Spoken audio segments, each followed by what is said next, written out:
Jordan collections that are so disgusting because I know them and they're so broke.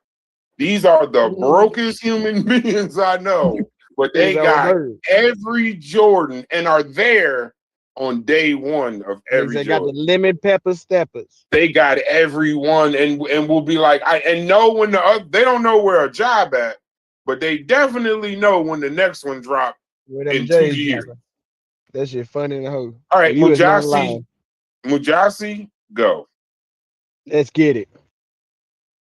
All right. Go ahead, Chef. Man, I'm gonna go on lunch break for a second just for this. Yeah. So My brother DQ, Chef so Ron. the actual conversation, just for people, we decided to let y'all see this. The actual conversation is someone posted a video about well, somebody else set it up because I'm not really aware of that. Yeah. Somebody else set that part up. Yeah, because Chef walked away. Chef walked away. Oh, I'm still here. Okay, all right. Go ahead. Yeah, go ahead and set your premise of what you're trying to say. Africa needs to be recolonized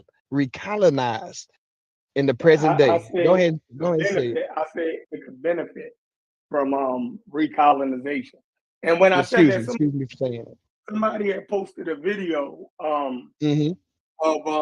some type of a preacher, white preacher, saying that Africa needs to be colonized with Christianity and through Christianity. So I'm not talking about a one-to-one of what he was saying, but the idea that Africa could benefit from recolonization, and not in the same way that it was recolonized previously by Europe, but in a more equitable manner. I think Africa was colonized and exploited for material resources without those parent countries or colonial countries actually building the infrastructure to actually benefit the Africans. So I think a recolonization would be an improvement in the infrastructure, the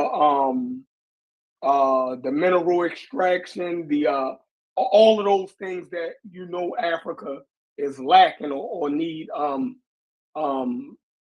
better organization and all of those things. I definitely and if Africa could do it on its own, they had what since 1960 to not. They had 60-something years to do it. Hey. So that's my premise. Mujasi, take it away. What's your question? So my question is, now I posted the video. I can't remember where I saw that on Reddit. I think it was on Black People something on Reddit. And this white boy was talking about how Africa experienced some of its best outcomes and best development and best civilized expressions when it was colonized for the roughly estimated 80 years from the various different people that colonized different points. And his perspective, like you described, is that from a Christian perspective, when Africa, if Africa can be recolonized under this Christian advent, this Christian movement where his groups, these European groups, can come in and control the politics, economics, and the structure of how Africa look and be representative of the leadership, it will be extremely and highly beneficial from Africa, right? And so when we think about Africa from Ghana in 1957 to the various different Congos, Kenya and everybody else who unfolded afterwards, Nigeria, everybody got their independency following a certain point, removing the Brits here, removing France here, removing the various different folks. They never really left entirely those countries independent. They never left them to a position where those countries can stand autonomously by themselves. They oftentimes still control the bankings. They still controlled a lot of the trade infrastructure. They can still control the currency. They had a deep influence on the educational pieces. And so there was still a residual and a remnants of colonization still in existence. Now, if we look at what they now a lot of African leaders call neo-colonization today, how can we justify recolonizing Africa, not in the way that the white boy said it, but in the way that you're trying to frame it, where it can benefit it as if it's not doing it now? Like, how do you make sense of this, what some African leaders call neo-colonization today, and your framework of colonizing or recolonizing? How do those exist? How do you make sense of those two different realities? One being a reality, one being your projection of what you think will benefit Africa.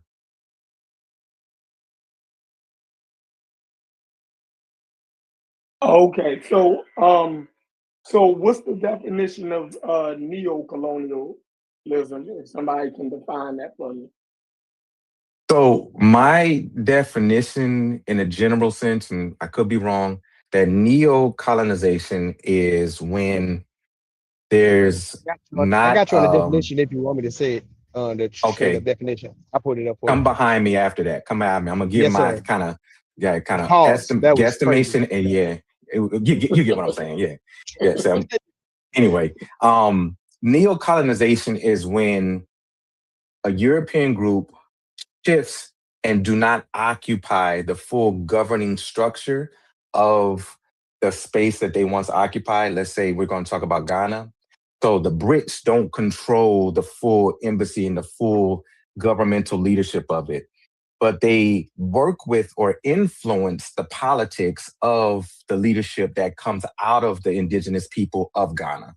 So you erect a leader or a politician, and then boom, that person works deeply in tangent or often work for some deep set corporations or politics in the mother country that formerly occupied that country. So under neo-colonization, that mother country or that once governing country still owns a lot of the infrastructures around healthcare, around the currency, around the banking, around the education. And so mostly all of the people in that formerly colonized space still use the same language and currencies and tools of that previous country in order to operate the functions of its current.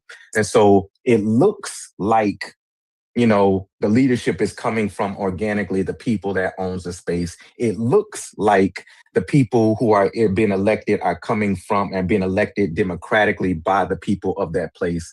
But in reality, the political parties, or whether they're military or politics, they are still heavily influenced, if not shaped, by the previous occupants of that land. So that's my interpretation of neo-colonization.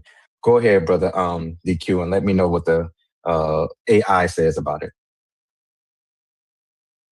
You want me to neo-colonization or neo-colonism? Yeah, both. Yeah, both, because they're going to be connected in some way. Okay, just want to make sure a bit. Neo-colonism describes how developed, less developed nation, normally independent countries, through indirect rather than direct military or political rule. It perpetuates exploitation via global capitalism, transnational corporations, and international financial institutions, keeping weaker nations economically dependent. Absolutely. So now, when you hear that definition, Chef, how can Africa benefit from a recolonization in the definition that you're describing it? Right, so all right, so look at the infrastructure of Africa, right?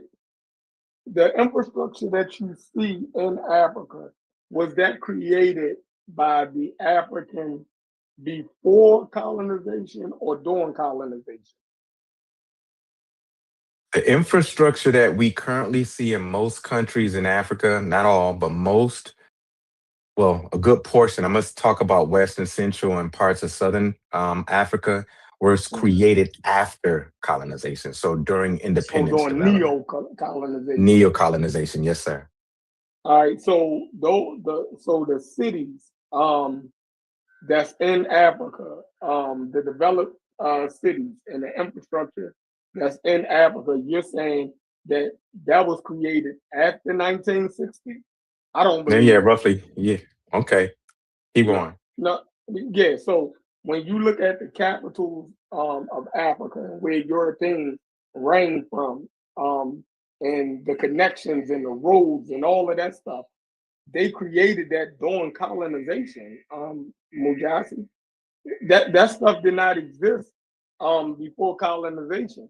Mm-hmm. And then the neo-colonization, right, actually even built on the infrastructure of the colonization, right? So it came hand in hand. I'm saying those things did not exist in Africa before the European colonization and neo-colonization. So then you would have to show me Africans building that type of infrastructure um, before colonization or neo-colonization. That's how I can say that Africa can still benefit from colonization and neo-colonization. Just look at the infrastructure and the modern amenities that colonization brought to Africa through colonization and neo-colonization. If you Okay. get my girl. I get where you're going with it. So you're saying that industrial development is the benefactor of colonization. So roads, maybe building architectures, building places, or even residential development, the development of Mm-hmm. cities, um, townships getting incorporated. So you're saying that right there is the cost and the benefits of being colonized again. So that if Africa was to recolonize, we would see more advancement of Africa Yes. moving into, okay. Now, let's look at the word colonization. Colonization is, for me, in my understanding, is that it's a coming and occupying control. It's a power relationship. It's the position, or whether we want to say it's an economic structure or a political structure, it presumes control over a group of people's resource access, their educational access, their public amenities, everything that constructs the material existence of a group of people, you control over and domain. And it also dictates a person's ability to participate in labor and market, so jobs and employment. Are you basically making the argument that Africa needs that domination over them in order to advance and move themselves into more industrial development for their countries? Yeah. Also, Yeah. explain more. Um because like I said, if they could do it themselves, they would have done it. So I'm just looking at the obvious, right? And then people's lives. What in the hell? People's lives shouldn't have to sit around and wait on whether African leadership can do it or not do it. You dig what I'm saying? We're letting whole generations perish, and you dig what I'm saying? Without Mm-hmm. certain modern things that they could benefit from. You dig what I'm saying? Just hoping that the African or these less, and it's just not Africa, but we're talking about Africa. You know what I mean? But less developed nations, definitely could benefit from uh the European power was actually going in there and recolonizing them. But so even the infrastructure. So do we agree that they could benefit from infrastructure of the colonized nation? Yeah, Yeah, would that be a see, benefit? listen. See, I think there's a benefit with Africa being in partnership and relationship with other countries, but not Mm-hmm. colonized. Because remember, colonization means exploitation. It means control. It's a power dynamic. Like, how do we ignore that colonization means suppression of somebody and exploitation? Like, if we're saying that Africa benefits from being exploited by another European group, how does that work for Africa? Because we didn't. Go ahead, go ahead. Like, how does that work for Africa if we're saying that they need to be exploited? Simply because those raw minerals that's in the ground, right? The Africans don't have no use for that stuff without those European markets. You dig what I'm saying? Without Hmm. without the European goods and stuff, those mineral, those things that the European extracted from Africa is just dirt to the African.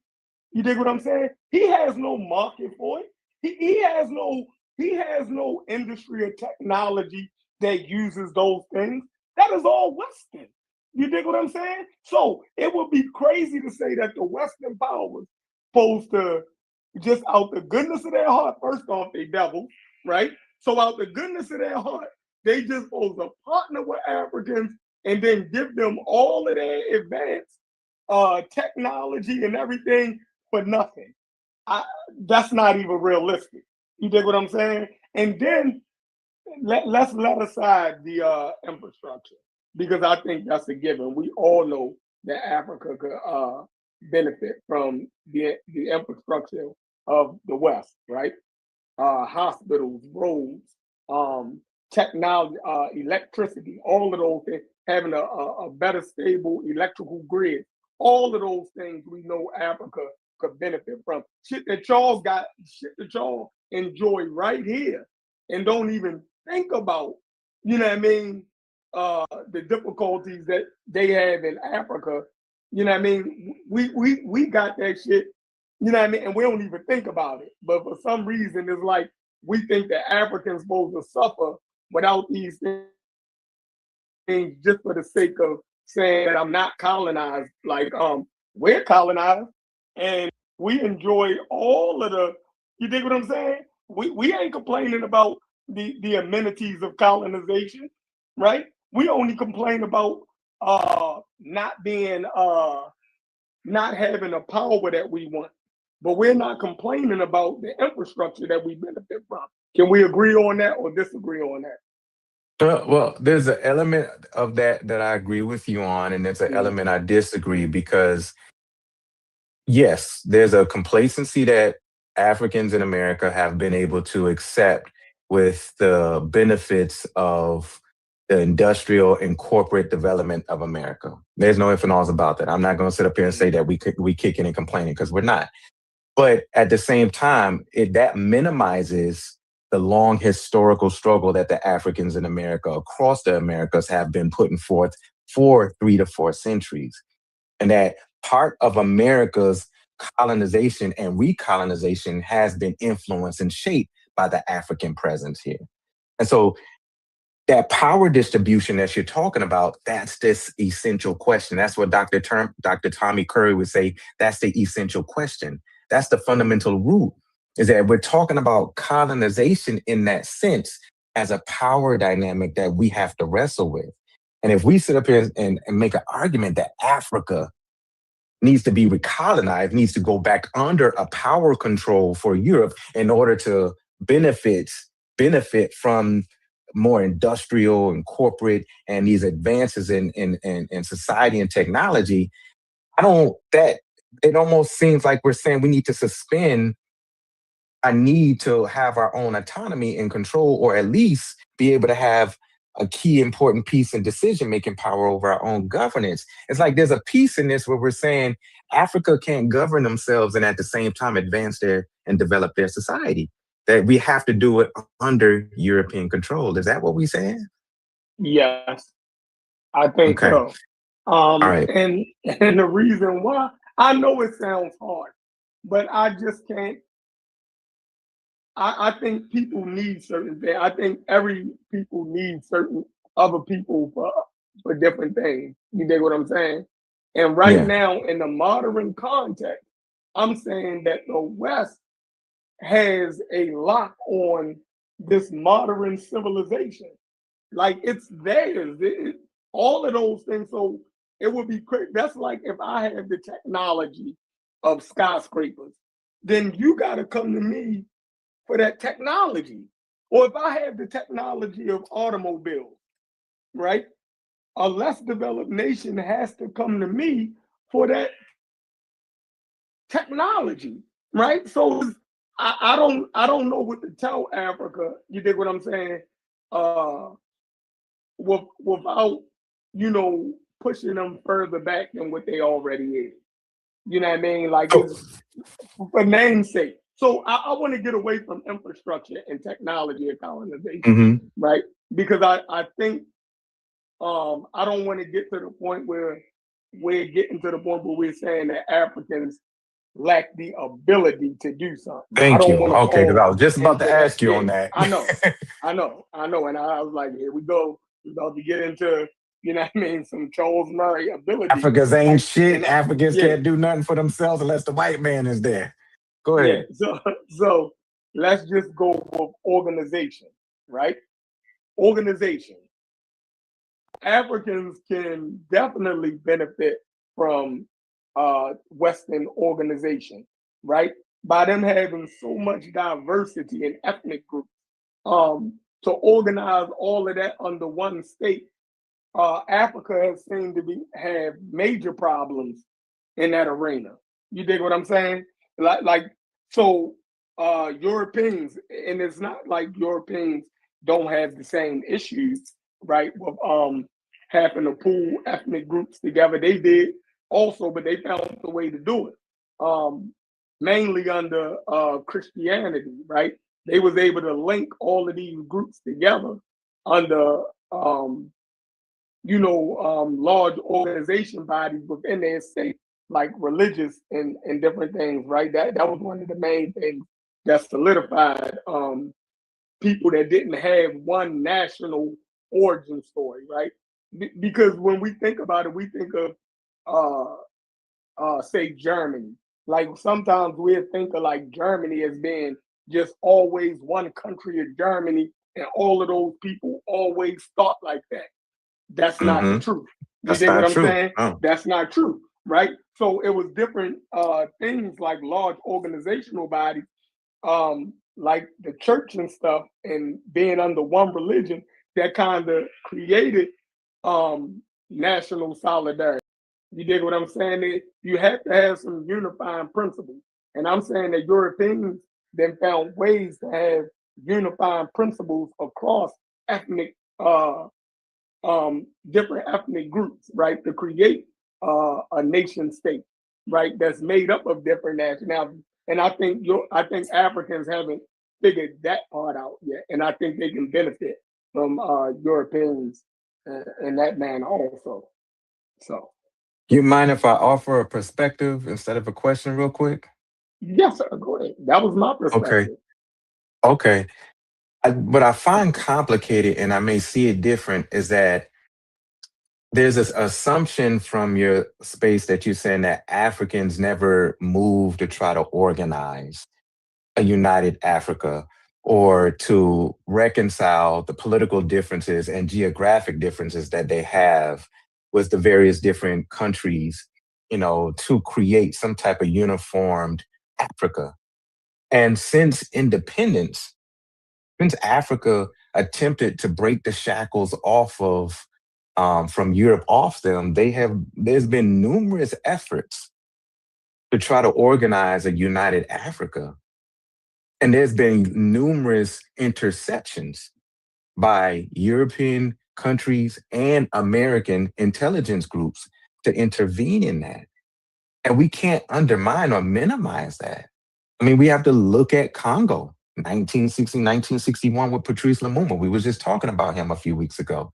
And what happened to him and how they completely undermined and murdered him because part of his politics was like a united Africa. Of course, we could point to Kwame Nkrumah in Ghana in the 1960s and his effort to try to do that. But then we have to ignore Guinea with Sekou Touré. We have to ignore Tanzania with Julius, I think it's Nyerere.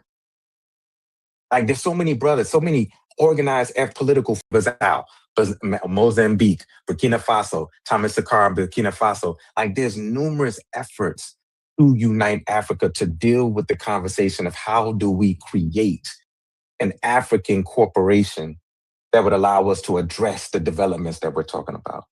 And I think there's another presumption that I think we have to, and I know you know this because I've talked to you numerous times on subjects like this, is that we have to look at who was Africa before this time frame. Like, who was Africa? And we have to think about the work of Walter Rodney. And I'm pretty sure you've read his book, How Europe Underdeveloped Africa, Europe correct? undeveloped Africa. Mm-hmm. Absolutely. We can't ignore the reality that his brother challenged what we understand in terms of African development. I mean, he talked politically and economically, but as a scholarship, he put forth on the table that Africa was not underdeveloped, so to speak, because it failed to develop. It wasn't one of those, like you're saying, that it was static and Africa wasn't moving to develop. But he positioned that Africa was actively underdeveloped through centuries of exploitation by Europeans, and America as well, too.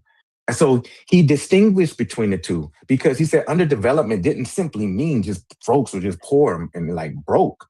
It was a historical relationship that developed over time that emphasized exploitation. It was a wealth extraction. It was a complete wealth extraction to prop up other countries.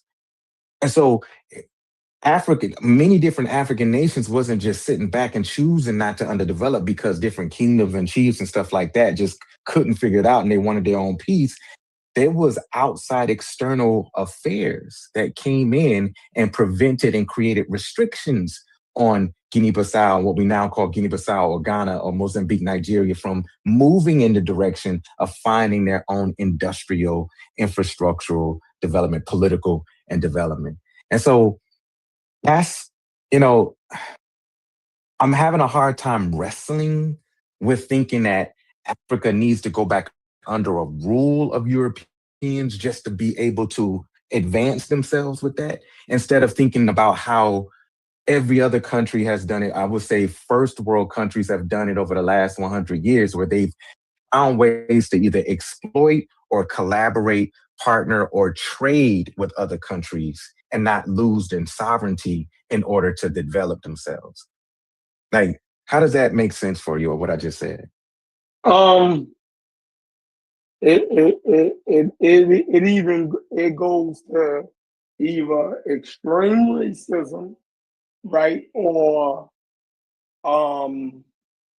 It goes to what? You said extreme what? Extreme racism, right? It's either extreme racism or they don't have the ability, right? That's the only, because when you look at other countries, right? So, and you can see other countries, right? Asia and different places, and that was colonized by European nations, right?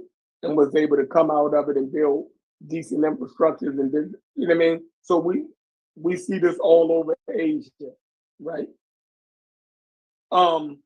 So it would have to be either Europeans are dealing with Africans completely different or harsher than they dealt with other groups of people that they colonized, or the African is lacking some type of capacity to do it for himself.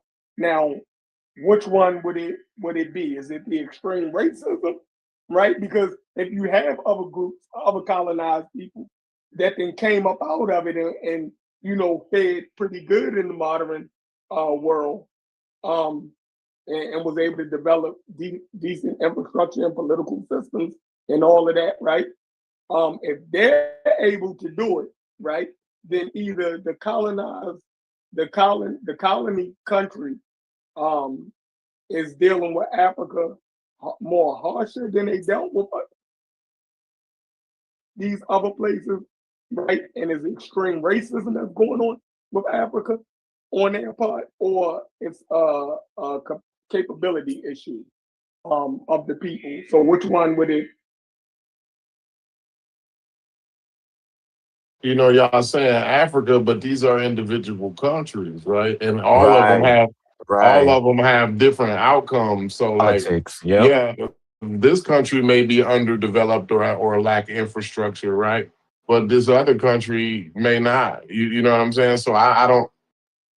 I think y'all might And have to unpack that a little bit and kind of be more if, specific on like what are y'all talking about and take some Name the examples. one. Name the one. Name the one that reaches uh out of being third world. When you Well, name well, that, we all know that Ghana is not a third world country. it's not. No, There are studies like Who told MIT you that, that? that lumps in Ghana is the not entire third world. Africa, depending on certain context. It's a They lot do of say, countries in right, Africa that's not third world, Chef. You do understand that. yeah. but they have a And, correlation as to why they say why is Africa as an entire continent right. underdeveloped. Like, And some of this is And not hard to only that, that's why I'm sorry not I just that use they first different world. countries, but multiple entities over the centuries have come at different times to do under development to them, right? So it's just not Yeah, one group of white men, right? This is a wave.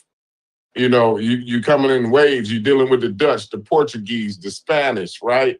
You're dealing with Arabs and shit like that. Like all of these different entities. Are Um, just doing this to Africa. and again, because the one thing about a black man that he can't escape is his skin, right?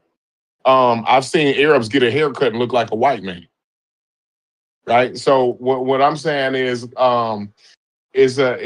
easier, and that's why this transatlantic slave trade works. Can an Asian get their haircut? Can an East Asian get their haircut and look like a white man? Some can, but The Chinese can cut their hair and look like a some white not can, man. necessarily. some can. But what I'm saying is, Yeah, we do understand what color their skin is, right? And we may deny it or feel uncomfortable with it, right? But we as black folk, dark skinned people, right? Now, because you can even look at North Africa and see the difference between sub-Saharan Africa and North Africa, right? And the difference is not the geographics, it's the skin color, right? It's the color of the skin. So that's why the transatlantic slave trade was able to take hold and be so effective, right?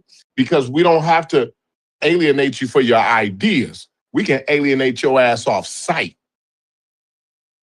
You see how easy right. that is? That's a lot easier than trying to figure out what's your ideas, right?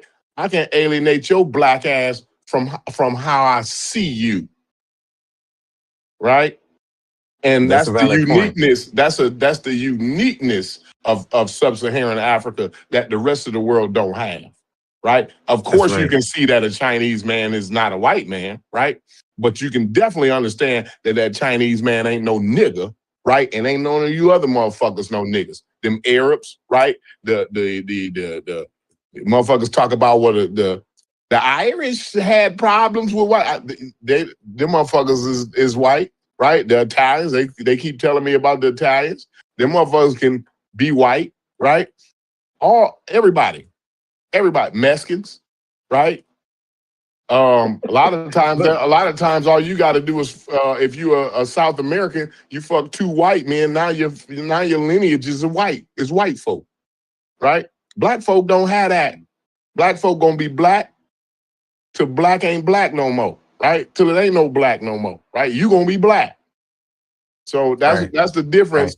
That's the difference, and that's the motivator. Not only is Africa rich in those precious metals and materials, right? Minerals, right? Um, but they have a certain it's a disdain that's developed throughout the world, right? Go to China, right? Your black ass is still a nigga in China. Don't you know that, Sheffer? You think you ain't no nigga in China? You fooling your fucking self. Go to Saudi Arabia. You think you ain't no motherfucking nigga in Saudi Arabia? Right? Go to South America. You think you ain't no nigga out there? Go to Hawaii. Right? Wherever you want to go. Go to Alaska. Everywhere your ass gonna be, you're gonna be a goddamn nigga. You know what the Alaskans said? Some of them Alaskans, right? They said, because back in World War II or World War I, right? They said, well, the first white men we ever met was black, right? They know, they understand that, yeah, these niggas talk like those people, right? They with them people. But listen, y'all say y'all white, right? But the first ones who talk like y'all and act like y'all and wear the same shirts y'all wear, right? The first ones we met, they was niggas. See? It's in your face. They don't even know how to articulate it. Even when groups of people, when we're so new to a group of people, right? That they don't know how to articulate it, you still a nigga. Like these niggas didn't even, the Eskimos didn't even know how to say it, Sheffred, but you was still a nigga. So that's what I'm saying. Yes, it is extreme racism. You goddamn right. It might sound wild. It might sound conspiracy, right? But it's the truth. Take your No, ass at to least you China. said it. It's the answer. Take It's your the ass answer. to China. Take Yeah, your but ass to South America, and we're gonna see whether you a nigger or not. but here's my piece. We can point to, and what Corey just said is 100% valid. You can definitely see the global impact of white supremacy on the continent of Africa and how Europeans created geopolitical trade and exploitation over Africa through the idea and the lens of white supremacy. There's evidence to support that. Even when we shift amongst that, because it's not to say that the Europeans didn't have some form of racism when they moved into India. They didn't have some form of racism when they moved into China, when they moved into Japan, or when they moved into the other areas. There's always that element of ideological restructuring and how the British, or whoever viewed the groups of people that they was attempting to trade, quote unquote, trade, and eventually kind of exploit. That's always there. But there's an assumption that I'm hearing you, Chef, say that when those countries moved out under the control of Europeans, do you believe and think that the African nations moved out of under the control of the Europeans? Are you kind of still in this belief that Africa is operating autonomously by themselves? That's what we have the independence explosion. So the independence explosion wasn't real, or it just moved into No, it's neo-colonialism. symbolic. It's a It symbolic was thing. Oh, it symbolic. was I like that symbolic. term, Oh, symbolic. Yeah, okay. that's why we was talking about neocolonialism earlier. So, do you deny Neo-colonialism. I like neocolonialism? that word. Yeah, go ahead. Yeah. Do you deny No, that? Do you say that? no, I don't. No, I don't. I Okay. don't deny Okay. neo-colonialism.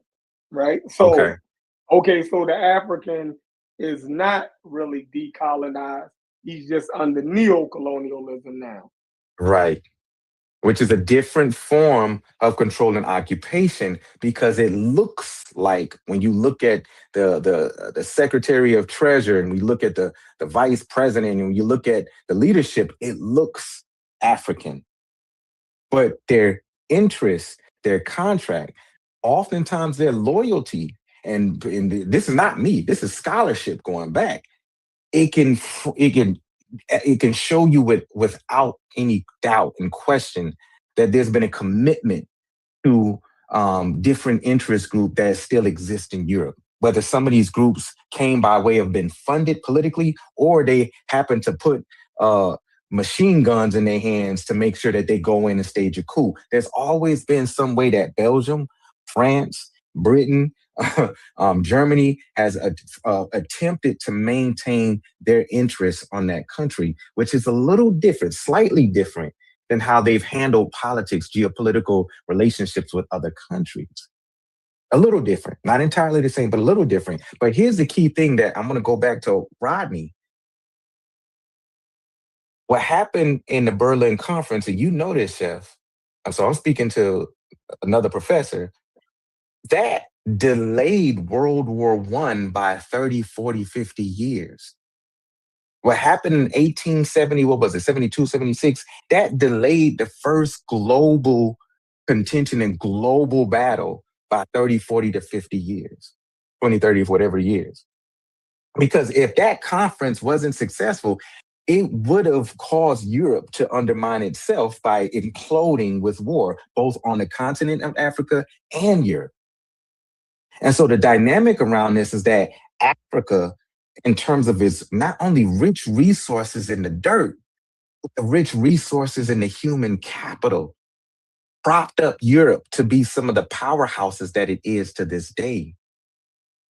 And so I think part of the piece that we have to examine and interrogate with that is that Europe didn't build some of its empires off of controlling China in the same way that it controlled Africa, off of controlling India in the same way that it controlled Africa, off of like it just didn't do that. It Europe would have been an even bigger powerhouse if they would have won the American Revolution. But they lost that because they lost a foothold here. So they had to find enough of space to invest how they can, continue to build their empire without the colonies over here anymore. And so the dynamic around this is that I don't know if we can compare apples to apples when we're saying that other countries who left the control of European occupation seem to develop and kind of prop themselves up and being able to, make it. Whereas Africa different because for one, Africa is not fully autonomous by itself, various different countries.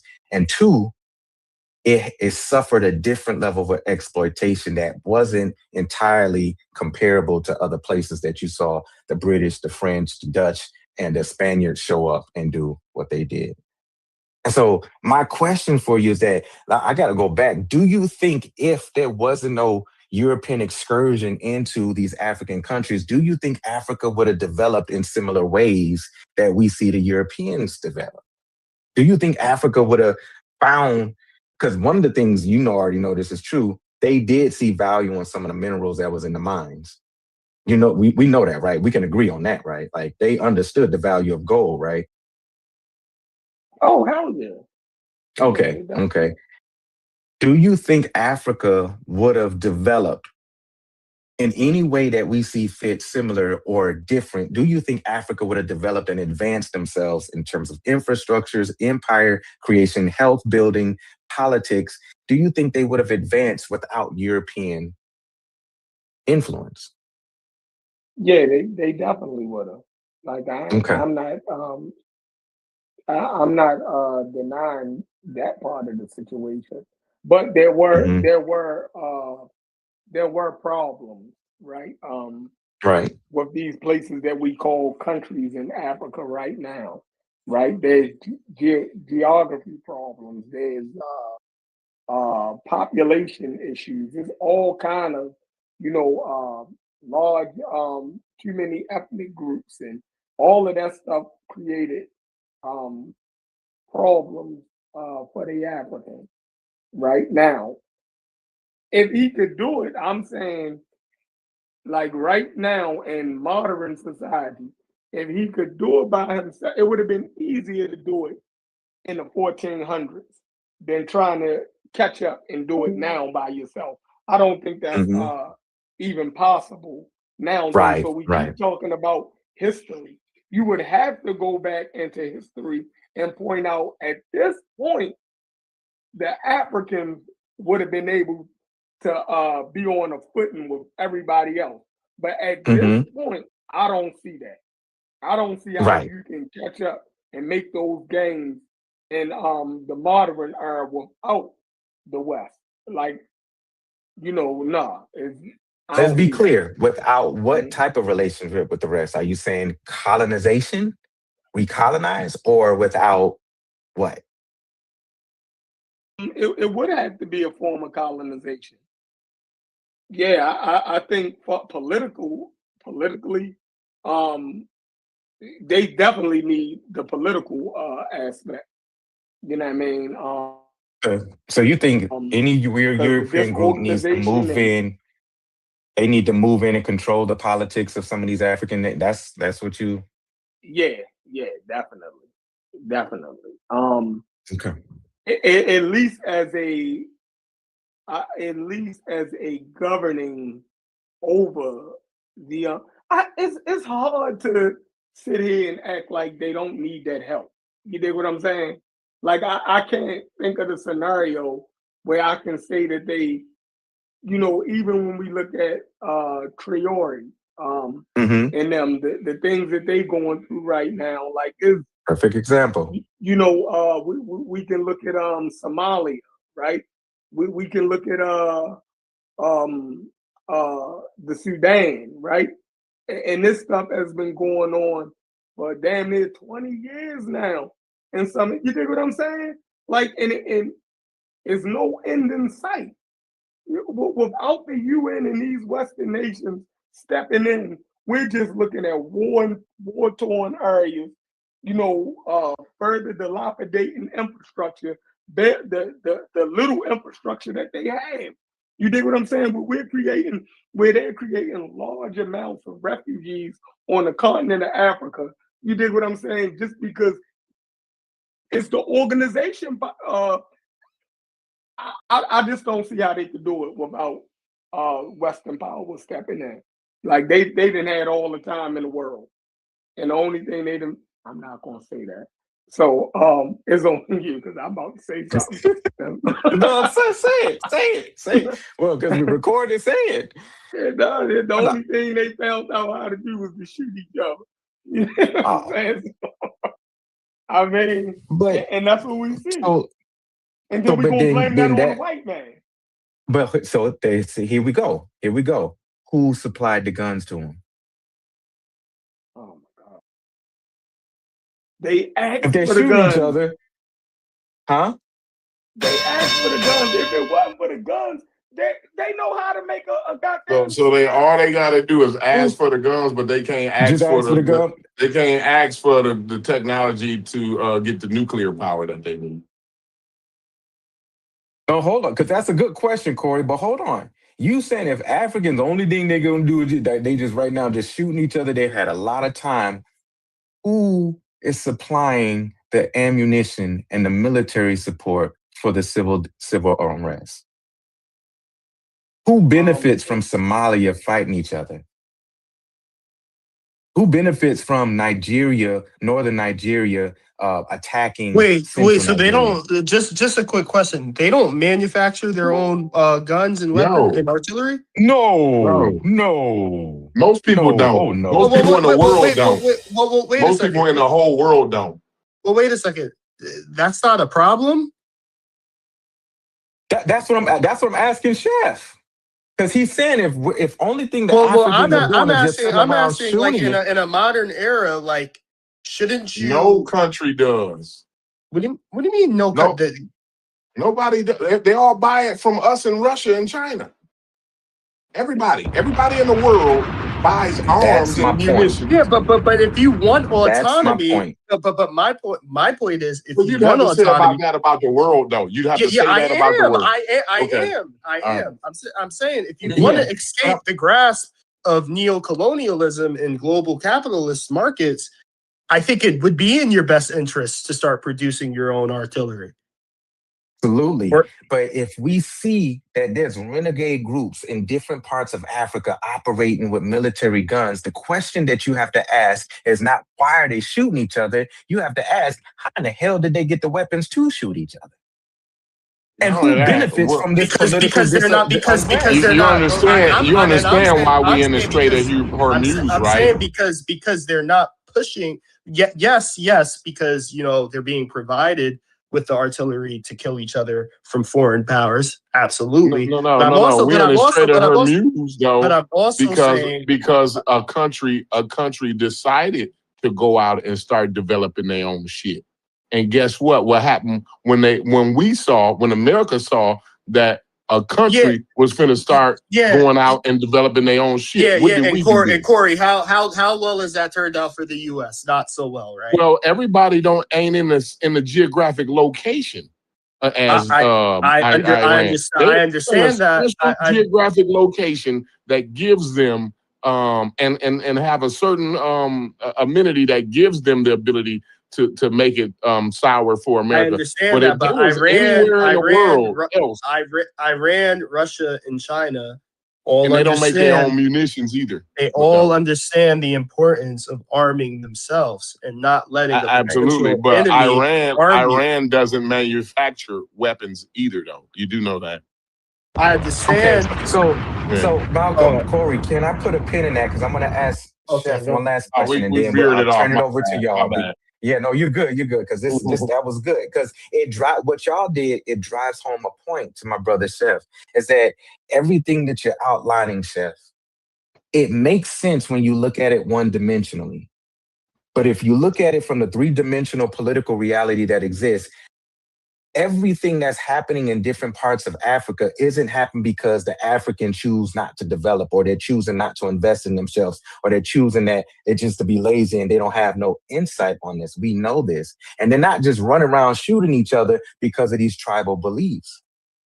That these are political dynamics that has been exploited by outside groups. And it relates to that infrastructure group, that infrastructural conversation you talked about earlier.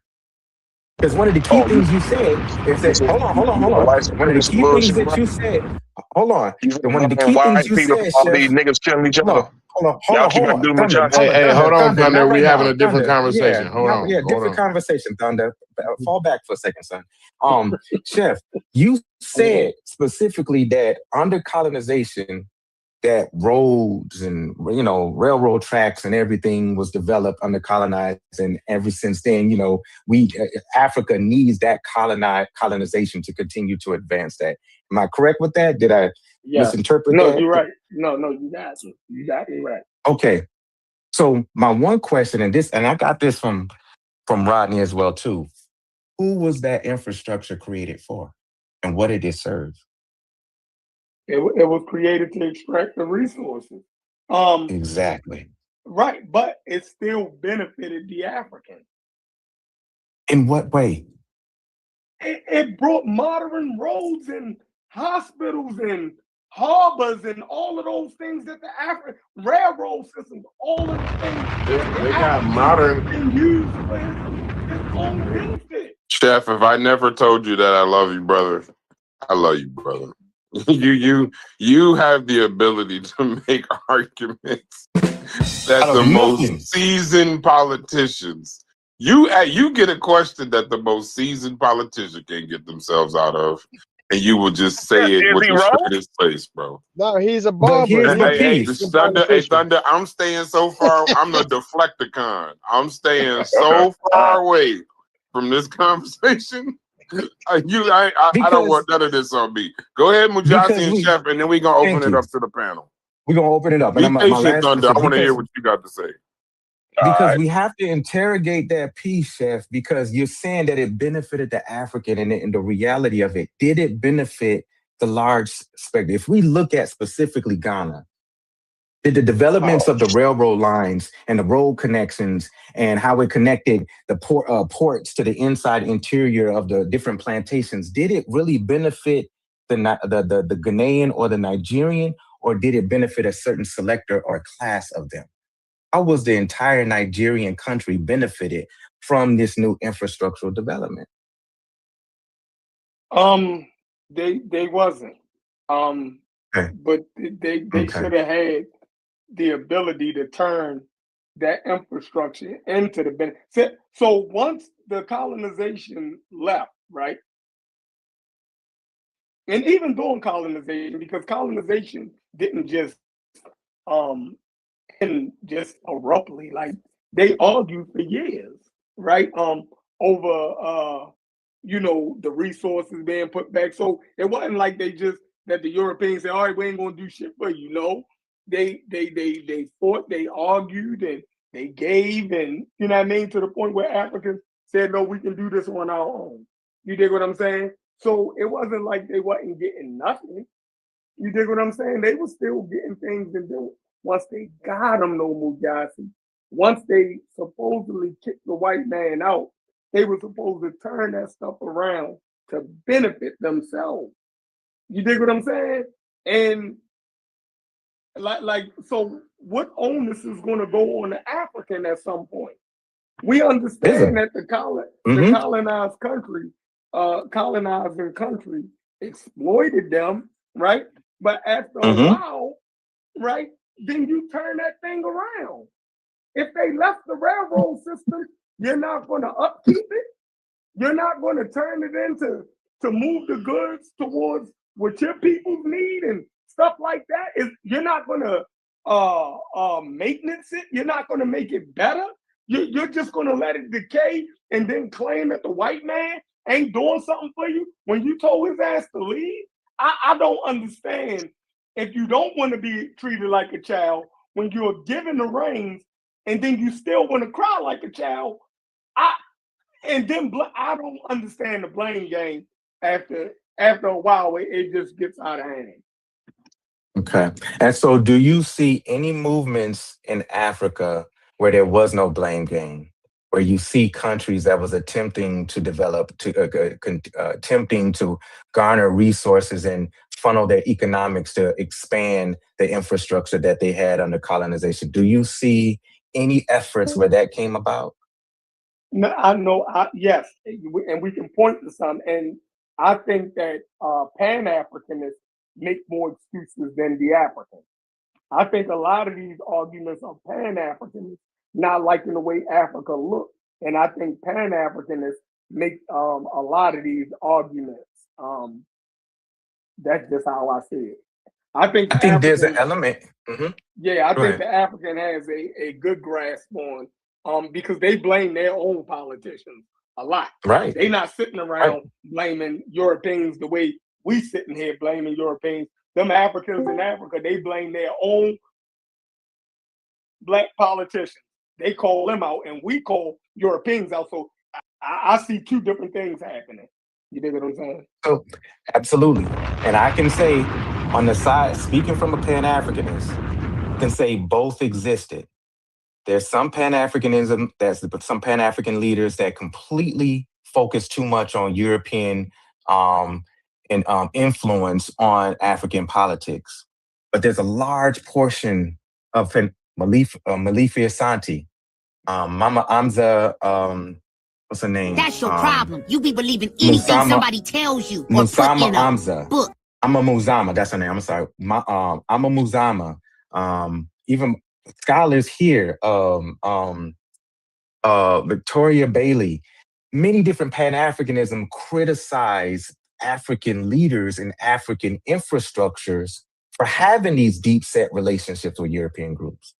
There's some of them that are so hyper political and critical against African nations now that they have completely given up on certain countries because they said regardless of who's in position, they don't see no African leadership courageous enough to stand up against their European contracts and European interest groups.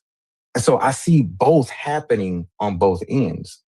And so that's why we can't ignore, different groups and different efforts that came after the independence movement that was attempting to expand on that infrastructure, attempting to garner their economy to supporting their peoplehood and to entertain conversations that talked about political mobility with their neighboring countries. That's what we're seeing right now with Burkina Faso.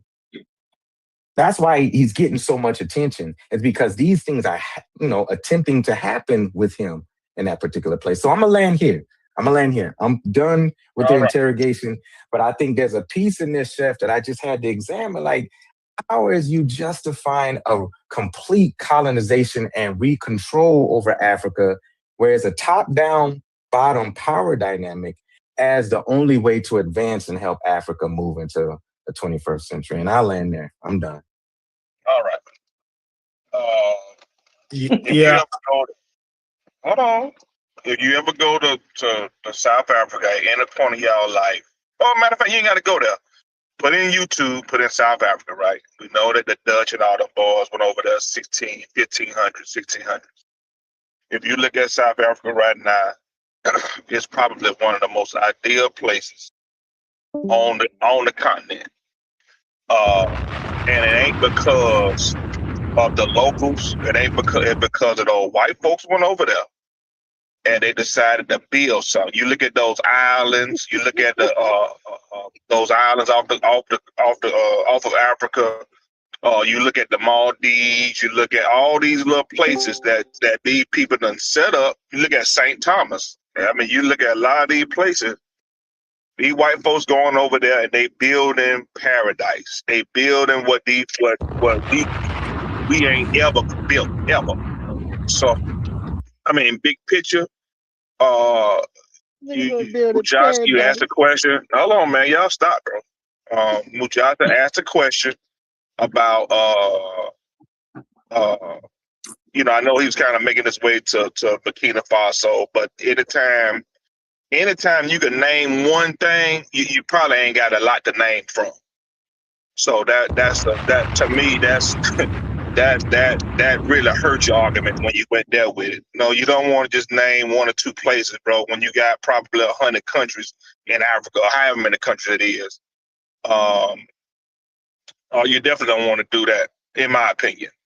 But to Chef's point, Chef is correct. And and of course, I think he playing both sides. So I will agree with you on that, Mujasa. I don't see him making this argument. This is more like an argument for me to make compared to him. It just feel, you know what I'm saying? It feel better.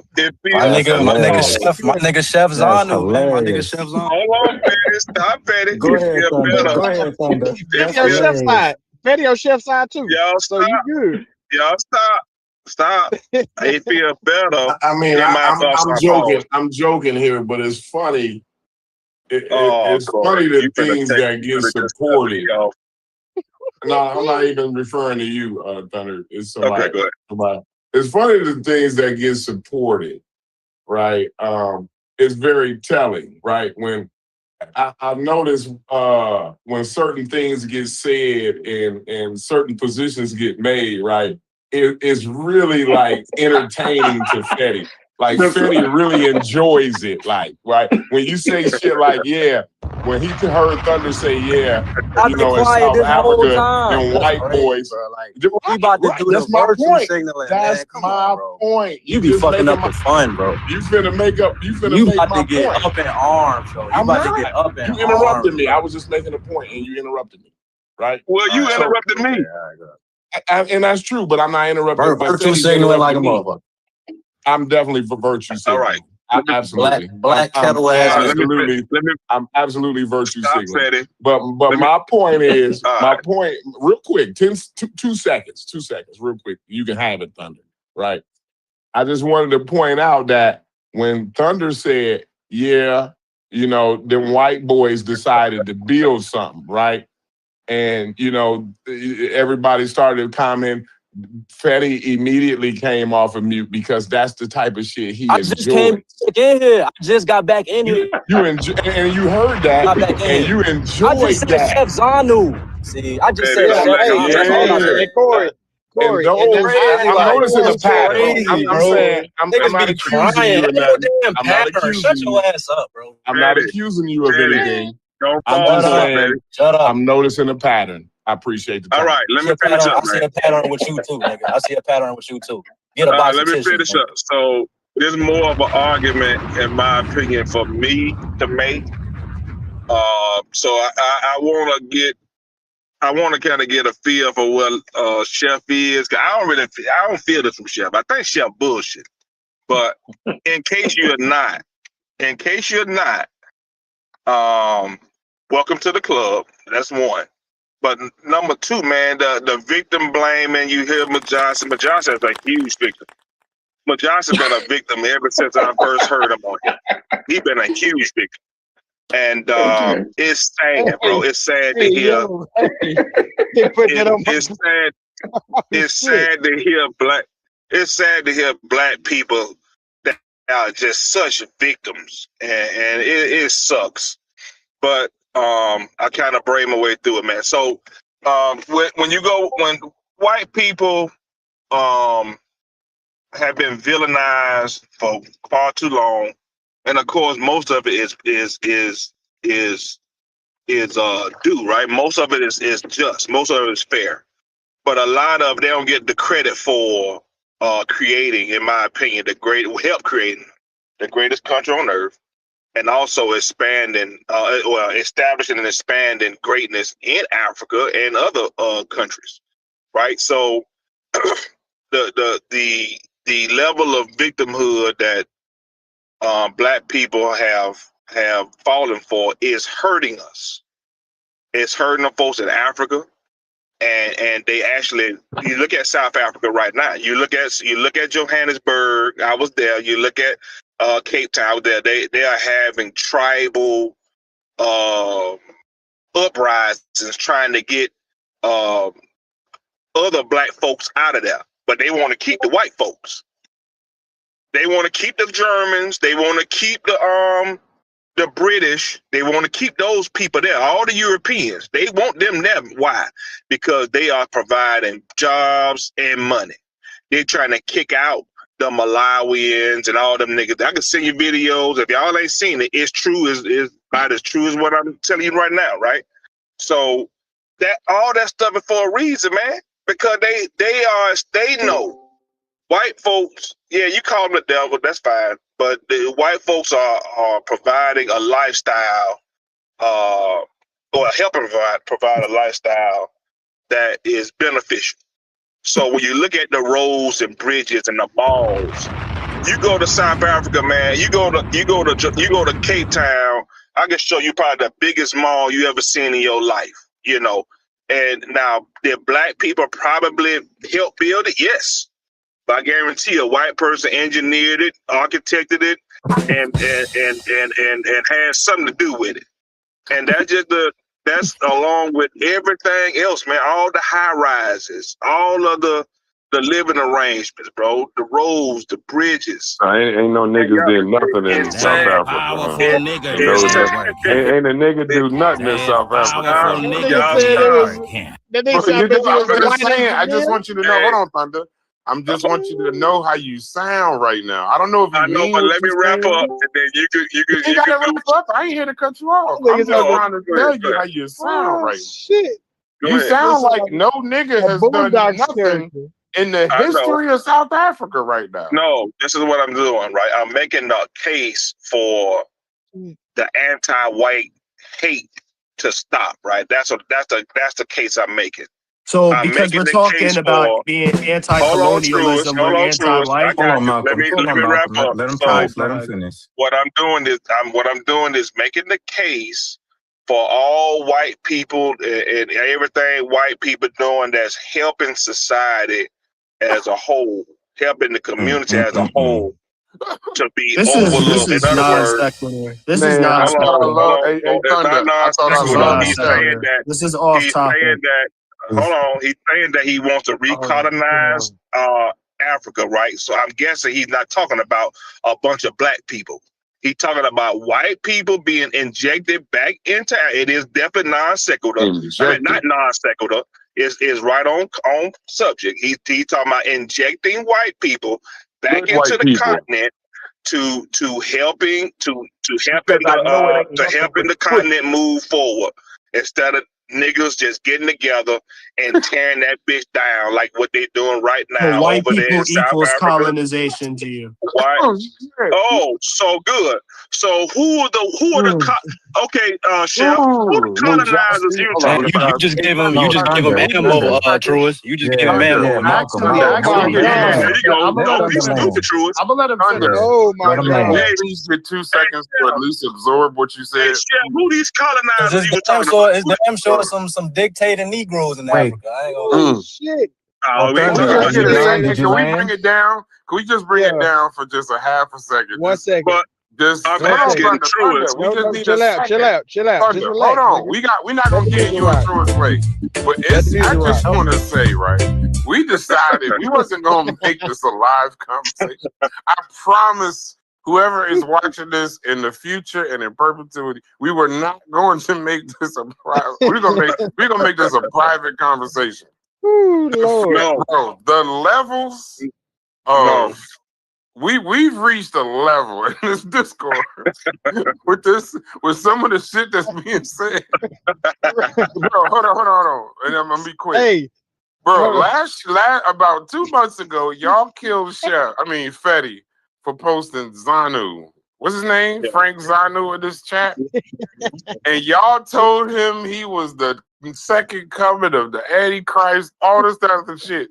Only for less than 3 months later to be parroting exactly what this nigga says.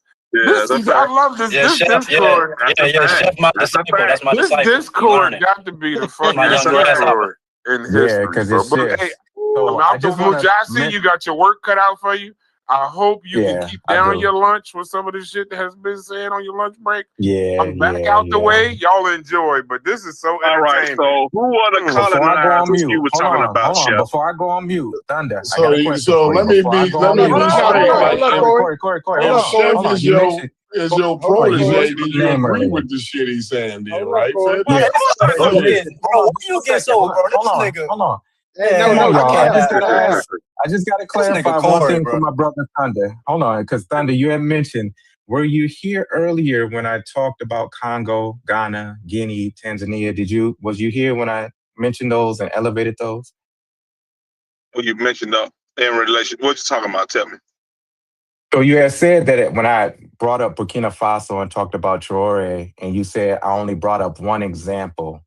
And I'm asking you, were you here when I mentioned the other projects that's similar to that earlier? Were you here at that time? Oh, good. So name those countries again.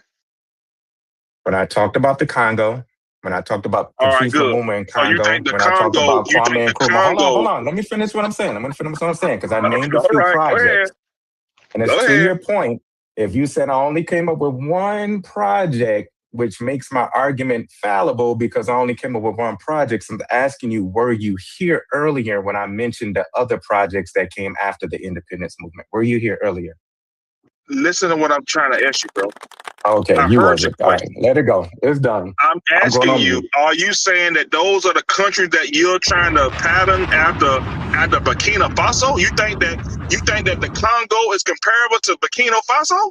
That's what you're saying?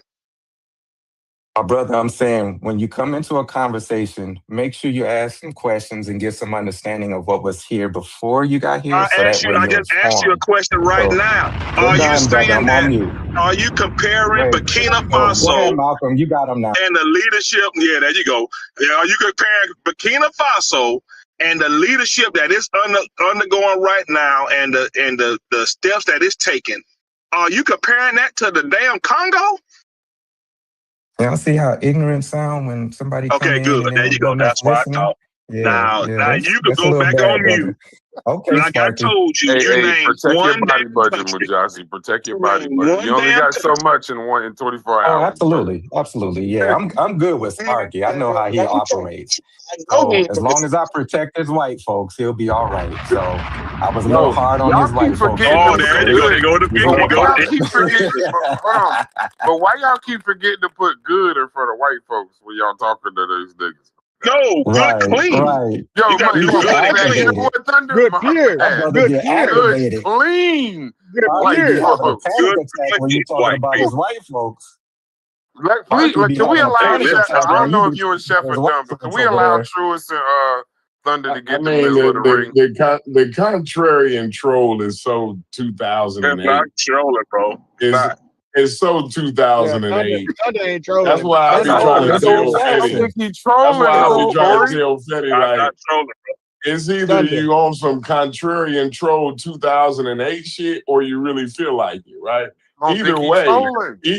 Either way. Thunder's not trolling, bro. Way. Don't trust him. No, I'm talking about Fetty. I'm talking about Fetty, not Thunder. Oh, Fetty. Okay. Nah, why you messing with Fetty? Leave Fetty alone. You keep bringing my name up, bro. You keep bringing because you're on the panel. Because you're on the panel.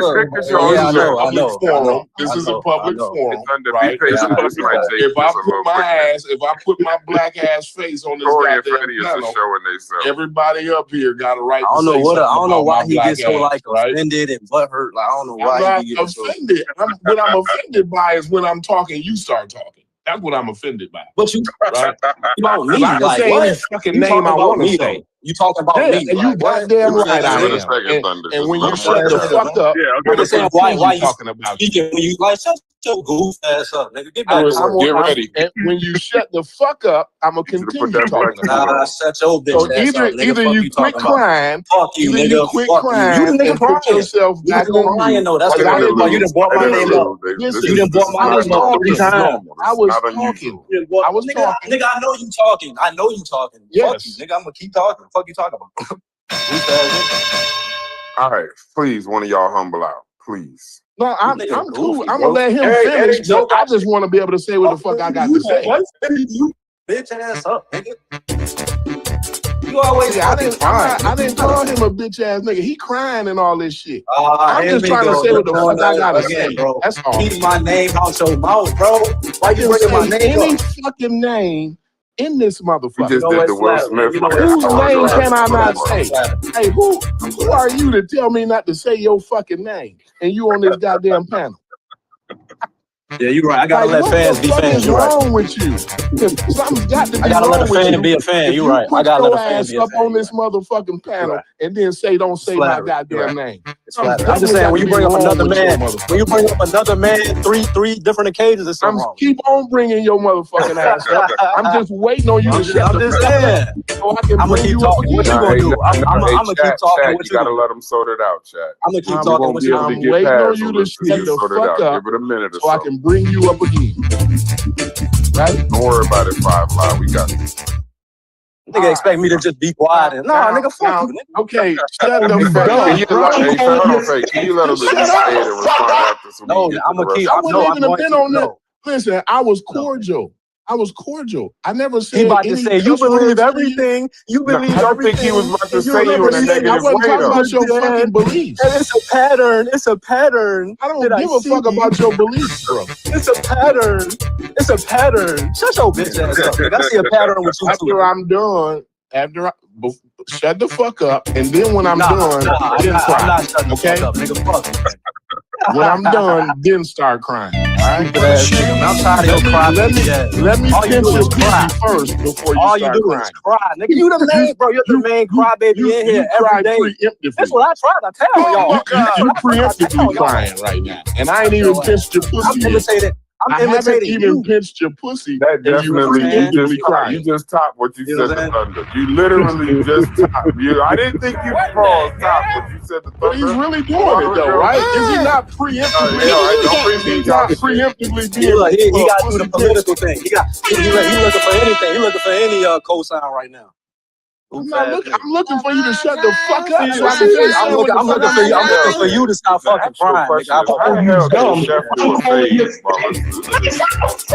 That's what I'm saying. This nigga be scared. Bro, he be scared to have a fade with Chef, right? And he be projecting all that shit on. I see what's going on. No, He Absolutely. that's not what I You're said. right. I meant like the I'm haircut afraid. I'm afraid. You goofy. Right? You goofy, bro.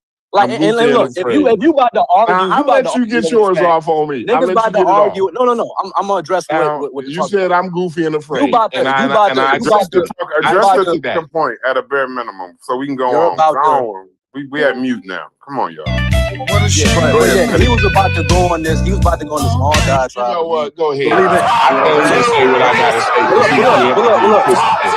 Look. I'm just saying, bro. Like, if we arguing again, the pattern I see, right, is that you niggas get outraged over simple shit. The fact that a nigga is saying Africa would benefit based off Western influence, it's like, and now you about to, because I said, you know what, Chef Zanu and all, Fetty, I see a pattern, which it's like, bro, you niggas gotta stop cry fake outrage shit, bro. Like, come on, bro. You fuck up every joke because you get offended. Even yesterday, I'm like, bro, I'm just joking. Chill your bitch ass up. But you want to keep crying. That's all I'm saying. Keep going. All right, Truist, what you asking me, Truist? What True is that? I don't know. I'm enjoying this. Let this shit play out. Yeah, it is funny. Yeah. All right. Well, hey Fetty, you got to at least allow Corey to retort before we move on, because I want to see I want to see Thunder and Truist at this point. See where they take the conversation. All I was saying is the troll contrarian shit is 2008 bullshit. And What does that mean, though? What does that mean, though? Contrarian troll, like when you just get on the panel and figure out what they talking about, and then you just take the opposite position just to fucking troll and be a contrarian. Like that was cool. That used to be cool back in 2008. But now it's just like, bro, that shit's how long that shit been good? Why don't you just bring some substance to the conversation, right? Because I'll be wanting to know like what Thunder and what Fetty really think, right? What do you really know about these political issues, right? What's your real position? Because that's a real conversation. The 2008 contrarian troll, that's been done already. Like everybody done seen and heard all of the, oh, I can say nigger if I'm a white boy, you know, on YouTube. And then if somebody complained, then I say, well, oh, your pussy's hurt and all of the, you know what I'm saying? Like the whole contrarian troll bullshit, it was cool in 2008. This is 2026, bro. Ain't nobody trolling though. Like, what are you talking about? Who trolling? So now we heard him say nobody trolling. Like, you trying to make this. Hold the fuck out of here. If y'all buying that bullshit, nobody's trolling. Didn't you hear him say that, Brass? Bro, it's a joke. So you're gonna make one isolated joke to act like I'm trolling all day. I let you go. I went on mute. That premise don't work, bro. Try again, bro. Try again. I went on mute when you was talking.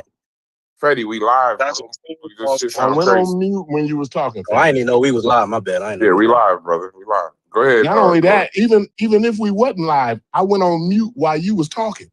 I'm saying you was talking for like a minute. I did my shit in like 30 seconds. We ain't about to go on a damn diet, bro.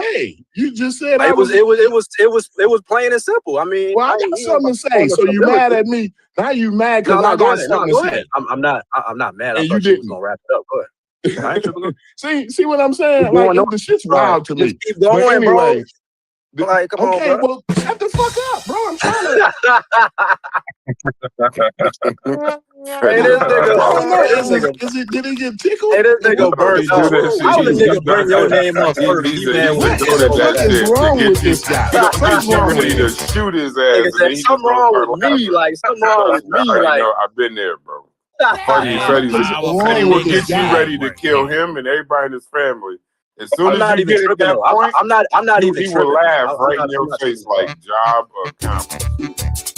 Trust me. I'm just saying, bro. This shit is sad. I'm just trying to make my point, and this guy keep talking. Finish up. Okay. All right. Wrap it up. We ain't got all day. Jesus Christ. I mean, I would have been done if you would have shut your fucking mouth. If you just never would have put my name up like a whole ass nigga, we would have been if your bitch ass is on this channel every day. See, now I'm going on 2 weeks on your ass again. Now I'm going on 2 weeks on your motherfucking. Go ahead, finish your point, bro.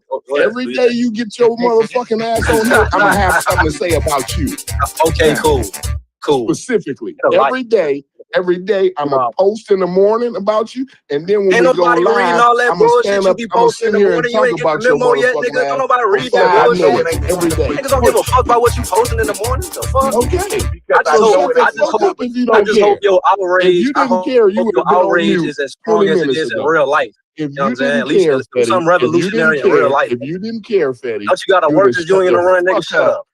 You'd have shut the fuck up 20 minutes ago. I'm not tripping. Obviously, you care, don't you? I'm not tripping. I'm saying when a nigga bring my name up. Obviously, you care. You fanned out. You super fanned out. I'm super fanned out. Now, shut the fuck up. Back to the point of and listen to your pattern, right? Shut the fuck up and listen to your fans. In regards to the point about what Chef was talking about regarding Africa, right? What got you? Listen, what got you so? Fetty, hold on, I'm trying to speak to making my point. Now you gonna bring it back to the in the middle. Hold on, Fetty, you want me to make your point in the middle of him making his point. Go ahead. What kind of wild shit is that, bro? Jesus. Now my point was that he says, Brass, and I'm asking, did you hear him? He says nobody's trolling, right? So again, it's back to what I said before. Right? It's either you trolling or you really believe the shit you saying. Right? Again, I just said So, I agree with it regarding Africa, right? Could we have a back and forth, or are you were just trying to All right, get shit? this ain't a back and forth. Y'all can't do that. All right, I all apologize. right, cool. no, I I'm don't have cool. this. That's all. See, it took that long, right, just for me to Again, say that. I would have it's a been done. miscommunication. Oh, I thought you. Okay, all right, go ahead. I was about to respond. Go ahead. No, I'm done. I bet. Okay, So good. again, like it's this either or. You trolling? No, you're not. Right? I clearly said I'm trolling at the fact that certain talking points being made that is rooted in logic and rationale niggas get so up in arms about it. That's the part I'm trolling about. But in regards to my opinion, nigga, I'm serious about what I say. So two things can be true. Gotta hit you with that. Like, don't act like I'm always trolling. No, I'm always not. That ain't how it works, my nigga. I troll based off the responses that I hear. You know what I mean? But yeah, it's all good. I don't Right? even know what the fuck that means. Explain Exactly. what I that know means. you don't. Okay, you want me to Explain. I'm explain it like asking you to elementary? explain it though. Again, right? When I just heard, What wild shit is that? You gonna say I know you don't when I let me just answer your asked you question, right? to fucking Again, explain. when I hear Chef say, and other people say there are benefits regarding Western influence when it comes to Africa, certain talking points like that, if you're African American and you're not dealing in some type of realism, it can get you up in arms. But what he's saying at his fundamental core isn't But controversial. he So let me finish. Let me Western let me finish. influence. I thought we was having a back and forth. Hold on. He didn't say Western Hold on. influence. Okay. Though. Okay. But the other day we were talking about Western influence, which could be synonymous with quote unquote European people, because that's how y'all think, the white man. He said colonization. He didn't say Western I heard, influence. bro. We had the conversation, but we was talking about globalism. I know what he's saying, bro. Okay, so that's what I'm saying. Again, like when you using the word Western influence in place of colonization, that makes the fucking conversation pretty convoluted, wouldn't you say? That's why I kept saying non sequitur. Bro. They keep bringing in non okay, so that's why sequitur. you kept saying that. That's why I kept saying non sequitur. We're not talking about anti-whiteness and not wanting white people involved in interaction and trade and business with Africa. Can I just finish? Okay, let me finish my point. Let me finish what I'm saying. I was having a back and forth. Stay out of it, like you told. Well, I think it's an open panel. Like his opinion is valid. I mean, true. Did you not tell me a couple minutes ago? Stay out of it, right? When it came to I'll stay out of you and Corey. This ain't a fucking tit for tat. Right or wrong? This ain't a tit for tat. Hey, true. It's right or wrong though. Did you not say that? And I ain't keeping my word, Lachey. Send me that link to that. Send me the link to that hoodie so I can cop that hoodie. Look though.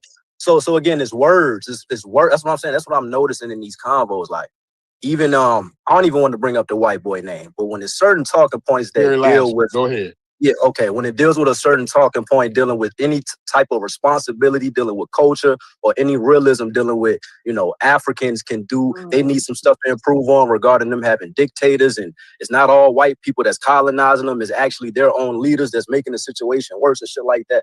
So I'm saying, bro, when certain just regular statements being made, it shouldn't be met with this much hostility, bro. And you believe Barry Lasser when he said that? You believe Barry Lasser? Again, I ain't judging you. I just want to know, did you believe him? So when it comes to Barry Lasser, little do you know, we was making those same talking points. I asked a question about him. I asked a question. I'm answering your question. Listen, bro, I'm saying, in regards to Barry Lasser, yes, I agree that there's a cultural fixing that we need when it comes to crime and how we look at it. That's not what I'm asking. That's not what I'm asking. Now that's not what you asking. What are you asking? I'm asking you when he said, what did you just say that Barry Lasser? You know what I'm saying? This nigga all over the place. No, I ain't gonna help you. I'm not all over the place. I'm not gonna help you. Go ahead. The point is, well, if you want to have an honest conversation, you would just repeat what you said, right? I mean, you get tongue tied, bro. You don't even know what you're saying, but go ahead. No, I'm just making the point that Barry Lasser is talking about it's the fault of the leaders and this and that and the other, right? And that's fine. It may be some part fault of the leaders or whatever, but that you're missing. What's the point if it's lots of other factors to it?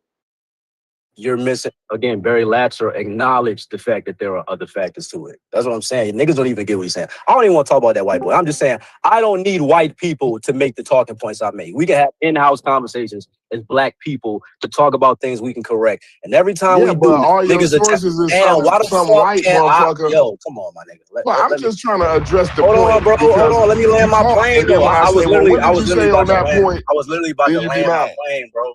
Go ahead. I didn't know you was doing the I soliloquy. noticed I thought you were having a back and forth. Go ahead, land your plane, brother. Go ahead. Yeah, bro. It's clear. Anybody listening, there's a division even within this Discord to where certain people are able to have a more, I think, a broader lens as to how shit work, especially race relations and shit like that. And it seems like when people make just certain points that's obviously true, if you got a certain blackology starter kit, nigga, you gonna be ruffled, my nigga. That's what it is. How many combos do I need to prove this point? Been in this motherfucker for damn near 2 years. So, as you saying, I got some type of blackology starter kit? Is that what you're saying? Nah, I mean, I don't think yours is as potent as others. You know what I mean? But I think you do get, like, that's what I'm saying. The class guy who wants to go beyond race when it comes to certain talking points dealing with black culture, even when Chef was having that combo with you on black culture. That ain't beyond race, though. Let me finish. Let me go ahead. I'm just saying, when it comes to any topic that deals with the accountability of black people, you get kind of ruffled by that. The people who held the most accountable That's in what the I'm fucking saying. world. You started saying jazz. See, that's when I get pissed off Your when we start blackology talking said that about other the genres of music accountability of isn't as black worse as folk. hip hop. Right? Hold on. That's what I it just was. let you say your point. Why You when just I start talking, you always start talking, bro? See, how this nigga do that? How he cut me off? Bro, listen. And then at some point, I got to be able to get a word in, Phil. At some point. Right? Yo, this nigga, what I'm saying is, I got to be able to respond to something you say, right? Or how many points do you want to make before I get to fucking respond to one of them? I mean, yeah, bro. I got to respond to one point at a time. You want to lay 5 of them out at a time. Yeah, you just did the same thing. You literally did the same. No, I wasn't. When I was doing what I was doing, I wasn't even talking to you, but you was listening. And that's good. Talking about me. Absolutely, I was talking about you. I wasn't talking to you. Bro. I was just talking about you. Right? You absolutely right with that. Right? Again, every time this is wild because I'm trying to respond to your points, but it seems like you don't want me to respond. Go ahead, bro. You done had the flow for like 20 seconds. Go ahead. It's cool. Go ahead, man. I just wanted to. Hey, let's just make a segue, bro. This shit ain't going nowhere. Let's go back to the convo dealing with Africa or whatever. I think Chef is making some logical points when it comes to regarding infrastructure and certain benefits that we take for granted every day as Americans. We don't realize how other countries may lack certain fundamental things we do every day that they don't have and shit like that. So I think Western influence and the people, whether y'all think they white men or whatever, it brings some benefits to that continent. Yeah, but again, we talking about colonization. Influence not Western influence. It doesn't have to come in the package of colonization or neo-colonial. Right.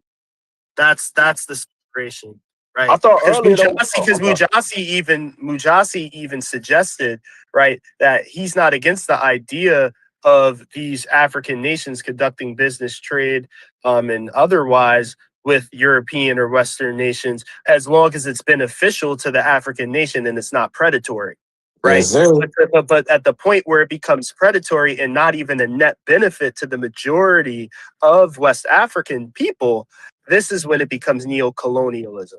Yes, right. It's not that anybody's making. It's not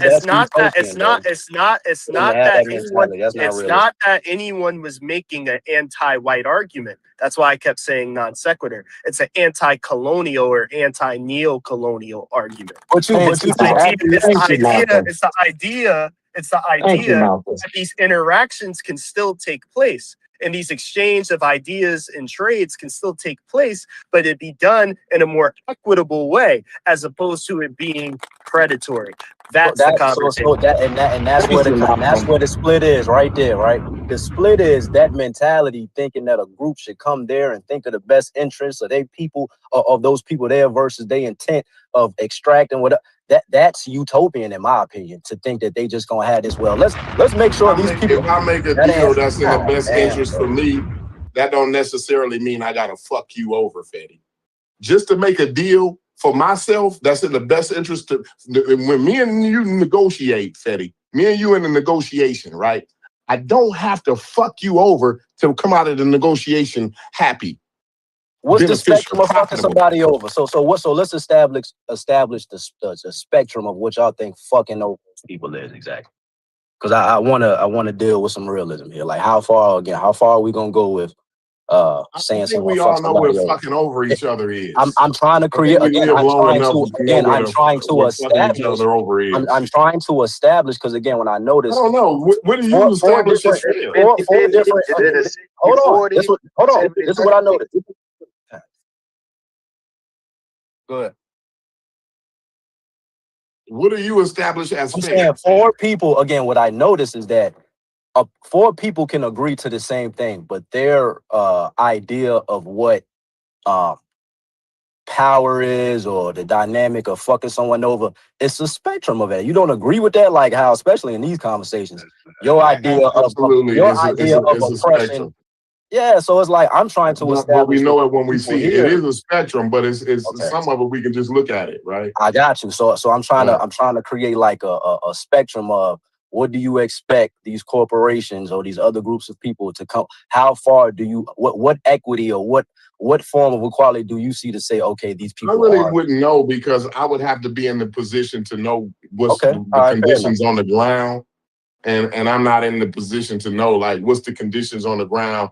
What are they offering? What do we have to offer? What, like how are we going to benefit this, that, and the other? I don't know all them conditions. All of that come into play when you negotiate. I feel you. Yeah. Yeah. Negotiation is a very complicated thing, right? But we all know that everybody can come out of the negotiation beneficial. And Because the we do reason it why I all the say time. We do it all the that's why I time say with it's a other spectrum. countries. Yeah, I got you. So, but the spectrum I'm talking about is that if a person, right, who's a blackologist that say is colonization, right, the mere fact that another group is extracting resources, even though they were to have a moral. We ain't talking to some What do you wild, mean? some Is this Pan-African not a James. reality though? What do you mean? See what I'm saying? See, No, well, to act like you're not motherfuckers having don't a have that opinion in conversation here. with Pan-African James, though. I'm not talking about I'm talking about niggas in here. I'm talking about motherfuckers like Stupid. I'm talking about motherfuckers who look at power dynamics of any group extracting a Well, you resource. gotta name the straight up person. And now we acting like, these aren't talking points that motherfuckers make in here when it comes to power and the white man ruling everything, and it don't matter even if they give you money back. He the nigga who's doing the. These So niggas in like here you ain't be never heard saying that that. talking point in here. No, I ain't heard that. I haven't What? heard it. Anybody listening in here? Did anybody hear that talking point regarding power dynamics and the white man running everything? And it don't matter if they give back a little bit, they still run. No, we everything talking about a around. negotiation. We're talking about negotiating a deal where both parties come out smiling. All right. That's what we I'm talking saying about when here. both parties is coming out smiling, and some niggas' minds in here, the fact that the white boy is the one conducting or orchestrating or at the front line of these negotiations and the ones actually, it's still in their mind. They colonize. If everybody came out smiling, they would have went to the table together, wouldn't they? Oh man, all right, bro. I got you. I'm trying to figure out what If you're saying here, my Petty. point not being understood, then fine, bro. The problem is predatory relationship. I don't give a damn if it's Africans do it. I don't wait a second. Let me finish, please. It don't matter if Africans do it. It's predatory when they do it too. I don't give a damn if it's. I don't give a damn if it's China doing it. I don't care if it's Arab nations doing it. I don't care if it's North African nations. Predatory relationships in West Africa or Central Africa or Sub-Saharan Africa, right? These are the things we're speaking out against. Neocolonialism, predatory capitalism. Arrangements need to be more equitable and fair to the lives of the people living in Central and West Africa. And it's not about Europeans. I wonder, I need to ask a question though, like to the panel. This ain't necessarily to you, Fetty, but you can answer if you want to, right? Have we gotten to a point where it's a waste of time to be a decent human being? Where it's non-beneficial to be. I'm just Seems asking. like This it. ain't It this ain't seems even like a utopia question. Yo, Like, I'm in a not asking for the virtual world never. God. I'm not asking for Mm. nobody never to get in a bar fight or no shit like that no more, right? I'm not asking for a nigga to not to get shot, right? Trying to steal some rims or whatever the fuck happens, right? But what I'm saying is, have we come to a point where it's looked down upon, or we can't even fathom the benefits, right, of being decent to one another? Not going What out are the you way, talking about, man? You're not even decent to the it's a niggas in this question. It's a Discord. What the question. fuck are you talking about? I'm asking a fucking Can't even do the question, shit bro. that you asking for. My bad. You I'm right. not Go ahead. asking You right. for it. I'm You asking right. a Go ahead. You right. question. God damn it, Fetty. My bad. Your pussy been so pinched Yo, today, the bro. moral. I'm just saying the virtue signal. Be better You've human been beings. preemptively Be better pussy human pinched beings. Where's our all morality? afternoon, Fetty. Get the Hey, fuck out of Corey. here.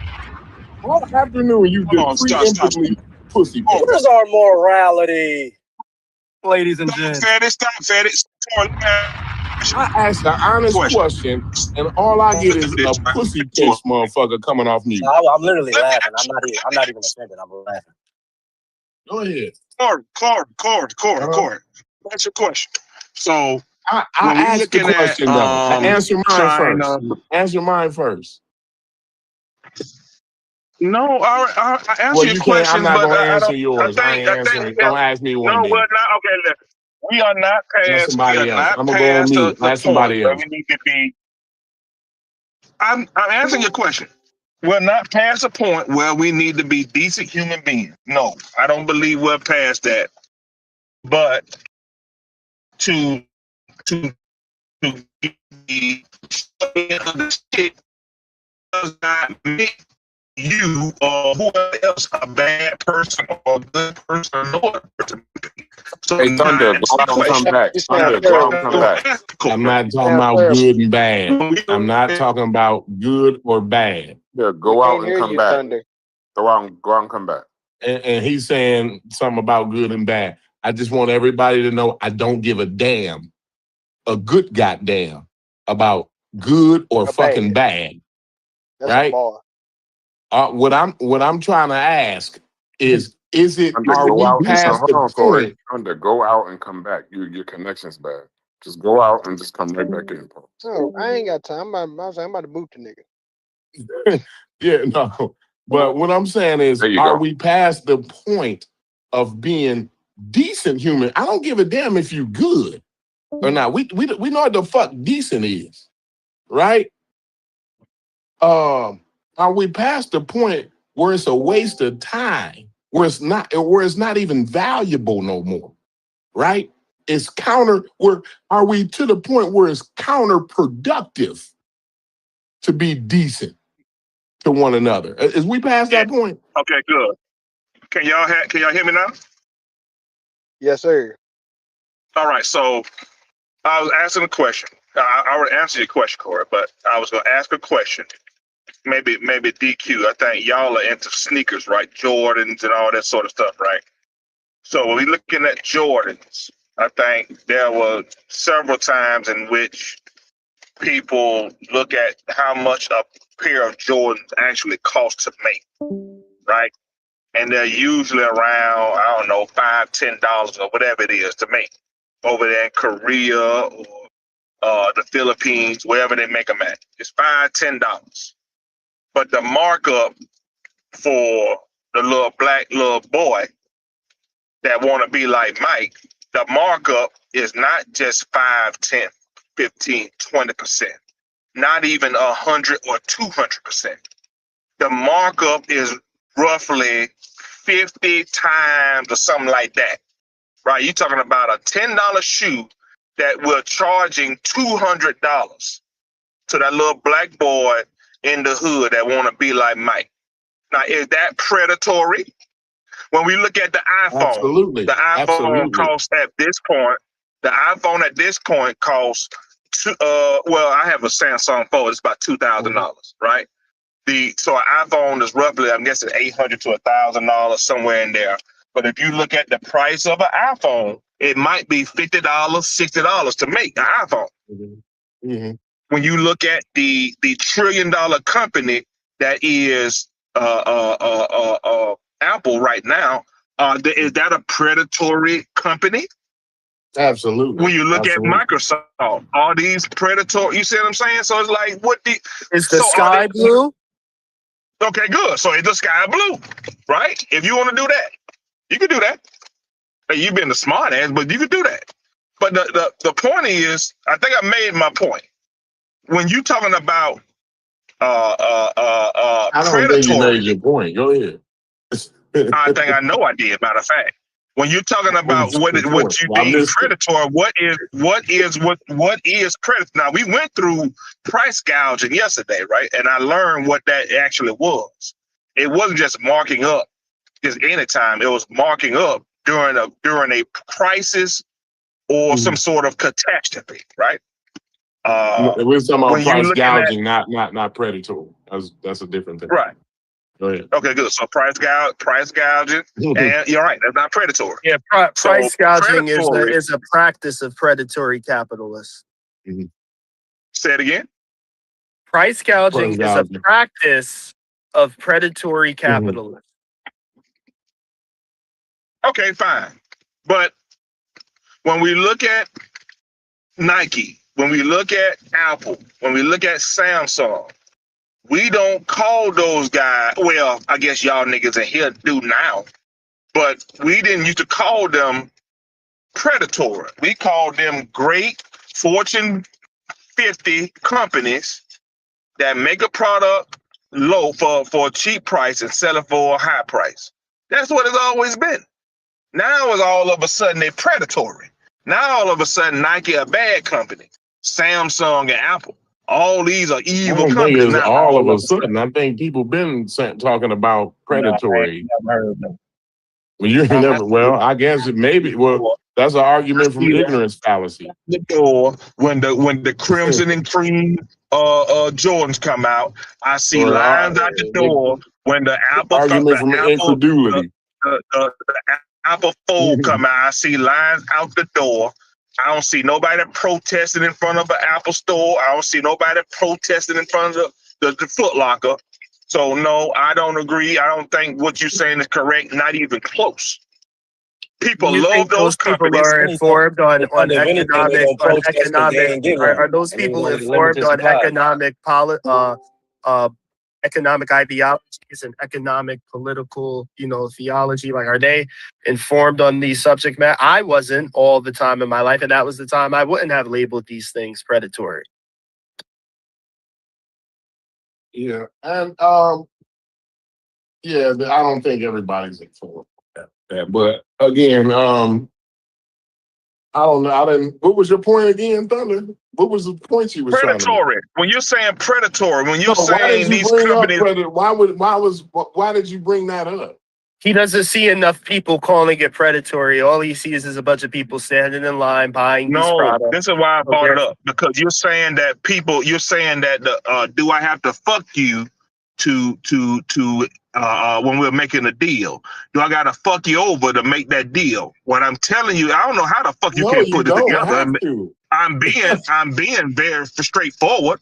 I don't know how you can't put this together, but let's start over. What does that have to do with me and you being able to negotiate? And we don't have to fuck each other over to negotiate.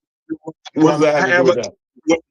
When I have a product that costs me $5 to make and I charge you $200 for it, am I fucking you over?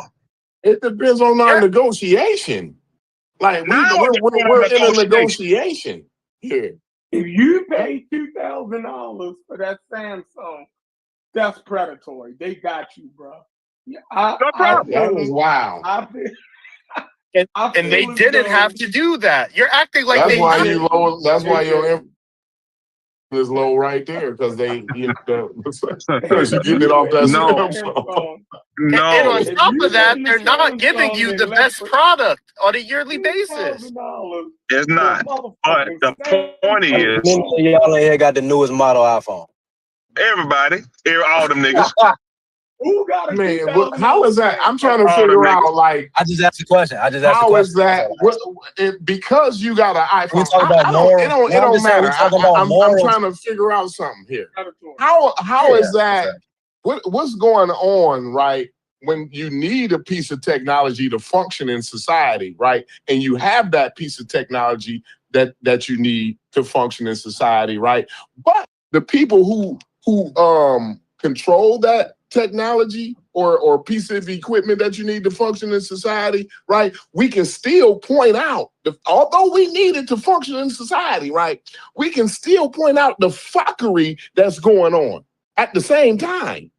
I don't understand. I wasn't more so talking about necessity though. Hey, Corey. I wasn't talking about necessity regarding a phone. I'm talking about the newest models and having consumer. Where we can't function. We're getting to a point if we're functioning in society, then we're some type of contradiction. And I'm done, Fetty. But Fetty, again, I wasn't talking about necessity. You just said you was done. I'm done now. But I just want to point out to you, every fucking time I start talking, you start talking. Right, and when you say the shit that you say, I'll be quiet. Gotcha. So in regards to phones and shit, I didn't say that in regards to necessity of having a phone in general. I literally said the newest iPhone for a reason because, right, I know people in real life who share the same sentiments as y'all, but in real life, they're aware of certain things that they don't partake in it regarding being a consumer. So I'm saying if you're outraged on Discord, and I'm not even talking to you, Corey. I'm saying if anybody is outraged in here, being concerned about predatory shit don't mean that you shouldn't participate in fucking society. You don't even know what I was about to say, my nigga. I'm just saying because you're saying outrage. Let me finish. It's wild to me. It's either you go live out in the woods. You just said 2 seconds ago when I talk, you don't talk. It's either you shut the fuck up or go live out in the woods. Who said that? I'm just saying, again, if you have the latest up-to-date Jordans and let me finish, you know what I'm saying? That talking point is so 1998. Like, that's crazy. Because you're bringing something from 1998, bro. Point. It's not even directed to you. Like, why you get so upset, my nigga? Because for a nigga your age to bring a 1998 I know two things can be true, bro. I know two things can be true. I'm not saying nothing profound, my nigga. I'm just saying it goes back to the whole being on the internet with certain outrage. If I don't see that somewhat correlated in real life and you're a part of the whole capitalism train of getting the most up-to-date materialistic shit, not necessity, but if you getting the latest shoes and you ain't tripping about the price and I'm just saying that the moral arguments out here kind of fall on its legs. So people, so let me explain something to you, Fetty. I think because you say this a lot. You say this like once a day, actually, right? And I want to explain something to you about luxury goods and mental health, right? So most of the things that people complain about is not the price of Jordans, right? And luxury goods, right? How much they favorite cigar costs, right? Most people ain't fucking complaining about that. That's not what they complaining about. They complaining about the cost of living, right? They're complaining about the predatory ways that these corporations, right, do wage thefts to the tune of $80 trillion. That's what they complaining about. They're not complaining about a fucking iPhone. So what I'm telling you is you don't hear, now you might hear some wild nigga, you can point to me, some wild nigga that you had a conversation on, right, that's got an iPhone, but he complained about the fucking price of the fucking iPhone, right? You might can point to me that, right? But I'm talking about Americans here, right? Americans as a whole, when they talking about the price gouging and the predatory loans and shit like that, they're talking about the necessities that it take, groceries, gasoline, home loans and shit like that. So when y'all bring me this 1998 talking point, right? That it's fucking ridiculous to me. Right. I think yeah, you literally talking past. I think you No, I misinterpreted think what I you said. ridiculous. Yeah. I think we was more so what I was talking about. He literally brought up Jordans and the moral idea of people working in Yes, fucking you and sweatshops. Thunder Hold are bringing on, up bro. You just Jordan. talked for 40 You seconds, and bro. Thunder bringing Bro, up you Jordan. just talked for 40 seconds, bro. You cut me off within 5. Come on, my nigga. All right, so boom. In regards to what he said about Jordan's capitalism, how I'm saying, if you on the internet, I'm not talking about you. You're on the internet, right? Talking about how things are unjust, right? I'm just telling you, in the mind of an American, when they buy Jordans and shit like that, that imagine or that vision of those people working in sweatshops doesn't even come to their mind. So I'm saying in regards to things we talk about in So you here. saying the average American Oh, understands about why you sweatshops and keep shit like that? yo, this I nigga, thought you was done. this I nigga thought will you talk, made you your literally point. cut. What do you mean you thought I was done? I kept talking, my nigga. Well, you started talking Yeah, again, but I thought you paused. I'm not bringing all of the big corporate. I'm not even talking about that, my nigga. I'm just saying in regards to I'm talking about morality. Jordans and iPhones. I don't know what to say to that. I don't know what to say to Jordans and iPhones. I know that's a 19. I do know what to say to that. He don't even what get. I will say is that's a talk too damn much. 1998 talking point. Talk too damn much. You don't even understand. Like niggas talk about 1990. Talking. Yeah, that's a 1998 talking point. Absolutely, from the Yeah, a lot Republican Party. a lot of talking points you may be archaic as fuck and prove That's don't work. fine. That's fine. Again, so I bring it up. I don't need. If I'm bringing up an old talking point, it's probably still because it's still relevant, right? You talking about the price of Jordans? That shit is so you don't even fucking understand. old. Again, you don't even know. That Like shit is so fucking old. You so lost in the conversation. You don't No, understand why you're talking about lost, luxury man. goods. You're talking about poor people purchasing Again, I'm luxury talking goods. about That's what you're talking about. This You think I brought don't up know what the fuck you're morality. talking I'm about? talking about morality. I'm talking about how far we How go. moral can you be what I'm saying? if you are poor? This If nigga you still don't get crying it. and poor, I'm gonna just let this that's all shit go you're over his talking head. I'm about. gonna just let this Is shit go the over his head. dynamic between poor people and luxury goods? It's Nah, an old fucking again, 1998 you still lost in the sauce, but I'm gonna let you keep talking. You louder. Oh, you lost in the sauce. You just said you confused. You the nigga who don't understand why these talking points are being made, and you still fucking I'm it up. saying you bringing in 1990. I'm gonna let you. Okay, that's fine. You bringing in Just 1998. because it's brought up from 1998 talk don't mean it's bullshit or not. I mean that doesn't bring up that doesn't validate anything you're saying. But because you're talking about the issues that we bringing up in today, and the issues that we bring up today is not fucking Jordans. It's about morale. This nigga do not listen. This nigga slow. This nigga You're slow, telling me about morality. Slow, bro. Listen. What does morality? Nigga slow, bro. This nigga you don't talking even. about the child labor. You're talking about child labor. I'm talking about. That's an example of the larger point I was making regarding morality, my nigga. Damn, boy. Why you can't get that? Look. I don't know. Y'all went from we was talking about price gouging and predatory shit, right? No, we were talking about being a decent person. We were talking about you asked a question, man. You asked a question. Thunder, you just got done. That was 20 minutes ago, Thunder. You just got done talking about whether Apple was Apple predatory, was this predatory and that predatory. You just got done saying that, Thunder. We build it off of what you asked. We build it off the question you asked, bro. You don't get that?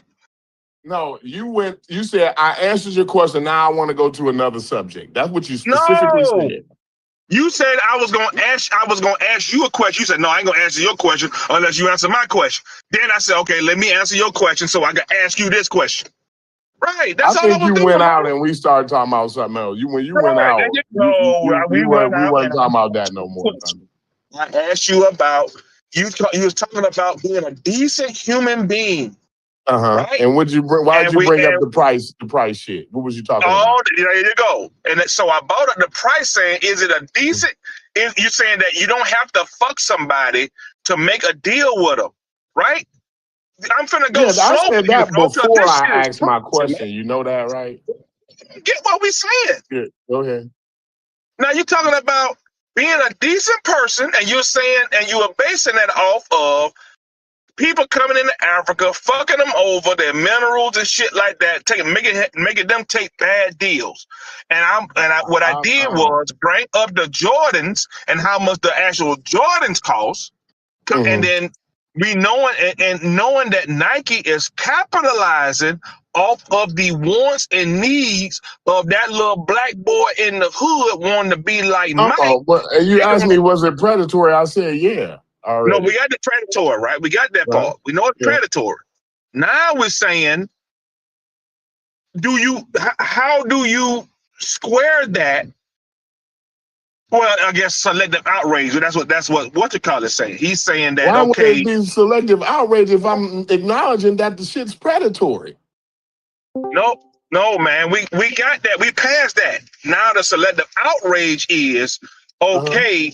I'm going to pay $2,000 for this phone, or I'm going to pay $1,000 for an iPhone, but I'm a bitch and complain about gas being $1 higher. Hey, Corey, don't. It's just they sound like the niggas that tell rape victims. Why was you wearing that shirt? Right. This is victim shaming, bro. This is victim blaming. Y'all are really trying to blame the fucking consumer. You niggas be, man. Nigga brought up a rape victim. Like, come on. Yeah, bro. because we fucking blaming consumers. We blaming the victims in the scenario. Extremism, bro. Stop, my nigga. Stop. That's crazy, Betty. I mean, that's wild. That's nasty work, bro. That's crazy.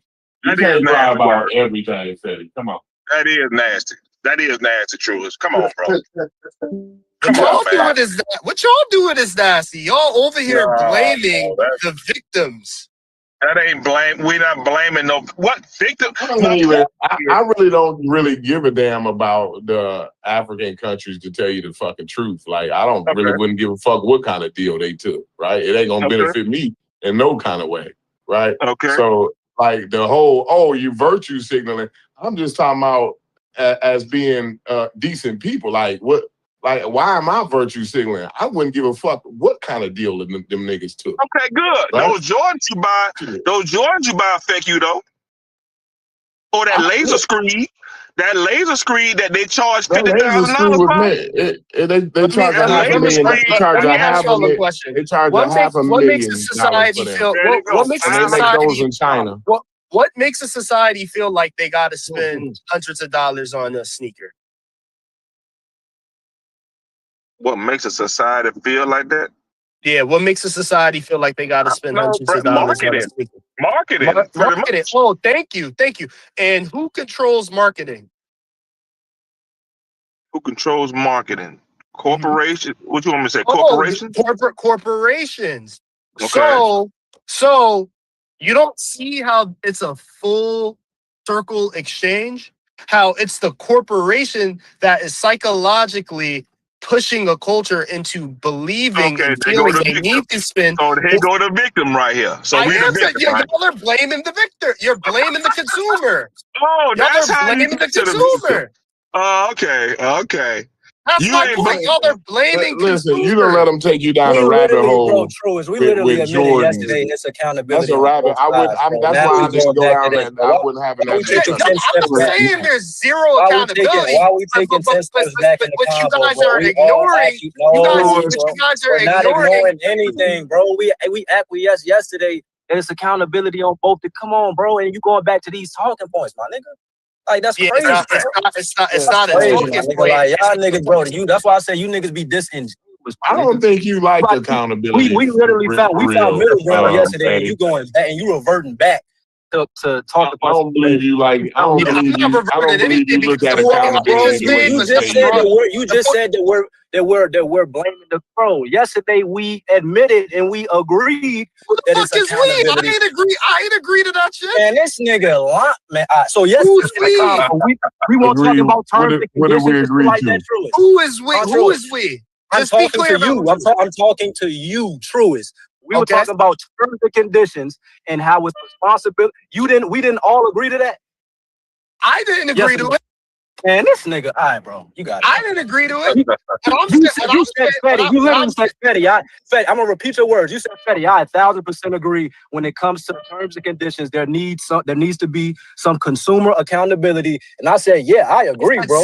I said there needs to be some. So why you bluffing? Why you bluffing? You just said you ain't say that. Hold on. This nigga bluffing, bro. Hold on. Wait. I just let you ask your question. I just let you ask your question. Now let me ask you a question. Let me ask you a question. I had to do all that for you to Let me ask you a question. And you about to play dumb. Nah. I'm not about to play dumb.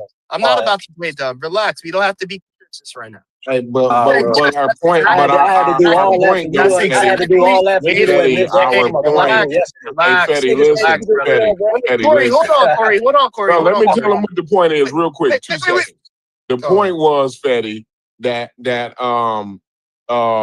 about the God damn it, man! I forgot what I was about to say. Damn. All right, let me just respond really quick. It's hot outside. So you just asked me a question about my response to your question about terms and conditions. Let me ask you a question now. Nah, I need you to admit. Wait a second. Give me the same respect I just gave you. Give me the same respect I just gave you. This nigga. You Give me the same respect I just gave you, because everyone just heard the question you said you asked me, and then I said yes to. Now let me ask you a question. In this conversation about Jordans, is there any terms and conditions that a young man has to read before buying some Jordans? Oh my God, that's what you came up with? No, bro.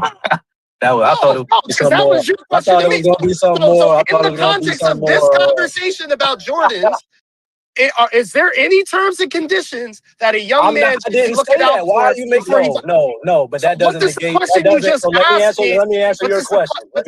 There's still accountability. There's still consumer accountability when it comes to Jordans and shit like that. So what do you say? That's not what I said yesterday. I was talking about terms and conditions. I'm talking about yesterday.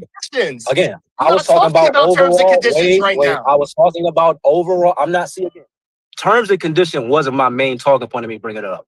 I'm saying consumer accountability, and I just use that as an example. So you're not about to trick me. You're not about to trick. You're not about to trick me. You can't get me, bro. Like, I'm on point, bro. You can't get me.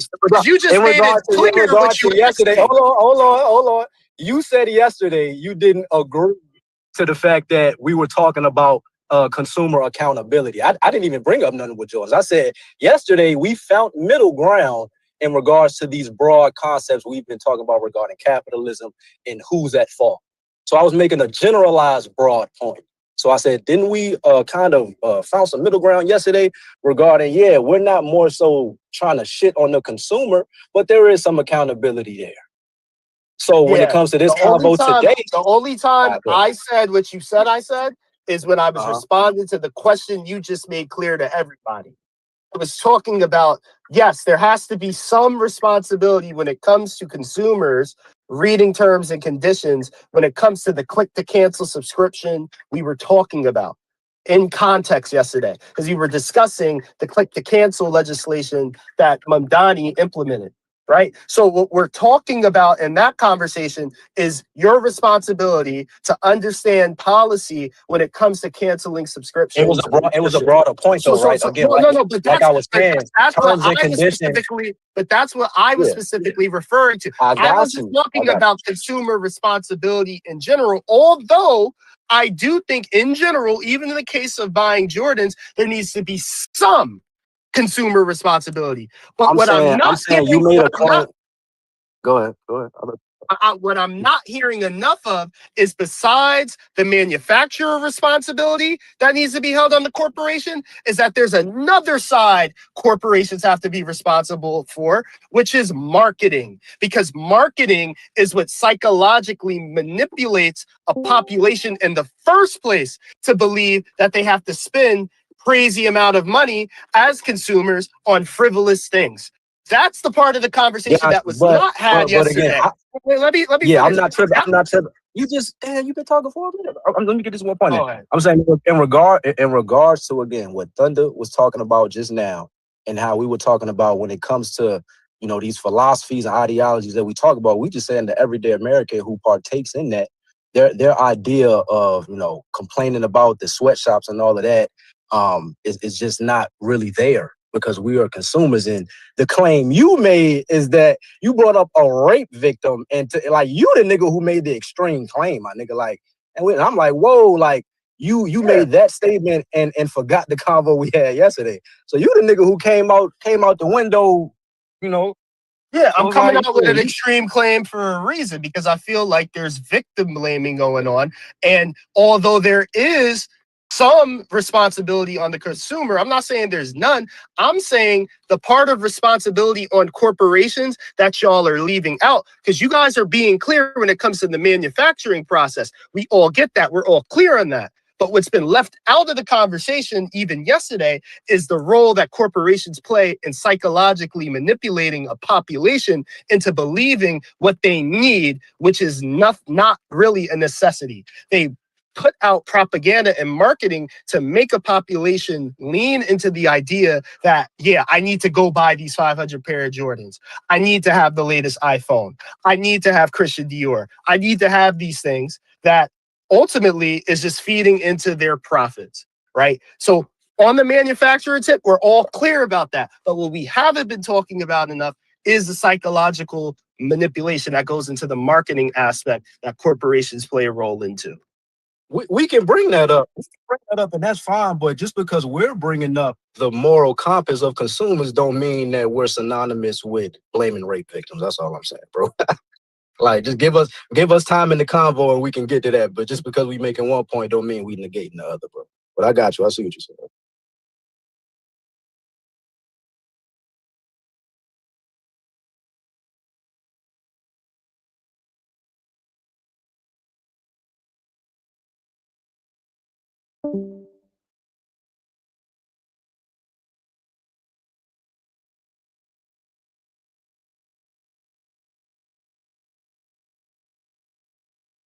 Well, I guess the fucking conversation's done then.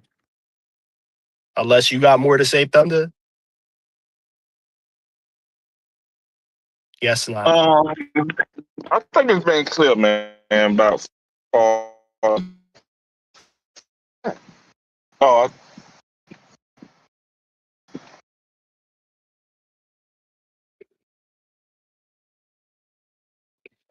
y'all, hold on.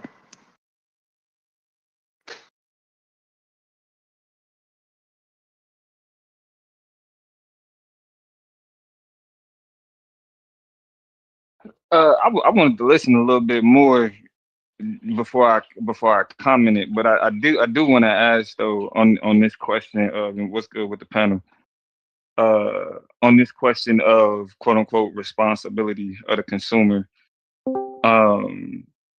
Is it, or from the perspective of the panel, is it that this conversation of responsibility is like neutral? Like, it's that, because the reason why I asked it, I guess I'll say the reason why I asked that is because there's a particular power dynamic associated with corporations, access and control of resources, and how that's then made available to who we call consumers. And so what the conversation of the responsibility of the consumer is, if y'all could clarify for me, is situated on what grounds? What are we saying is the responsibility of the consumer in the context of the corporate consumer relationship? And what does that responsibility entail? Because I didn't get I missed the earlier part of the conversation. Yeah, so with some individuals are saying it's twofold. So the first fold would be just off the idea that, people are willing to spend hundreds of dollars on a product that may have only cost, $50 to make, right? That is said by some to be something consumers should have a responsibility of being, I guess, aware of or being anti to, right?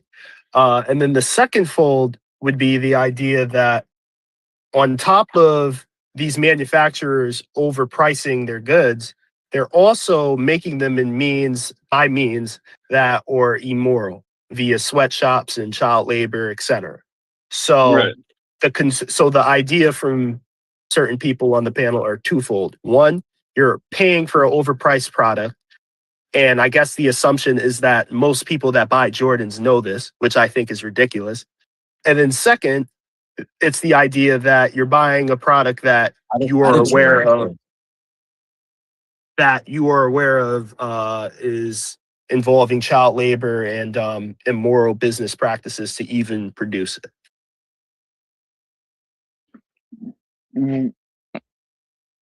Right, but I guess I go back to the question of, in the context of responsibility, how is that the responsibility of the consumer? Because What if they're in if a particular socioeconomic status and they decide to splurge all their money on materialistic shit, not because of necessity, but because of brand, luxury, etc. Consumer responsibility. Can you blame the corporation if you live in check?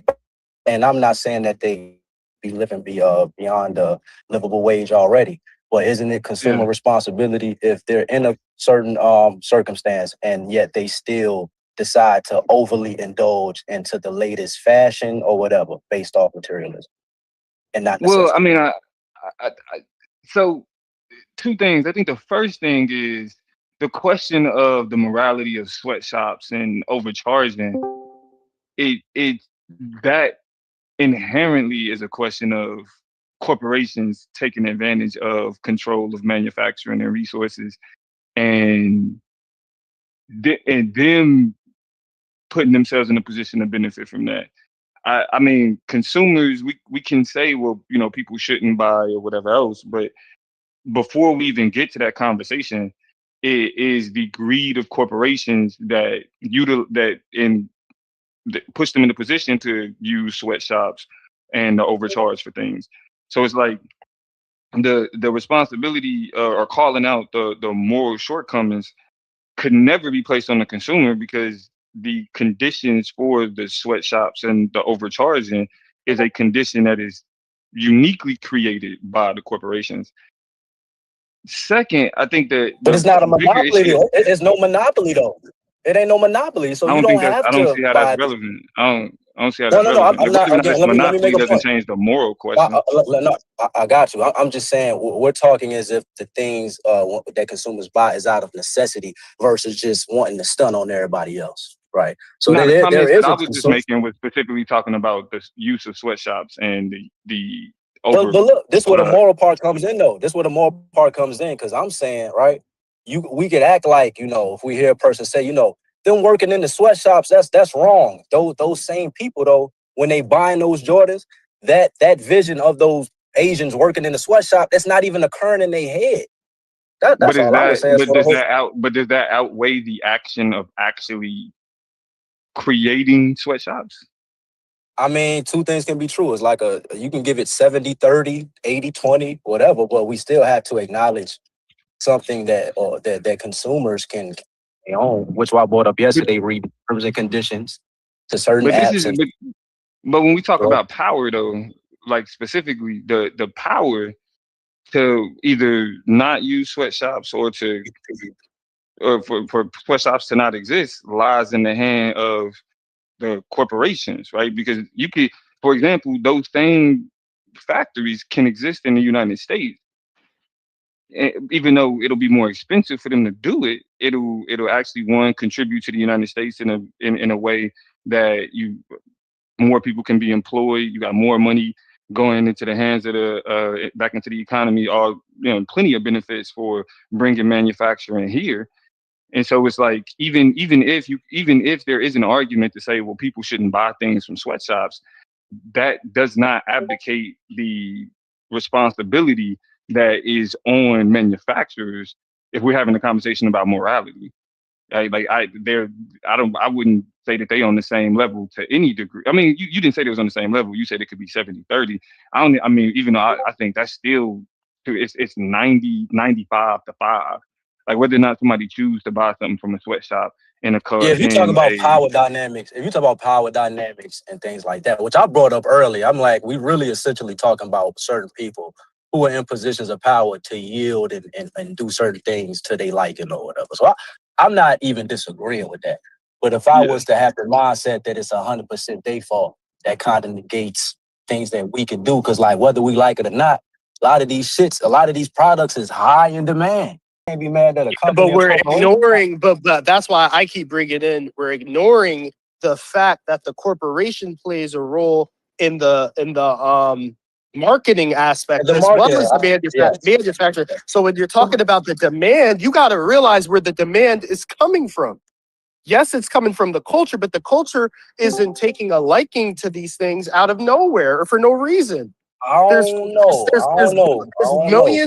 millions and billions of dollars going into the marketing to psychologically train you into feeling like this is something you need out of necessity when you absolutely don't. But that's why it's a give and take, because those influences we saw to wear what we wear came from our communities and people who look like us, not a commercial. You sitting in the living but room. where do you think those people got that? I said it's a give and take. I said, like I said, it's a give and take. It's an interplay to where it doesn't come out of nowhere. You don't all of a sudden start feeling like your community needs fucking Louis Vuitton and Christian Dior out of nowhere. I think that gives us I'm not saying you're doing it, but it gives us an indicator that we're powerless. Because like even that's like the whole talk about, I heard motherfuckers say black drug dealers can't be whatever because white people are the ones who drop the drug. It's like I see what you're saying, but I don't know. I'm not saying the consumer has no responsibility, but I keep saying it's very little. It's some. Like the bulk of the share, 2/3 of it is the corporations. They're involved in the marketing and they're involved in the manufacturing process. All the consumer does is consume. No, man. Do you know what supply and demand is? Market. You could market anything you want. If the customers don't want to buy it, they ain't gonna buy it, man. You can't keep blaming. It's like Beyonce. You could have a concert in New York City. As a matter of fact, Jay-Z. Jay-Z can charge whatever he wants to charge for a concert. Nipsey sold an album for $100. He can't overcharge nothing. He could charge $1,000 per ticket, and guess what people gonna do? They gonna go. Now, should it cost $1,000? No, it shouldn't cost $1,000. Matter of fact, you in New York, the New York Knicks, all the niggas was bitching about the ticket prices up there. Did that stop the Knicks from charging what the hell they wanted to charge? That's one. And two, did the Knicks give a damn about what you said about them charge? No, they did it. And guess what? People paid it, and they loved it.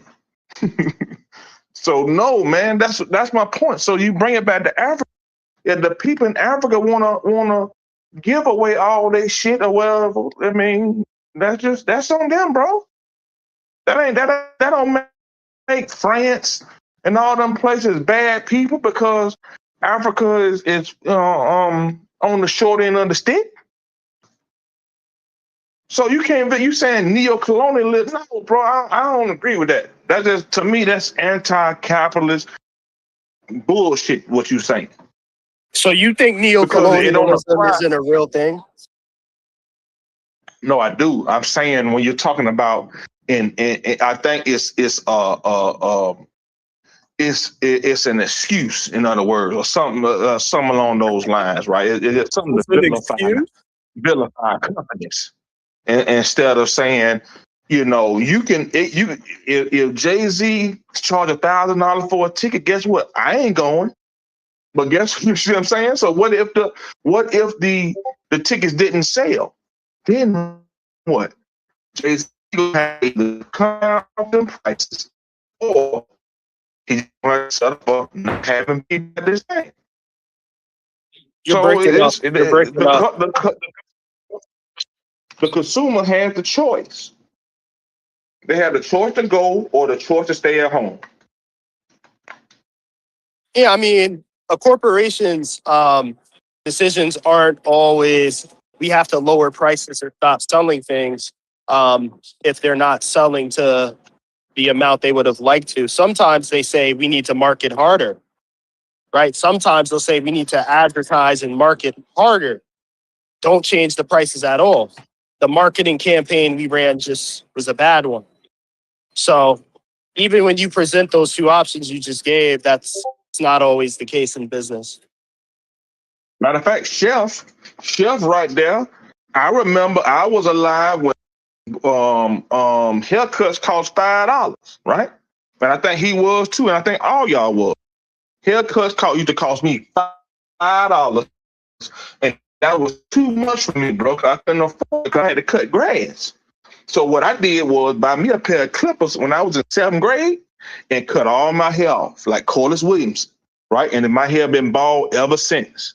So you gotta get That that. nigga said Corliss So you Williams, can. and that's So an guess NBA what? player, ain't it? Yeah. Okay, good. So it's something in there. So Chef had the opportunity to do what? He could say, "Hey man, I'm gonna charge these people $20 and I'm gonna go out of business," or he gonna charge them people $60 and he gonna stay in business. So does that mean that Chef is a bad person? He's not a decent person because he's trying to stay in business and take care of his family, and he got to overcharge, unfortunately? No, He's not a bad that ain't person right. for doing what he did because the scale of what he's doing, even down to the net profits he's making, it's not to the same scale of the entities we're discussing. They're No, not. They're not. okay, good. So Allow me. decent Allow me person. to respond. Allow me to respond. Allow me to respond. They're Yeah, so you not. got to They're fuck not. up. They're not. They're not doing what they're doing to feed their family, simply, as you put it. They're doing what they're doing in many instances to buy another fucking yacht. They're not doing things they're doing just to put food on the table, as you just characterized. Even with buying that yacht, they still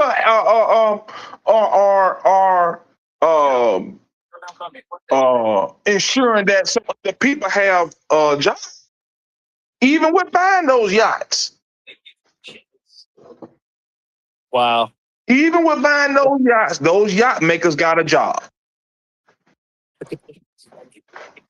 So is it bad? I don't even know how to, man. Okay, so shit is great. Okay, so it was in his best interest to buy a yacht so he could pay even more people wages below a livable wage, as opposed to trying to figure out ways he can raise the wages of the people he's already employing Yeah. to be more relative to the cost of living wherever they reside.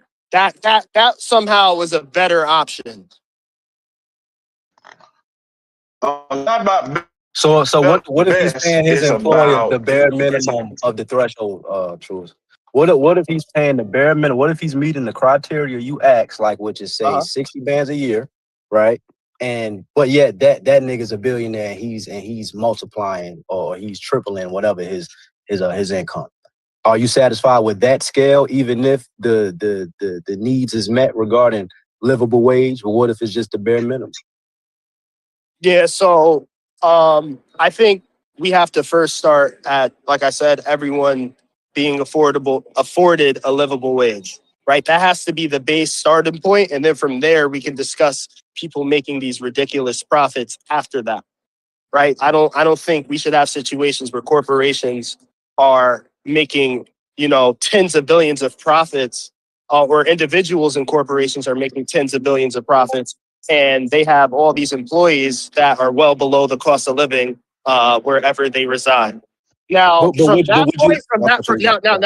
there, to answer your question, from that starting point, I'm not an economist. I'm not exactly sure what the threshold should be beyond that. But what I can say definitively is that everyone should be able to have an affordable wage as a base to cover. I'm with you on that. I just think a lot of, say, billionaires, right, in these convos, I think even if they were the ones who were to pay their workers a livable wage, even though it's at the lower end, I think they still fall into the broader category of greed, even though they may be meeting certain requirements y'all asking. You see what I'm saying? Yeah, and that's what I'm saying. Yeah, Like, because on top of that, go because like the greater issue with the billionaire ain't even really the question of what they pay. It's more so what's required, like the levels of exploitation that are necessary in order to get $1 billion.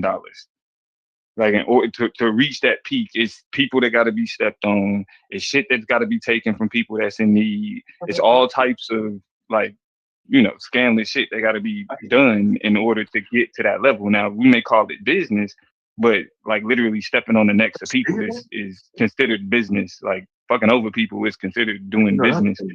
So it's regardless of whether or not they choose to pay people a livable wage to get to that point, somebody already fucked over. Somebody's already being exploited. But I think though, because it's interesting, we can kind of justify somebody raising prices the way that they want to or whatever, but then we don't look at people, the consumer engaging in capitalism, in the type of materialism that maybe they quote unquote can't afford, but that's not justifiable. I mean, I if we just talking about gave you the example. I just no, gave you I'm Chef. talking about the consumer. You was talking about you.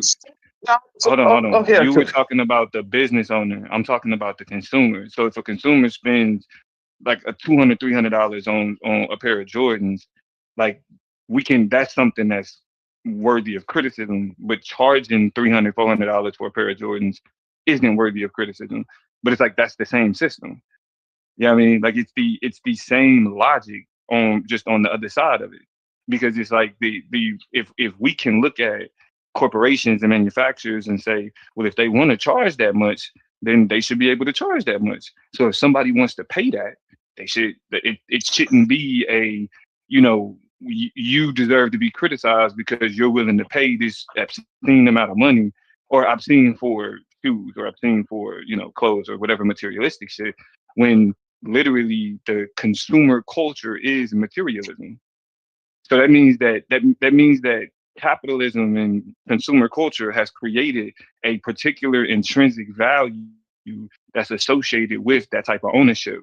Like if you it was this one book that I read back in the day called Look Out Whitey, Black Power's Gonna Get Your Mama, where they talked about Julius Lester, I think his name was, and he talked about the value of a share, like what it meant for a sharecropper to have a Cadillac in his driveway. Like the consumer culture, like you a sharecropper, you don't own the land, you work the land for pennies or whatever else, but you got you a Cadillac in the driveway. That creates an intrinsic value. Does that Cadillac improve your life materially? No. Right? Can you really, as a sharecropper, can you afford a Cadillac? No. But at the same time, the culture that you exist in puts that Cadillac in front of you and tells you this is meaningful for you to have. So if somebody in a condition like a sharecropper goes out and put everything they got into getting a Cadillac, go into debt, getting a Cadillac, you know what I'm saying? Like, to dump out their savings to get a Cadillac, well, that's their Is it role Cadillac in fault? the consumer society. So it's Is like, it why would you Cadillac then fault? criticize? I don't think you understand the argument I'm making to ask is if it's the Cadillac fault, because that question doesn't make sense in the context of the point I'm making. Because the point that I'm making is critiquing consumers for quote unquote spending money that they maybe don't have, or things that they can't afford or whatever else. Like that's literally what corporations and marketing and media incentivizes. So it's like they're Bro, we playing making the their same role. argument. We on the same team, bro. Well, again, Same team. the conversation that we may be. No, I that's don't not think we. true. That's not true. Y'all ain't on the. Hey, what they hearing is you so smart right now and putting it down so much. They saying, "Oh no, he is talking the same thing. The truest, and them been talking. Don't try to get on his side because he intellectually laughing y'all niggas. Howard, let me ask you a Go question. ahead, brother. Is Shut the hell up, truest Howard. point? Shut your ass up. Is truest point? Let me ask you this, Howard. Is truest point that the consumer is the problem or the company is the problem? Which one? Truist said 2/3 the company, 1/3 the consumer, and he brought Good. up three specific. He brought up three specific parts that he was talking about. Two were for the company, one for the consumer, which is actually a 66-33 split. Okay, now, am I saying? Now, don't Am I ask me. saying the Don't consumer? ask me 5 and 6, 7 Am I questions. I'm saying the done. I'm at work. consumer? Am I saying the consumer is the problem or the company is the problem? Which one? Oh, now he at work. I've been saying the consumer is the problem. Don't blame the damn company. The company is going. You can't blame Chef. You can't blame Chef for charging $60. You can't blame him. Well, so that's my point though. So then, if you I can't know that's blame your the, part. I if just you, told you we're on the same team, my brother. well, That's all. well, no, well, this is what I'm saying. Well, where we diverge though is if your logic is that we can't blame the corporation for charging what they want to charge, we can't blame the consumer for paying it. You can't look at somebody that's willing to pay $300 for some Jordans and be like, well, you're the problem when Oh the yeah, I agree with that. I'm No, just saying if we you agree make with that. no, I'm That saying We if would you be agree with another that. lap. I'm saying if you're okay, making a yeah, so we moral on the same argument, I'm side. saying if you're Yeah. making a moral That would argument be regarding another lap capitalism he and doing. you Now, still don't try to get on indulging his in the side. That's that's another all I lap. was Howard, okay, which one are you? Howard Are you don't gonna know be at what work, the fuck. Howard? Nah, which Howard one? just yapping, bro. Howard don't know what the fuck going on. What's I good, Which do. bro? one? You I know exactly what's going you're on. not gonna be at work? Why do So you think again, Truist?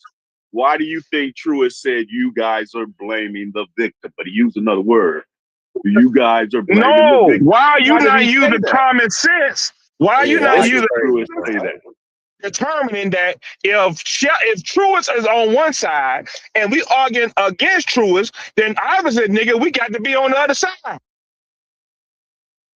what Exactly, bro. I'm saying is that young brother that's talking is not on y'all side. He's saying what Yes, he Truist is Yeah, saying. hey, Howard. Oh my God God. damn, You man. continue to let them agree with Domo because this is hilarious to me.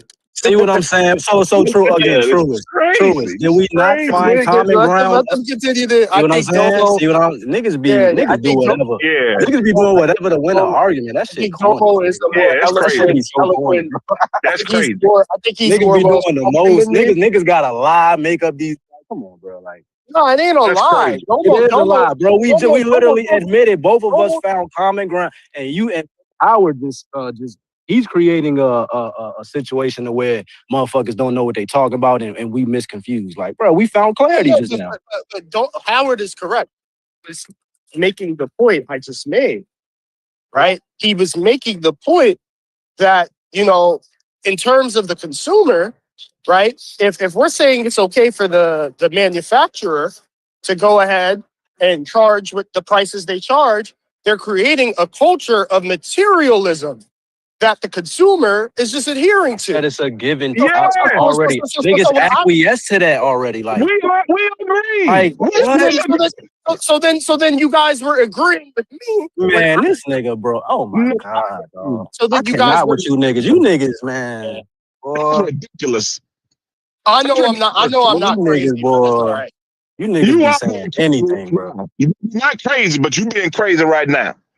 What the point was, we're saying that when you look at Nike, when you look at all these places, Apple, they're charging retarded ass prices, and you vilify the colonizer for coming in and being predatory against Africa. But when it comes to Nike and all these other niggas, y'all straight.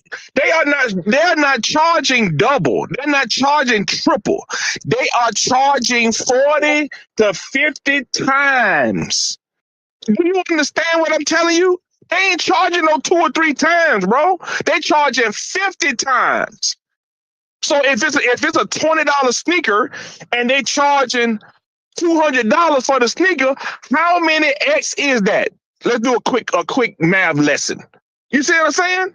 So, bro, that's crazy. That was you're saying that it is Nike's fault because they are marketing toward these people that want to spend the money. You're saying that it's Nike's fault that they're putting that price up there like that. I'm saying if you're gonna blame anybody, blame the consumer for paying that shit. Which brought me right back to Jay-Z. Well, He could charge and that, $20,000 for a ticket. Guess who ain't gonna be there? thank you for Me, I making can't be there. But guess your what? You're gonna stance have clear, a whole Thunder. bunch of people Thank you for that making is your there stance and they're clear. gonna be enjoying themselves and they're gonna have the time of their life at that $20,000 a ticket concert. That's what you're going to have. So you can't blame Jay-Z for charging $20,000 when you got consumers who gonna pay for it. Thank you for You making your vilify point clear, Thunder. Jay-Z. Jay-Z is price Thank you for gouging making your and point clear. overcharging, and he taking money out of the hood and blah blah blah. I say, nigga, if you gonna pay for it, pay for it. If don't, We hear shut the you, fuck up and stay at home. and we hear you, and that's exactly what Domo was not saying. So thank you for clarifying. You know what? All right, Howard. So Howard, listen, we gonna act like you gonna be here from now on. That nigga You Howard don't. fucked up the whole Since you convo. don't, yeah, he is. Since you don't want to mute out, we done gave you 2 or 3 times to mute your ass out and get the hell on. But you keep on poking your goddamn nose in folks' business. So stay on the line. Don't mute out no more. Don't mute out no more. Now, based on what I'm saying, I'm thinking that Fetty agrees with it, damn near everything I say. You don't have to agree with everything, but most of it. And I think Truist would be disagreeing. So we not on the same page. Domo is a grown ass man. He could agree or disagree, but I'm saying in that case, and what he's saying compared to what I'm saying, when he was talking, we was in agreement. We not blaming the consumer. I mean, we not blaming the consumer. No, we're not blaming the company. That's called, hey, Company, ladies and gentlemen, that is called a Freudian slip.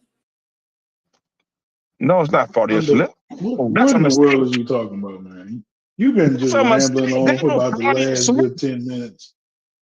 Logic. Let me ask you a question.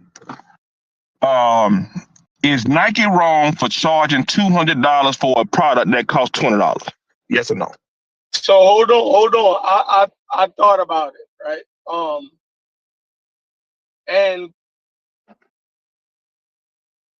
for the colonization, right? Colonization do require too much exploitation, right? So Thank you, Chef. I think the word I think what I'm saying overall is that Africa needs the help of their former colonial power, right, in order to advance forward. That's what I'm saying. So I don't expect it to be in a colonial manner, Because but I know it ain't nothing but I was taking colonial to mean Western influence, like Fetty said, yeah. Western influence. I could totally Like agree with you on that one, they Sam. still supposed to be okay. I could All right, y'all totally can agree Yeah, with you on I'm that. not with you. I don't have a problem with that. Well, Yeah, you agree that it needs Western influence, that it can't do it on its own. Hell yeah. In today's economy, in today's political and I agree geopolitical with that economy, too. I don't think Okay. no African country can independently and autonomously There's develop nobody else itself. in the world. Everybody else traded Yeah, information in the everybody world with each traded other. exactly. So let me Yeah. but okay, so then let me ask this. So then how do you support Ibrahim and also say that? What you mean? How Challenge. in this Discord, maybe not you, Mujasi, but in this Okay, They because I was Discord, gonna say, because I on support Ibrahim. Ibrahim. I don't even know They that much about Ibrahim to support no, him. well, I mean, because I kept saying Ibrahim Traore and Burkina Faso and that collection of Sahel states has completely, they threw out the French and then said they was going to do a vote similar to Western democracy. Then they said, fuck that, because it's too much. It would be too dangerous and whatever excuses they made up. And he locked up the country. He dismantled the press, won't allow Western press, all of that. and he's being celebrated because we keep saying that the colonial powers, when they get involved with African countries, they start doing coups and this, that, and the other. But now I'm hearing that they're saying they want the Western influence. You can't have it both ways. When the United States, Go ahead, Shaq. let me just say this: when the United States threw off of England as their colonial master, they did not stop dealing with France and Spain and other Europe. You dig what I'm saying? They went into agreements with their former colonial power.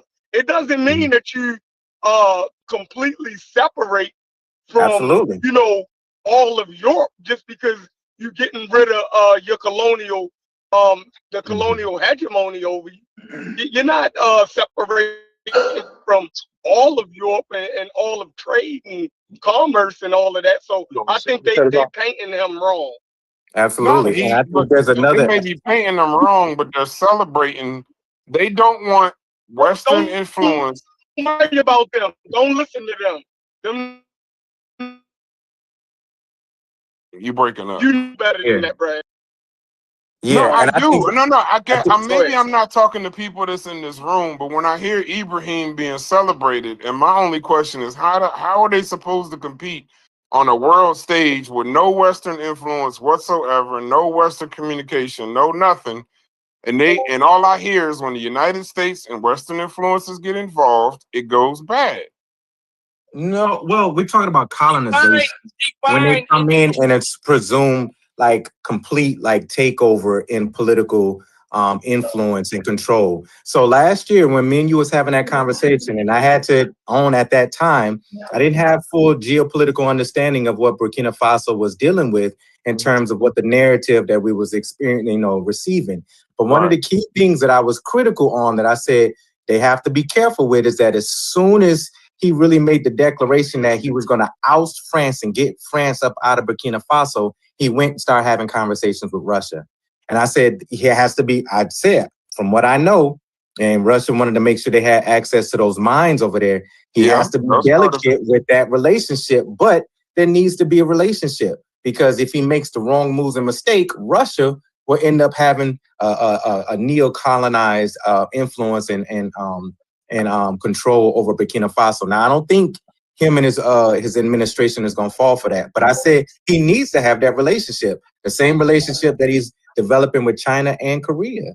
And so that has to happen. They can't do this by themselves, but they can't turn around and allow them to come in and control the infrastructure of that country. And that's what we're seeing with some of these Chinese corporations and ambassadors into Ghana. Isn't that kind of oxymoronic? I'm moving in is creating some strong economic stronghold with some of the things that they're getting set up there, and that's been going on for like almost 10 years. I want to say I'm gonna say a sentence, and I want to see if you're comfortable with me saying this sentence. Hold on. So, in order for the African countries to survive and thrive in 2026, they need the United States of America. I'm thinking how they gonna be able to be the dictator. I just need to know if you're comfortable with that sentence. If they not the ones doing it, why you guys say the United States? Well, because Western, but it's the most dominant. It's the most dominant.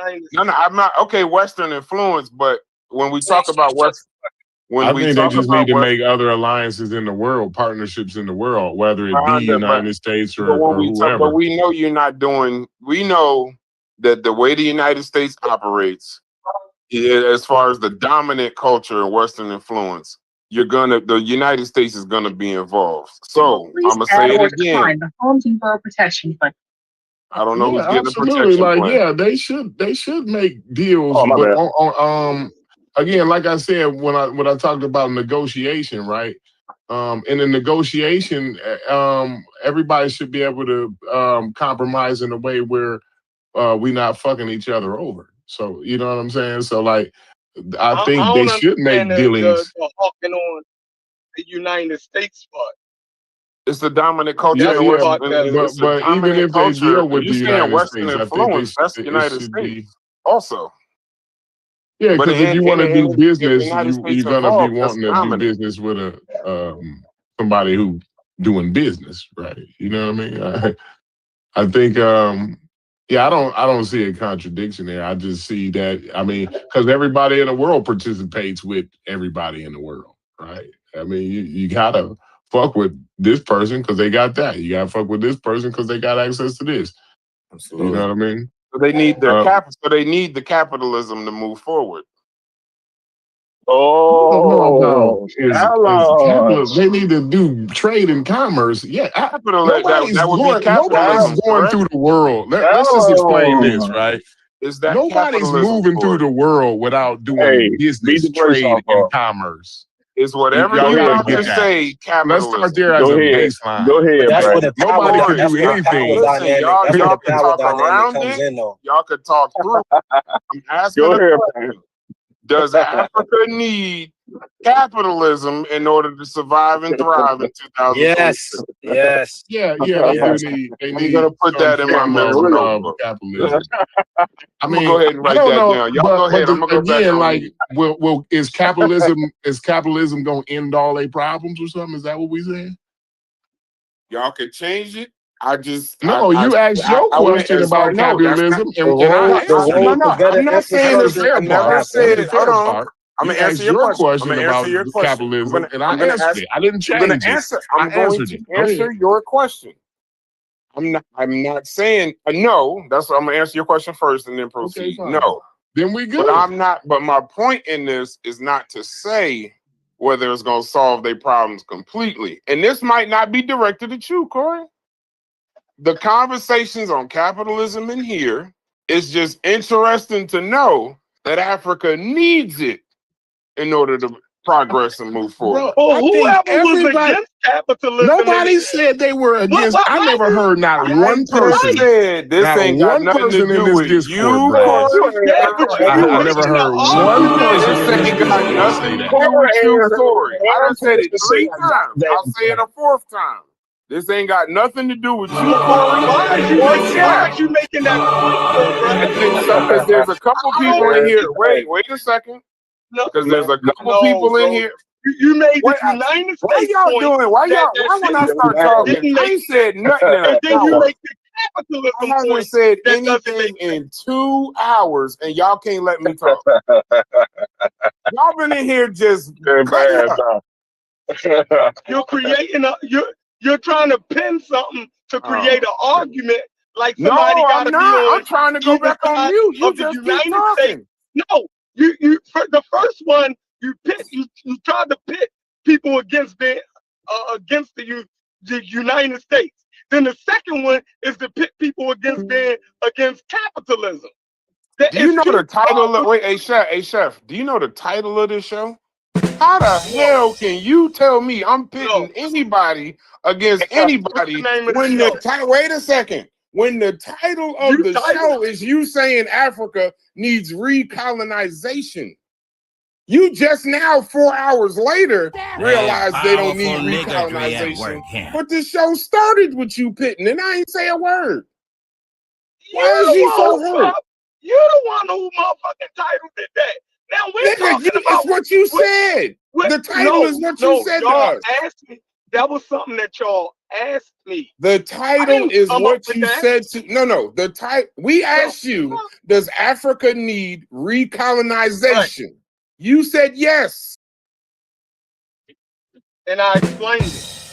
So, but you still said it. I just made it up. I didn't explain it that black and white. How you just it's a title. I can't put the context in a title. Okay, right. So I further explained it the same way. Now you're framing something too black and white again. You just framed it. Do Africa need the United States? When we were talking about Western influence. Right, and you framed it as the United States. And then the second framing was, do they need capitalism? Like, it's just these, you're narrowing it down for some crazy, like you're beating your chest. Make it make sense to me. I'm needing it because when you're talking about framing, y'all was talking about recolonization the entire show, and then somehow it moved to Western influence. Am I wrong? Y'all wasn't saying Western influence when we started.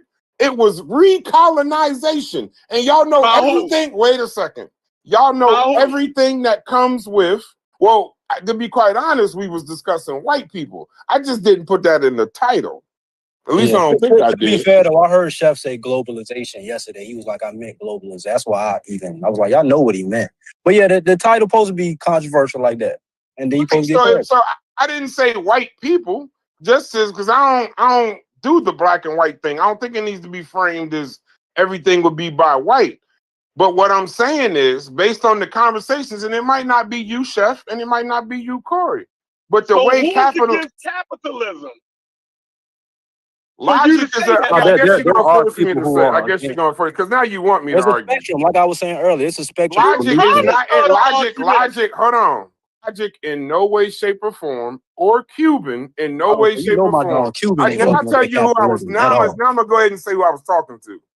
Logic and Cuban in no way, shape, or form believe, and Truist, but in no way, shape, or form believe that if you that capitalism would necessarily be a good thing to cause Africa to survive, thrive, and progress. Now you making us fight. I didn't want to fight.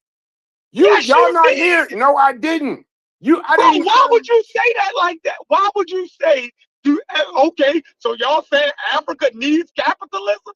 So you angle that at I said that's a direct, it's an indirect shot across the bow of Logic, Cuban, and Truist. I said it wasn't a shot at you. I didn't say it wasn't a shot. I know it wasn't a shot at me. I'm doing what you do. I'm putting that shit out there so niggas can know what the fuck is going on. You think Logic don't know I'm talking directly to him?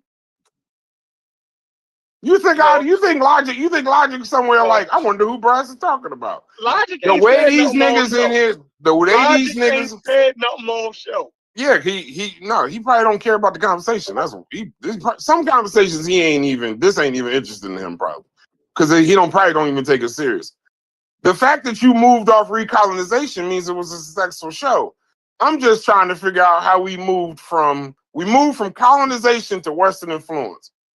Okay, now that we at Western influence, we can't kid ourselves that with all of these materials and mines and what the United States and white America did to Africa in the first place, we can't act like they wouldn't be involved in a major way.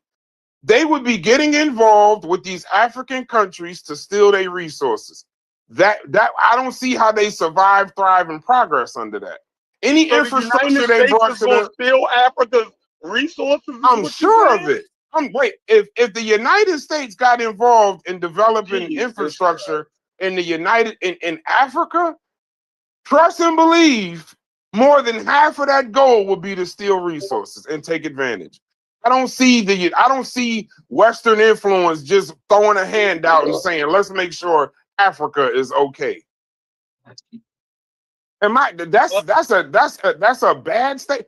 I would think I'm in the majority saying that. Y'all think the United States would not take advantage of Africa trying to help? It's very flavorful coming from you. You know what I'm saying? Being pro America and then admitting that America is somehow that it has flaws and it's not perfect. You didn't say that as a flaw. That is a flaw. That is definitely a flaw. Anytime we get involved with countries, we do coups. How many times do I say to be an American is to be a contradiction sometimes? To say you proud to be an American is a contradiction sometimes with some of the shit we do all over the world. Do you understand the things that you're saying will happen if America gets involved? That's neocolonialism. We're saying y'all doing neocolonialism. I don't even know what that means. We're saying we don't want neocolonialism. You can have influence without neocolonialism. So if you're saying you're going to start fair trade, global trade. Hey, Truist and Mujasi, I want to get y'all on record.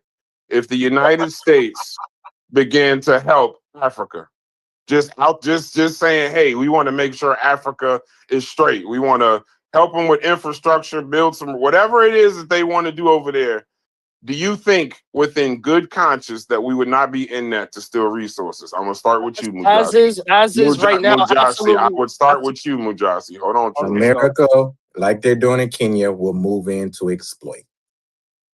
Okay, go ahead, Truist. As they are now, absolutely, they would absolutely exploit, Africa for its resources. Okay. So I don't see why everybody's trying to act like what I'm saying don't make sense. Yeah, because we're trying to have a hypothetical conversation where if we were to have the positives of Western influence and involvement without neocolonialism, because everyone was very clear we're against neocolonialism. Unless, is there anyone Could you on the tell me panel what that neocolonialism is? Okay, Well, let's be honest. Let's be honest.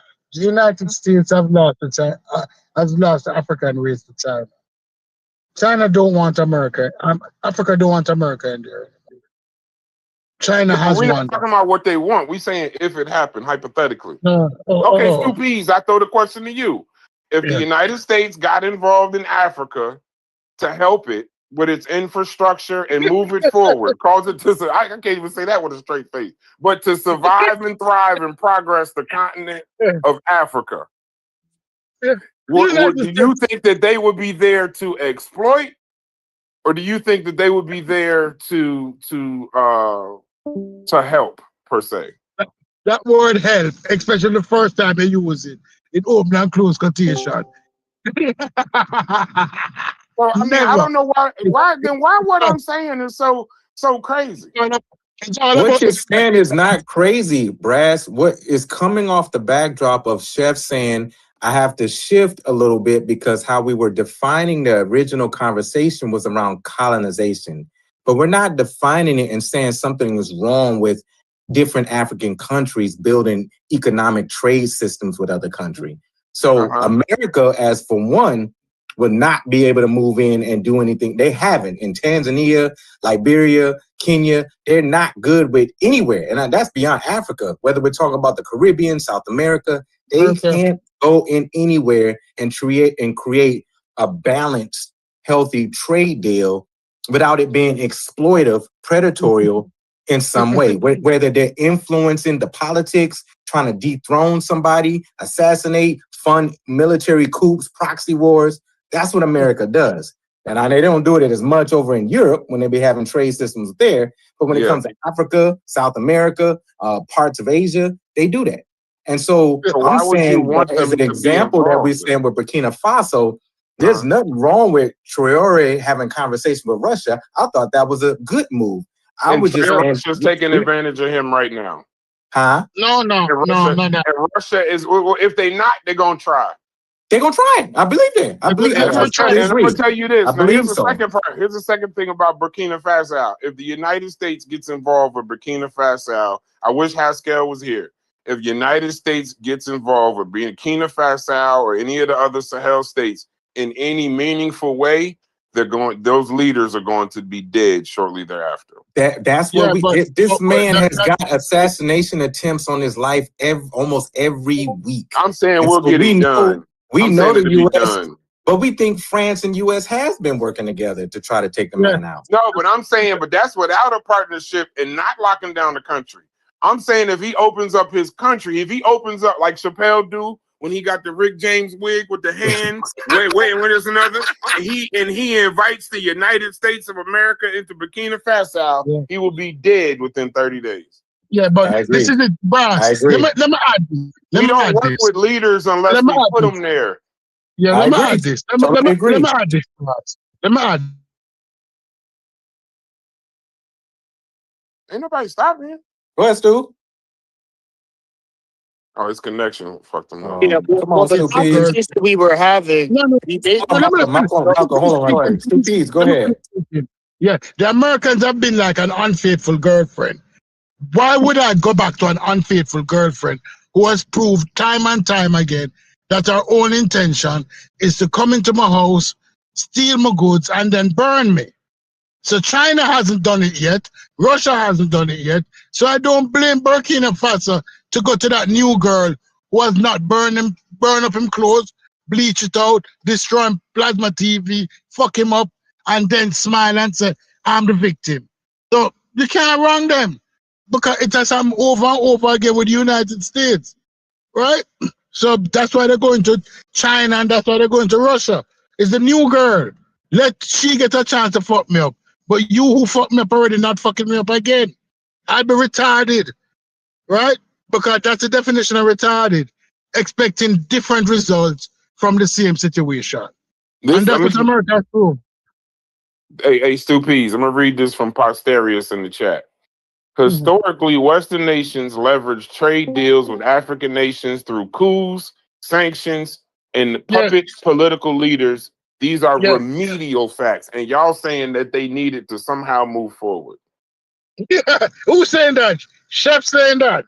Chef saying that. I mean, I thought that was pretty much where the panel had gotten to. Mujasi even. I was surprised when I heard Mujasi say it. You know what's going to come with that Western Y'all are influence? not putting the conversation in context. No, because I'm saying that African countries need to be able to trade with other countries, not that it has to be with America. They can't develop themselves autonomously by closing their borders and not having some trade relationship with materials and goods and resources. They have to.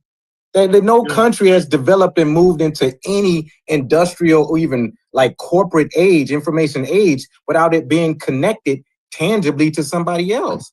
And so, but America is a problematic variable that we put on the table. But even if we're talking about Russia, like I said last year, that's complicated. He has to be careful if he's going to engage that. Any other bigger country, because they're not coming in out of some humanitarian effort. They want something.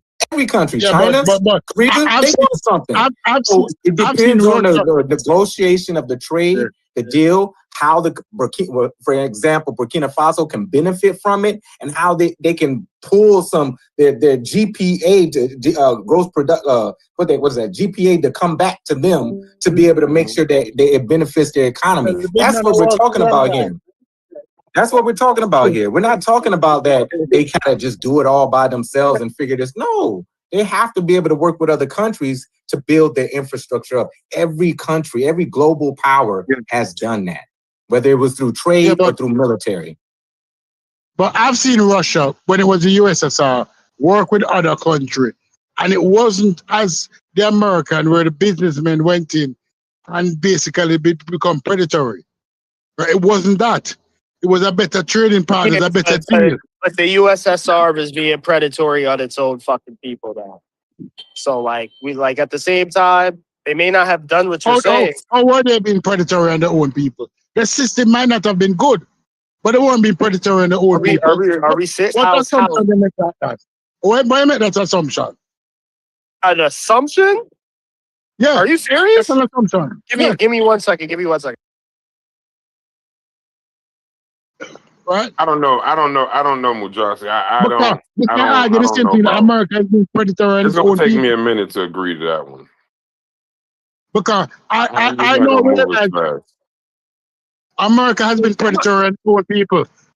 Poor people have always financed through the taxes. Rich people, that's predatory. Right? I could be wrong. I'm just going off of historical understandings of how other countries have moved into development. Like America didn't do it by itself. As soon as it beat the crown off of them, they went back and established factory relationships between England and here. They kept those contracts in place. Corporations got stronger. The South was able to still be able to manufacture their cotton and everything up north and send and export that stuff across the seas. Like none of that changed. And if we look at how cash crop economy still remained a powerful vessel that developed America, it was through their international trade systems. It wasn't entirely at the core of that was the African labor, but the international trade is what kept a lot of their exportation a powerful vehicle for creating this global power that we live in. And every country that has developed has had some type of system like that. Yeah, but what you don't take into consideration, Majasti, is that countries that supply pure raw material, those are the ones that have always been exploited. Right? So like the raw material countries, like those who produce bauxite, those who produce the uranium, those who produce the lithium. Yeah, so Not those, Snoopy, you said the Damn. USSR. How were they predatory? Right. not to their own people, just to their own people. I'm saying to their own people. We just talked about animal farm, brother. That is literally an encapsulation. Major is literally Stalin. Do I have to go into like how Stalin killed millions of his own and deported millions more? Yeah, but the question is, we'll look at it at a range. Is America predatory against its own people? So you saying a country is predatory to its own people is a non-argument. It's when you export your predator from your country to other country. That's what I have a problem with, right? I don't have a problem with what you do to your own people. Your people need to fix that within internally.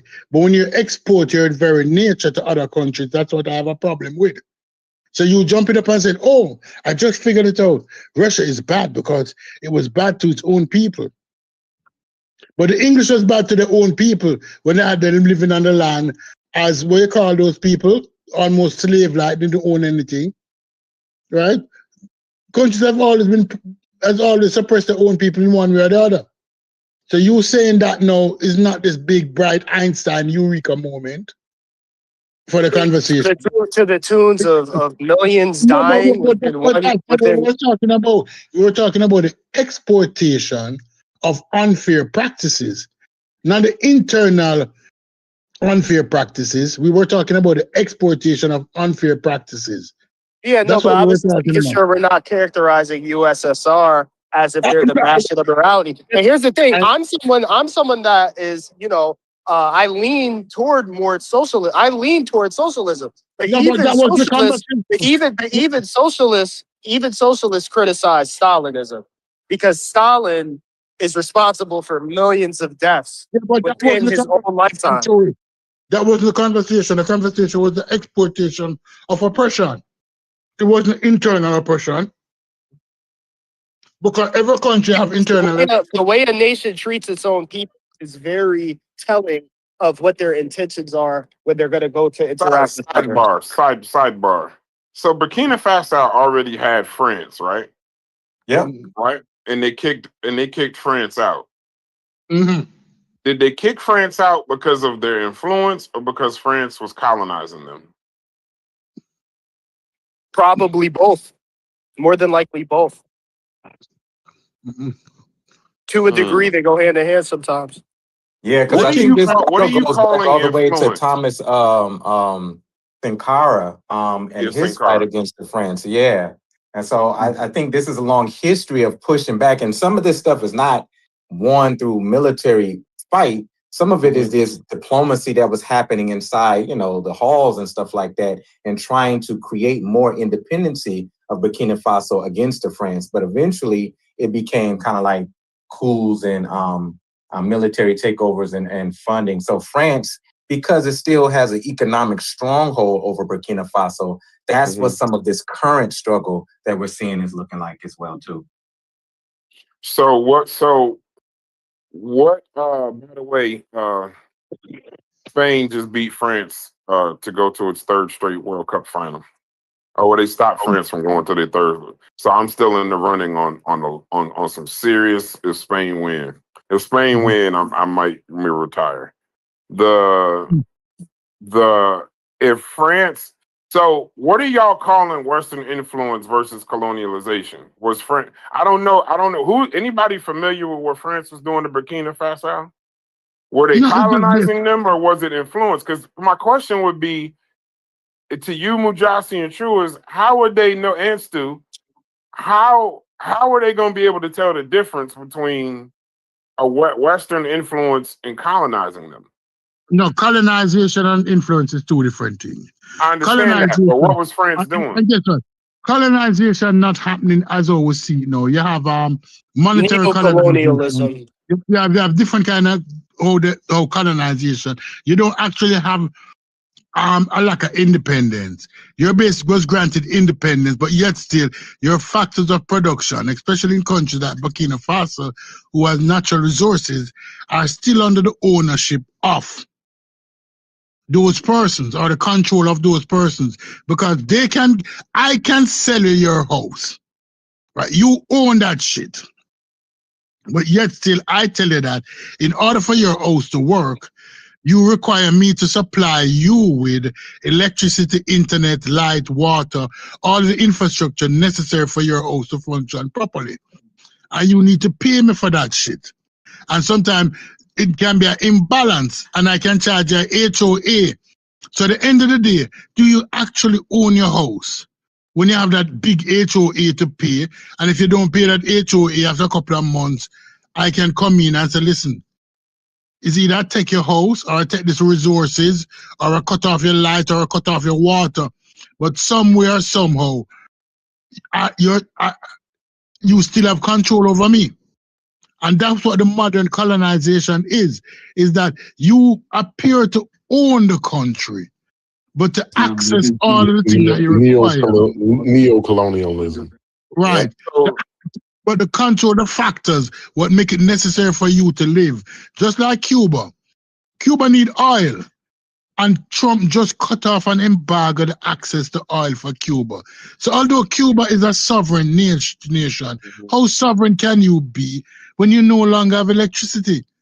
So how do you have influence? How does a Western power have influence over an African country without it being neo-colonialism? Wait, Exactly. Exactly. That's a good point. Wait, ask that question again.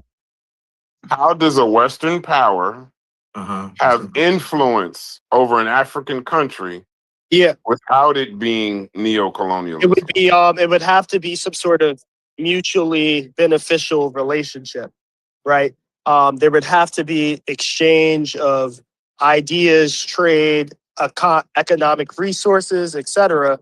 That is mutually beneficial. It can't be beneficial to one party. It can't be predatory. And unfortunately, we don't have too many examples of that to point to, but that would be the idea of Western influence or involvement in Africa that is not neo-colonial. The main aspect of it being neo-colonic would be, it being predatory. I'm trying to think, what would that be? I try to understand your question a little bit more, Brass, because I'm trying to think of what do y'all think is plausible. Here's my question. Here's for why. a group that can't extract their own resources. Right. So I'm watching. So I'm that's why I kept asking y'all about France, because they just kicked France out. So Burkina Faso gained their independence in 1960, but that was because France was literally colonizing Burkina Faso. Right. It was Occupation. called Upper Volta at the time. Yeah. But then after they kicked France out in 1960, they no longer ruled it as a colony, but they developed military agreements, foreign aid, French companies, French language and educational system, French monetary system, and their relationships with the political and military leaders. So much so that the influence actually became a partnership called Franc-Afrique. Yeah. So they called it influence at that time. But then I asked, why would you kick them out if it's influence? And then it said because the influence was confused with neo-colonialism and became unwanted, unequal, and politically costly. So stay right here real quick. So it says that French forces were helping them in regional counterterrorism, but the jihadist groups and eventually Burkina Faso felt that France should not be involved in their personal crisis and were unable or unwilling to solve it. Then they said, we want the influence, but we want our sovereignty. France, in order to protect their own citizens, had foreign troops stationed in the country, and but the look of it made the government look dependent on its former colonizer. And then Ibrahim himself came in, and I think that's the Sankara, I'm assuming, and said, we don't want your military at all. And once they ended the military, that ended pretty much everything in regards to influence. We don't want anything. Right. Because you got to think. How do you? That's my question. How do you influence? What does influence on them look like? What they were calling colonialism? influence was too imbalanced. And Right. it came to a point where they're like, we cannot trust you. Like, we can't even trust you to have any kind of influence here. Because we've already seen what you'll do with that. You're not trying to be equitable. So this is where they get to the... Do you think if the influence is too Hold on. strong, I gotta even though say it this. I really gotta Christian, respond to Brad's question before. Hold on, Fetty. Hold that, because I want to hear your question for sure. This is what we're learning about most independent African countries once they gain independence. That independence became almost nominal. It became like synonymous with kind of like paper form. But what became the clear interest is that they left the economic stakes on the table.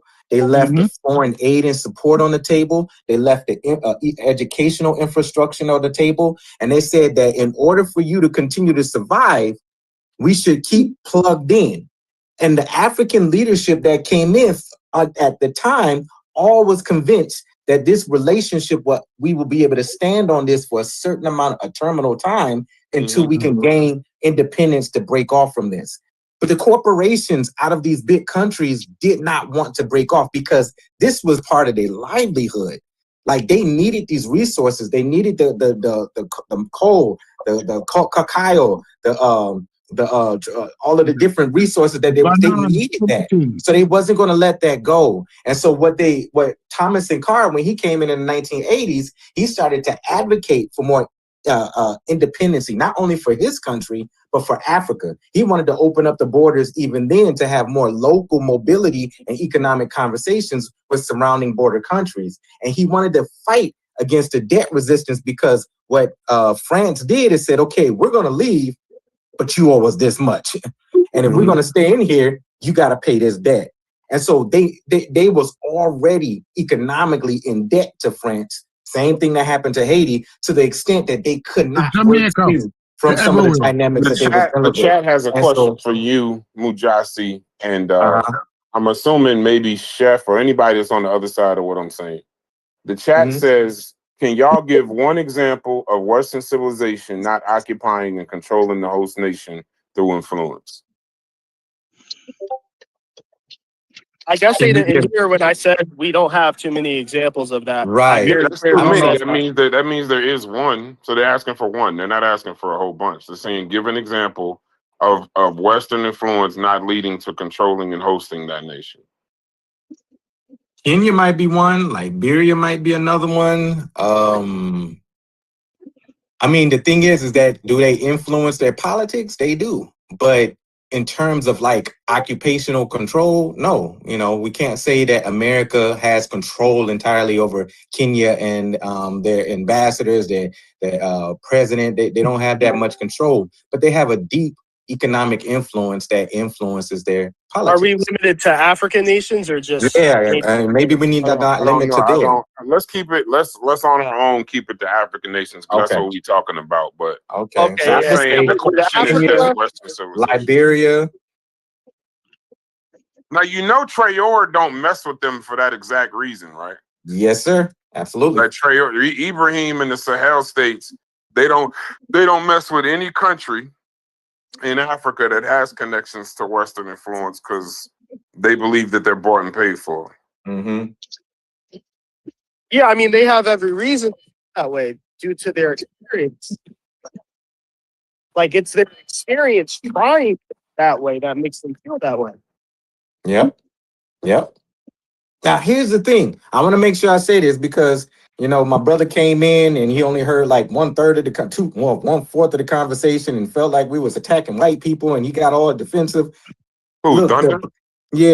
The black elite in Africa, the African elite is in corroboration with these neo-colonial interests. So it's not entirely on the French. They play a major part in this, but there's an elitism within certain African societies that's deeply embedded in the politics of these polities, these countries, that has a deep interest in maintaining this neo-colonial relationship.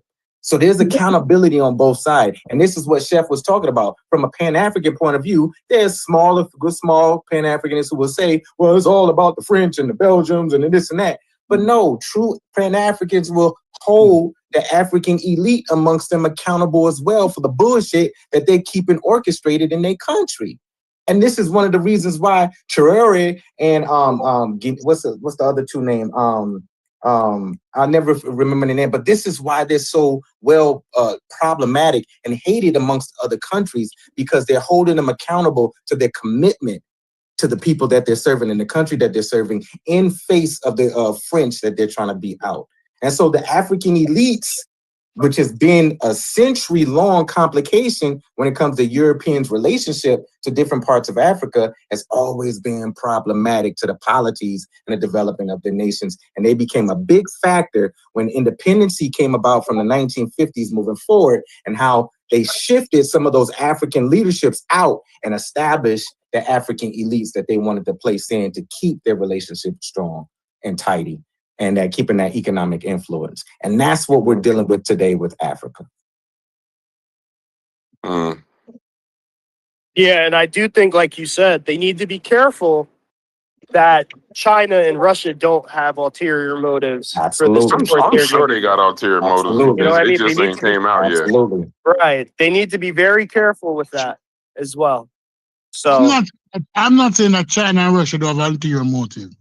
But historically, if we look at China, what China does, that's why they had no problem going into Brazil and Argentina lately, is that China give you a bigger share of the pie, right?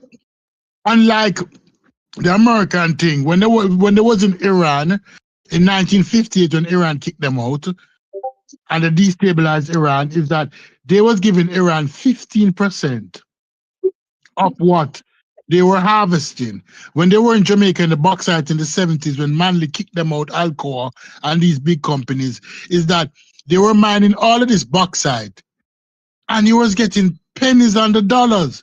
It's like a record company. You see the record company model where they split up the record into 100 different pieces and the artists get 5.5% per album, 10 cents per album that he's selling for $10.99. It's something that they do internationally. It's the American approach to business. What China do is China give them a bigger piece of the pie. And they realize that, listen, I cannot extract this resource. I don't have the technique, the technical ability to extract it. I know that there's money in the ground. But what proportion am I going to get? If I go with the Americans, I'm going to get nothing. But if I go with China, I'm going to get a little bit more than nothing. Who are you going to go with? You're getting fucked both ways. But guess what? It's a different kind of fucking. The Americans have always done that. So But when let's not the focus United solely on States, America. Let's not focus solely on America. no, you mentioned the United States, right? Yeah. And so now the United States got to get it, right? You brought the United States into it. Right, but I'm actually following what you saying by saying let's do. That's why I've been saying China and Russia. I agree. It should be more Western influence, no matter what I think the United States would do. So I think China's taking advantage of them right now. Yes, but it's less advantage. Yeah. Hold on. So when you look at it, you say the United States was going since 1948, been going around the world talking about they're spreading democracy and freedom, right? You said that stupid shit. What? I ain't say that. I said it. No, I that's never what it said is. sprinkling freedom. You said that. I didn't say sprinkling freedom. Have you lost your fucking mind? Jeff, you don't remember the conversation last year? No, I said how did y'all just fuck up what I was just trying to say right now with some old wild shit? It sounded like you just said your name more than Chef, and I just responded. No, I'm go saying ahead. the United States been going around since 1948 screaming that they were spreading democracy. Democracy, right. Y'all never heard that. Oh, yes. Okay. We're Right. on now. Yeah. Right. So in turn, they have been spreading their form of capitalism of exploitation. That's basically what they were fighting for. Yes. Am I correct? Yes, you're correct. Oh, okay. So how No, could I say? Of course you would. See, that's what I'm saying. no, because I don't know where Shit. you're going. I don't know No, what it you're ain't No, saying. I about What know I where know I'm what's going. going I on. know where I'm going, man. Already. Is where we're at. Is where we're No, at. once you tell me where you're going, then I'll decide if I agree or not. Because you're too No, slick. is where you put it at. Because you already said that any influence that America will have, it would be exploitive. Yes, I agree with that. Yes. Right. So the whole time, since 1940, the whole time we was growing up, and all of the shit that you was taught about America, right, being this bastion of freedom and democracy, when they were only being exploitive to the rest of the fucking world. Okay. Yeah. Yeah. And that's insane. So how do we say that's a good thing in any way, shape, or form, unless we are just as corrupt as our fucking government? I said it earlier. I'll say it again. Go on I've said mute. it on numerous shows. In order to say you're a proud American, you Yeah. almost feel like you're a hypocrite. I've said that 1,000 times, bro. I've said, matter of fact, yesterday I even said the shit that we allow and look past just to have pineapples. If you Yeah. go look at Banana. Banana. Use what banana. go look what Dole did to Grenada. Was that Grenada? No, Go look at they color South America, Venezuela, right Colombia. just to have a fresh supply. But like I understand to be an American, you just so no missiles go over our head, we gotta damn near be okay with whatever the United States does. So yeah, I know that. I know that there's a hypocrisy. I know there's a contradiction. I know all of that. I've never run from that. Because missiles don't go. What? You may not understand. You may not understand the not. You may not understand the. I know you have a problem on challenge. I know you have a challenge with that. But here's my concern. When we go to war, Americans would treat war a lot different if when they were going to the local grocery store and a drone flew over their head and a missile would be dropped, we would be way less war hungry or matter of fact, we pay more attention to the wars that the politicians get us into. We pay way more attention than if we didn't. The fact that when the United States we're at war right now. We've been at war with Iran for however many months, whatever they want to call that bullshit. And I swear my life has not changed in the least. And I know for a fact they've changed at least 10, 15 different leaders and bombs have dropped on the ground. Protests and all kind of shit. We're on Discord talking about it. We've been talking about it like it's, oh yeah, we're at war again. So Or where yeah, we does bombed pride this place. come from then? Where does being a proud American come from if you against? Well, I don't know if you're against it. I don't know what you're saying. Well, no, I'm not. I think I'm probably the only person that would admit that I have that for that level of safety, for that level of I don't know. I don't know. I just leave it as safety. I don't think we need to. I don't think we need to be as aggressive as we are in order to feel as safe as we do. China and Russia don't have to worry about these kind of issues you're bringing up. Yeah, man. Here. And I'm gonna say this. I think also a lot of the reasons we don't get attacked as aggressive as we are is because of location, how far we are from the people that would.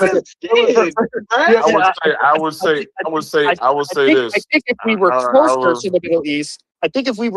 to the Middle East, as aggressive as we are, we would absolutely be getting attacked. But I think it's because of. Go ahead. Yeah, I mean, I don't know. I listen, be the only person that just says whatever my truth is. All of y'all could just enjoy it. I don't really give a fuck what they got to do to keep this shit going. See, that's insane. That's okay. Oh my So I mean, God. I don't know. I guess to like to cut through all of the whatever to maintain the life that I've had, like y'all. I mean, I know we 9/11 was a very long time ago. That's the problem with America. Well, How maybe could it you even is say something like that? because I just said it. And if I because the word Africa, came if inside my I mouth. say Africa needs Western powers, I am a villain. You didn't But say this, Western power. See that this it moved to hold on. is It saying that moved you, to he Western don't care. powers. Hold on. You Say that said again. colonization. When this Okay. conversation started, you said in order for You said Africa we to need to be survive and thrive, colonized by you didn't give Europeans. a fuck if they had Come on. You said now Europeans. y'all can hold on. Y'all could vilify me for whatever I'm saying, but understand that this conversation started with you saying there's some shit that I would never say. You said Africa, in order to survive, thrive, and progress, had to be recolonized. Nigga, that I don't. If you can say, if I can say what I just said, and you say what you just said, I think we even. No, we not. No, we not. Because Recolonize Africa? No, at least, listen, at least after argumentation, right, I can recalibrate and fix that shit. Man, you didn't have this conversation. I don't give a damn about you auto mechanic fixing your shit. You didn't have this conversation. And I'm not backing down. I'm not backing down. And I don't got nothing to fix. I'll let you talk. Fixing a thing. Okay, yeah. No, you didn't. Right. Okay, you go ahead. Go ahead. So again, right? After everybody talk to you, you will double and triple down on it. You don't give a fuck what America got to do to whoever, just so you can have the comfortability that it's not even threatened. You just made this imaginary threat up again. And I said this before. I don't think it's an imaginary threat. It's an imaginary threat. You have pointed out a real threat to you, but whatever it is, this phantom. It's terrifying. You are with America doing with to whoever. As long as it's making you comfortable in your current state, fuck the rest of the world. That's crazy to me. I wouldn't quite say fuck the rest of the world, but it's close. What you saying? No, but it's close. No, it's close. It ain't fuck the rest of the world. Don't get me wrong. It ain't fuck them. I ain't saying nuclear weapons and all of that. And I'm going to say this. You keep saying an imaginary threat. I'm saying that don't nobody in this Discord understand the rest of the world. That's not sustainable. I ain't about to get jumped by the Carnivorous podcast. So I've got only one at a time. I'm not on either side. What my point is, it's not sustainable. So whether you are with it or not, it don't matter whether you like it or not, right? The way America, we can already see the remnant what's going on now, like how the rest of the globe is moving on. Meanwhile, we don't even manufacture because capitalism then kind of cannibalized itself, right? The way America does business globally, right, and its foreign affairs is unsustainable, right? So I don't give a damn whether who like it or not, right? Eventually, America's is going to be real uncomfortable. That's all I'm saying. I don't know if it's unsustainable because there was a. I don't know if we're. I don't know. This motherfucker is so we're only 250. We're only 250 years old. Right. So I don't know. I don't know if it's. Hey, let's Chef go ahead. Chef doing the virtue thing. Go ahead. Type shit, and everybody is just y'all so comfortable with it. I know, man. If I say any motherfucking thing, oh, Chef's crazy. There go crazy Chef again. Well, you are crazy. That's a fact. No, it's just a note. I'm just showing y'all that's just a note. I charge all you motherfuckers in here for not coming off mute, motherfucking. You start to sound as crazy as I do, bro. No, you don't want to sound that crazy. Calling me fucking crazy, right? With that nut ass shit, everybody stay on mute and it's fine with it. That's just a note. I got notes. I took a couple notes today. So yeah, that's cool with your notes. But here's the other part. My bad, yeah. We could say that it's hold on. We could say that it's unsustainable, Corey. But I think we've had a number of times in our history, at least in my lifetime. I don't, maybe before this or whatever, where we I don't said want nobody here to critique none of my points ever again. Y'all just deemed yourselves as being biased as fuck. Oh, you Don't do that shit. Don't do that, Chef. Don't do that, I want to use the word docile. I want to use the word docile, Chef. The fact that you're trying to weaponize the entire discourse again is against me. This is appalling, Chef. What you're doing right now. You're trying to you a nigga told you exactly what they think and feel, and you trying to weaponize it because you don't like it. There has been many times in this country, in my own lifetime. Nobody in here Go like ahead, it. keep going. I hope Keep going. nobody in here like what the hell you having a breakdown. You're having a breakdown. So once again, I think there's been numerous times that the United States of America has been seen exactly how we look now. This unsustainable, it's all over, it's all about to end, this, that, and the other. And then I don't believe it works. I think go ahead. Oh my God. I'm sorry. I was just saying I think I don't think we've been in this circumstances before. I mean, we've had economic depressions, but I don't think the circumstances have been in the way that they are today. I think when we were at a made up war of weapons of mass destruction with Saddam Hussein, somehow we were in Iraq looking for a nigga in Afghanistan, and then also going through a recession that was threatening to be the Great Depression Part 2. And then we got Obama. He righted the ship. That shout out to you, Logic. He got everything in order. Shout out to you, Logic. Gave us 8 years where everybody was none of this was going. You know, we stayed the course. We figured out Iraq to an extent after 10 years. It took a long time, but it took 10 years. We figured out the recession. We figured out the bailout, and then we moved on. And then we hit COVID. I think that's pretty comparable. At that point, economists started to realize, like back in 2008, particularly during Obama's administration, it was a lot of research done, right? Mm-hmm. And they talked about how the course that America is going is unsustainable, right? And even Obama, instead of putting his foot down or being radical, I mean, to me, I would call it radical because of certain things. But instead of being radical, he just kept the course because it's easier to keep the course, right? But I mean, you don't feel again when you in the situation, right? It's hard to see it. You know what I'm saying? But again, I'm just.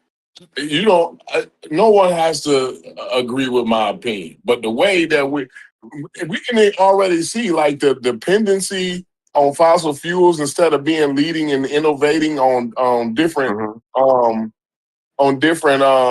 ways to get energy, right? You already see how that caused us. That's a jam, right? Now we just lost because they got the fucking upper hand here. You see what I'm saying? Like that's just one example of how during Desert Storm, like China was not finna be the new superpower and innovating in the world. You know what I'm saying? They weren't exploring new ways of energy and perfecting, renewable energies and batteries and all the rest of the shit that they doing these days, right? It's a different day. We wasn't at peak oil and all of the rest of the shit, right? We had we still had smart people, right? We were still living off of those people who, when we were investing in our education system and in our population, right, those people were still smart, right? But when you don't do that, right, when you allow only the few to profit for so long, right, that's just, you're gonna cannibalize yourself. Because now look at where we at now. The only thing we do is collect data and sell missiles. That's And it. That's the only thing that the United States do. That we don't do anything else. in we do more, but in Like 1930. what? Tell me one more thing that we do. I just need one. Stay on one. Just one more thing. I want to stay on one. I want to stay on one point, Corey. That's a separate conversation. I shouldn't even have said what I said. It's a separate conversation. In 1930, we had the Great Depression. The banks collapsed, unemployment exploded. Communist and fascist systems were gaining nationwide. America didn't abandon. We eventually made it back. In the 70s, Vietnam, Watergate, oil shocks, stagflation, urban decline, Japan, Germany, public trust collapsed from 92% to 13% in 1964 to roughly 25% in the 70s, and then we got back. Bush to Obama. I believe in my statements that you believe that I didn't consider all of that already. I didn't, but I don't think I'm not. I believe Corey, that you I'm not believe only talking that I Corey. already knew all that. Hey, Corey, I'm not only talking to you. It's a we And wasn't lie. it the fascists and the communists that helped I form told the you New I ain't Deal? fighting both of y'all. Hold on. Wasn't it the fascists and the communists that helped form the New Deal? What's your point? That motherfucking capitalism. The way your microphone breaking up. My point is, I'm not saying we ain't never recovered from an injury, Brass. My point is the way that capitalism, it cannibalizes itself to the point where we already don't even make nothing anymore.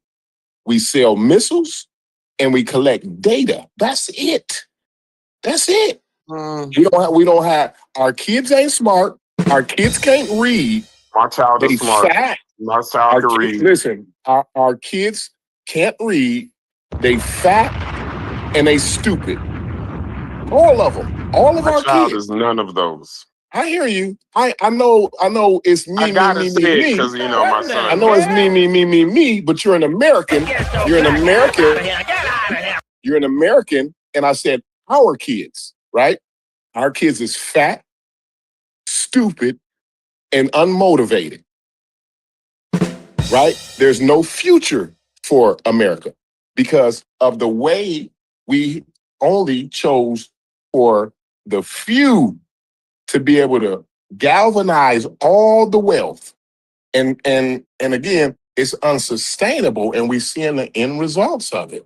Look at our education system. I think look at 100 years from now. Look at the health. Look at the health of America. I think 100 years from now, I'm with you on that. 100 years from now, everybody. I'm talking about the population. I'm not talking about population is 26. So we got this is the first generation. and as far as our will beg to infrastructure, differ, bro. as far as our infrastructure, you do understand that our infrastructure is crumbling while everybody.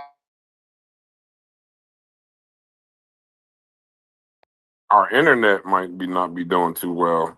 But in 2126, our kids may be having this same conversation about how the world is over. Say it again. You broke up, or that was me? One of the two. That was you that broke up. I only started talking because you broke up. Maybe I'm all the way out. Maybe I went all the way out. Oh, you can't hear us, I don't think. In 1930, I'm pretty sure they thought that the world was over and the United States was done. In 2026, we believe the world is over, the United States is done. And I think in 2126, I hope we would have got smarter by then. I hope we would still have. But I'm just saying, the same fucking 3 in the Great Depression, when there was a run on banks. You guys are only focusing. That would be the state on the state of America. When you add in, I heard you. Maybe when you guys add in, maybe the connection is bad. We can't all hear each other right now.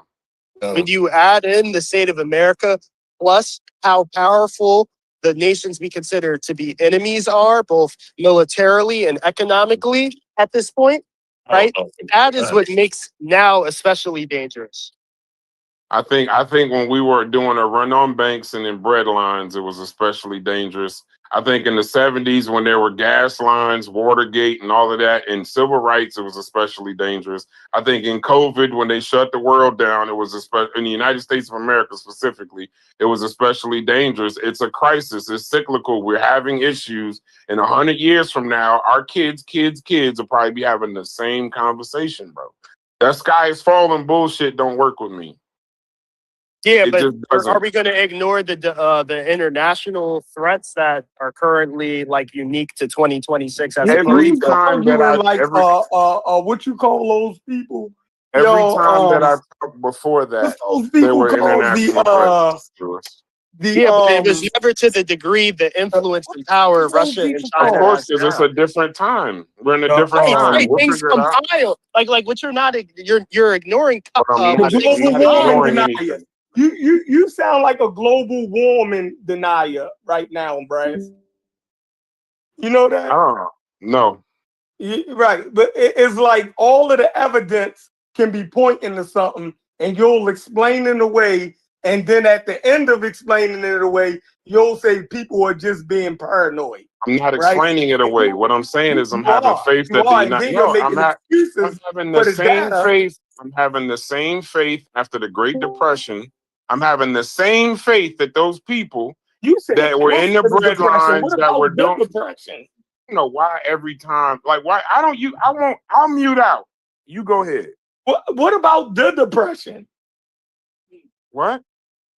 You said after the depression. What about? I'm saying during it. I'm saying during it when they would go to banks and their money wasn't there. When I'm saying, hold on. When I'm saying they were going to the bank and they were doing a run on banks, when they were in bread lines, and when people were in gas lines at the bank, when we were in a Russian missile crisis, there's been so many times when supposedly the United States is all over and it's unsustainable, but yet we're still here, bro. No, not the I'm not United saying, States is damn, hold on. unsustainable. I'm not saying, That's hold not on, even. bro.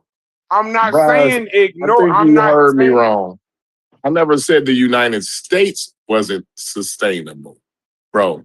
The way we conduct the capitalism and the way we conduct business is unsustainable. I don't know that somehow we're gonna be wiped off the map or no shit like that. But what I'm saying is the way capitalism is run today, how we do capitalism is unsustainable to not just to America, Brass, but to the environment, right? You cannot sustain the way things are the way things is going. You cannot sustain that, bro. That's unsustainable. You have to admit that. That's just a reality. That ain't even how nobody feel. That's not a political party. That's not red or blue or Democrat or Republican. That's just reality, bro. You can't go trampling. You I'm not can't scared. you I'm not can't go afraid of. trampling over anything and everything and expect there to be no repercussions, right? You can't be tapping into the aqueducts that's not been tapped into for millions of years, bro. You can't go tapping into that, right? And then think, oh, that's not gonna have an impact in any kind of way. You know what I'm saying? I think Like so. for Do a you dollar. believe that capitalism? Do you believe that capitalism can change? Yeah, I think we can do it. We can do business So better. maybe this I think form. we can do So this business form better. that we're doing now. Hold on. So this form that we're doing now that you feel is unsustainable, there may be a change to capitalism that will be sustainable for a new era. Correct? I guess it would be a change in the way we do economics. I don't know if Okay. we just got to Then worry why about. not? Then instead of saying, then if we're saying that, I don't. I'm Saying saying that our current what we're system. doing is unsustainable, bro. We Okay, just then I agreed have to no. that. Then I won't argue with you there. But the reason why I won't. But saying this version of capitalism that we have is unsustainable. Now, Corey, you may be talking about capitalism. The other people are talking about the United States. So I'm having this. Is why I didn't want to have multiple conversations. Yeah, no. I'm talking about to the you. United States, Brad. I can't even hear so many niggas talking. Yeah, it all goes hand in hand, though, Go ahead, Braz. Corey. You understand? Or to us or whoever else want to talk. Yeah, no, I was I'm having talking three about. separate conversations, and y'all saying, "Well, this one you ain't talking about this because I'm talking about this." I You can't making talk shit about up. three. You're my making bad. I shit up. came back in. My phone dropped and then I came back No, in. you So had a bad connection. You good? Now it's hand in hand. It ain't separate. Now all of it together. That's what Brad's been saying the whole time. Thunder!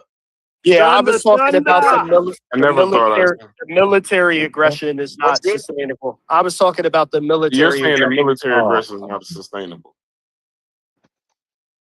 What you mean the What part? military unsustainable? money or He said whatever. the I don't. military aggression isn't sustainable. That's what he said. Military aggression?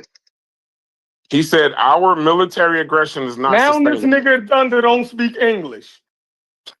Our military. No, What military aggression? that's How is it? unsustainable too. The way we do our Come on. foreign affairs is unsustainable too.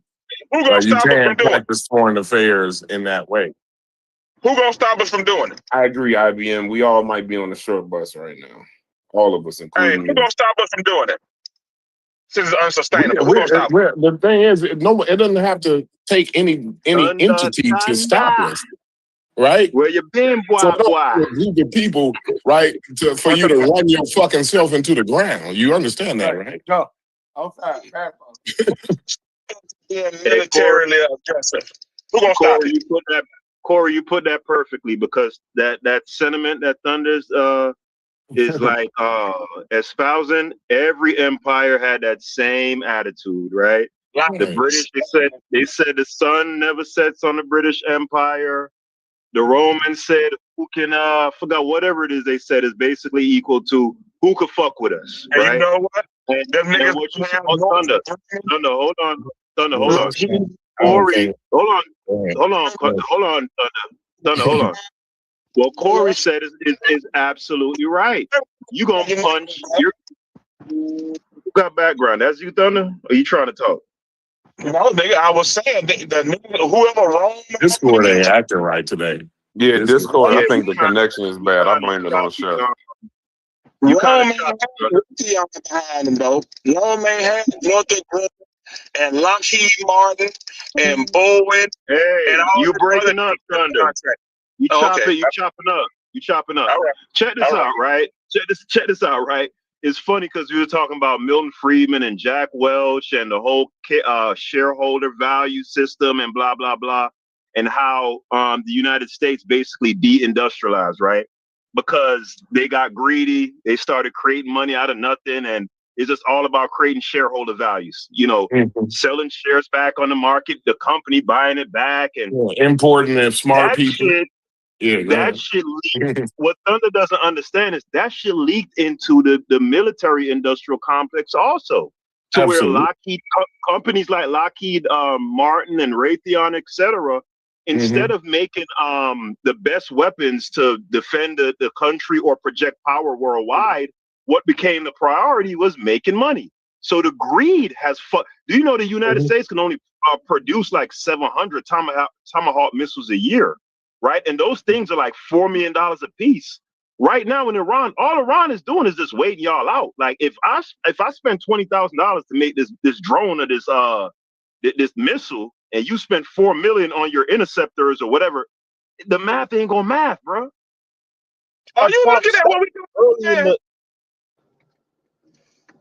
That's the unsustainable. That's what makes the greed and the way we practice capitalism unsustainable, right? You end up backfiring. You understand, like when you look up look at how Amazon is ran, right? Amazon don't make money off of bringing you packages. Y'all do know that, right? They're unsustainable too. That's not profitable for Amazon. Y'all, do you understand that?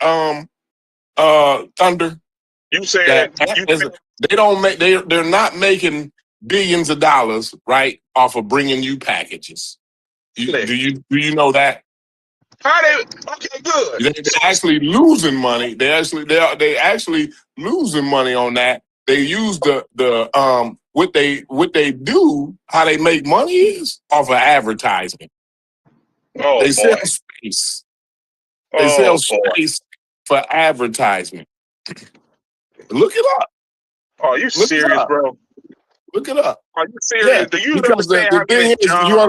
you understand that they try to automate, right? They spend all this money on automation, right? Trying to get rid of humans, right? But they realize that the shit's lackluster and it don't work in the same way that humans work, right? And so they still find themselves, after they done spend all this money on mechanizing this whole goddamn thing, right? They still need human beings in the end of it.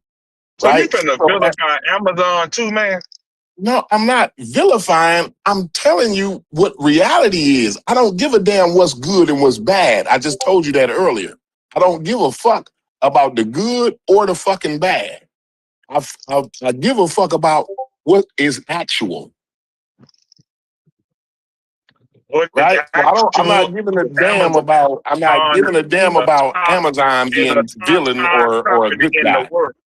And if you think that Yes. And they Amazon make making all all their their money, money goddamn off of advertisement. on Yes. when you been to Prime Video?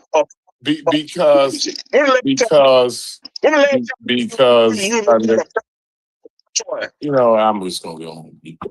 Actually, Which was the last time you looked at Prime Video most of the or time, Prime? I'm talking a foreign language. I'm just gonna leave it at that. Go ahead, y'all. Somebody else take it They away. making money. They making money hand over fist. They ain't doing that shit no damn negative. They ain't in the red. You think Amazon do something in the red? You really think that? Hey, Thunder. Hey, Thunder. Yo, Thunder. Do you yo. agree with Brass that you don't care what America got to do, right, around the world just to keep you comfortable right now?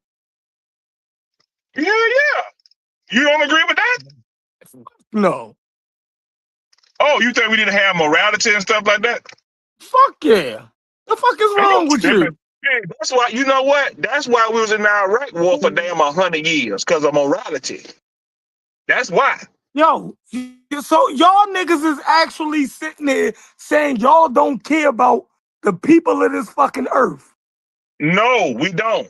It don't. The thing is, Sheffrin, right? It don't matter if look, they care. here's the thing. They're gonna care real shortly. Here, they're gonna start caring real I shortly.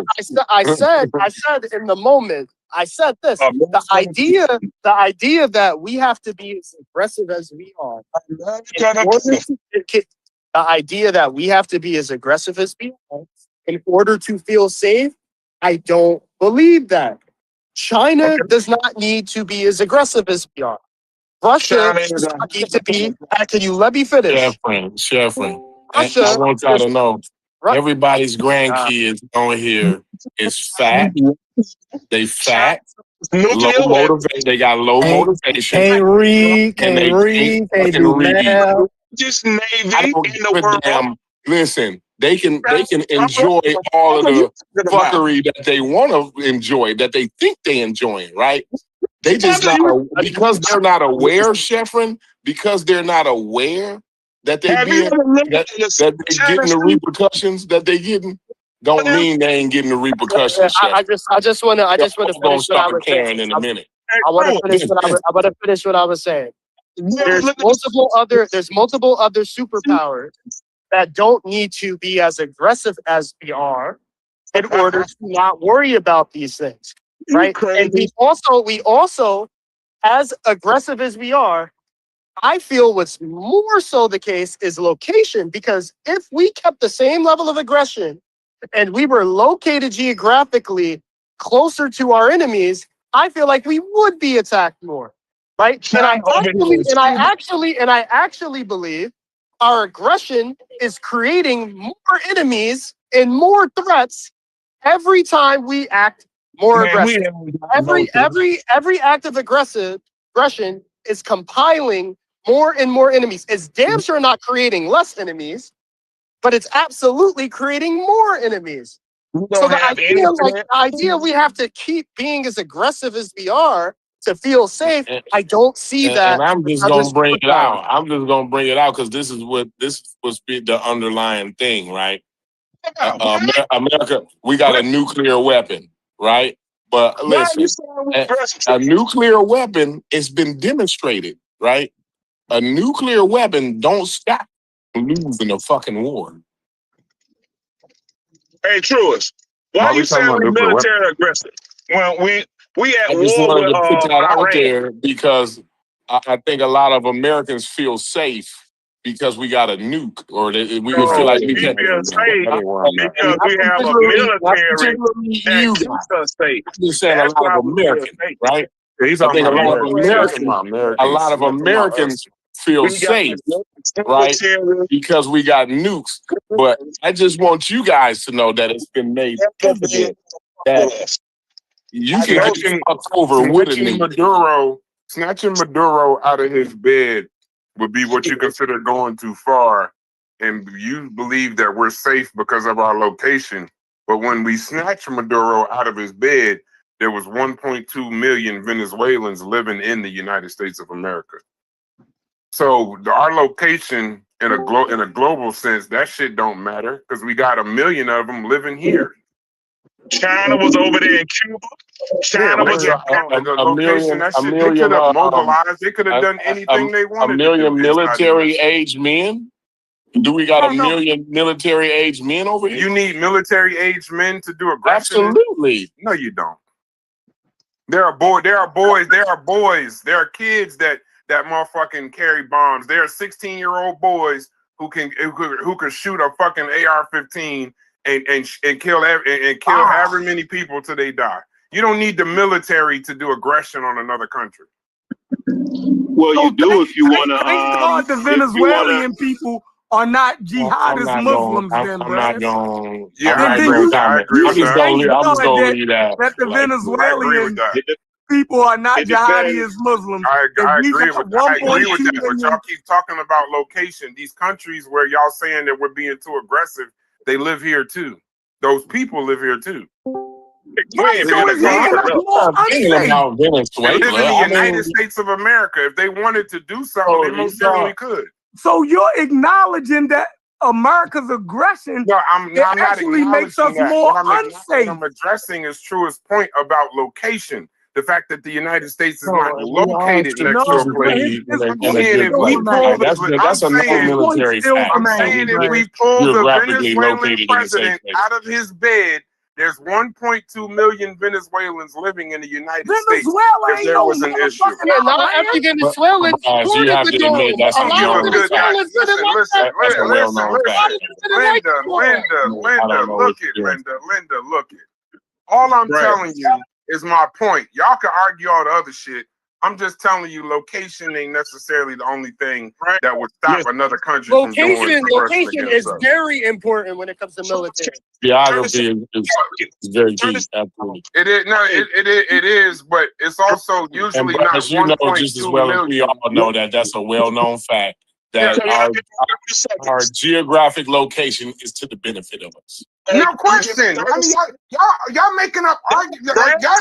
Y'all make up arguments to get a nigga to say yes so that we can that's silly. You need to go on the same way, Corey. The same way, Corey, you say I should know that you understand certain shit. You should do the same with me. Hey, if you Brad. think that I'm somehow saying that it don't, then that don't even make sense. Hey, Brad. All right. How is it making us more safe? You know as well as I do. Just 30 seconds, bro. Just 30 seconds, man. I promise you. So we ain't trying to hear I'm done with Chef. Cut it down to 16. In 30 seconds, bro. 16. Okay, so that racial jungle, Brad. That racial jungle. Here we go, this nigga. So you brought up Maduro, right? Standing about his bed, and we got 1.2 over here, right? So we just killed all the Iranian leader. How many Iranians you think over here right now in America? We just killed them niggas. Hell, does that make us more safe or less safe? We ain't no safer or less safer. Right. So the aggression that America exhibits on the rest of the world, does that make us safe or more safe or less safe? Safer. Insane. No, you're insane. Because if the Iranians were so upset, we got probably 500,000 to 1 million of them niggas right here, right now. They was in the streets to celebrate. They were doing parades and So everything. you fine with them Dang. bombing Iran the way that they are? It's Say because what? you feel as though that's making you safer. Say it again. So you're fine with America bombing Iran the way that they are bombing them because you believe that it's making you safer. Yes. I don't give a fuck about Iran. Fuck Iran. I just want to say, Hey, hold on, I bro. just want to say, hold on, because I know Let me finish Haskell, making because this I already point. know Haskell. No, 1 second. I had lost my battery Haskell, hold earlier when I on, was trying to Haskell. school. Haskell, hold on. I just want to say 10 seconds. I know what's going to happen. Y'all going to put my argument with his. I do not agree with that. Go ahead, Haskell. You agree with it? Before my No. phone, So now Thunder say something. hold on, Chef. Now you try to pull Yeah, away y'all from did. your Y'all did original. agree that That's for insane. y'all safety, y'all don't really care. Yeah, that was the point being Hey, established. hold on, y'all. So before my phone had cut off, I was trying to explain to Thunder that empires lose, empires dissolve in many ways, right? It doesn't have to be military.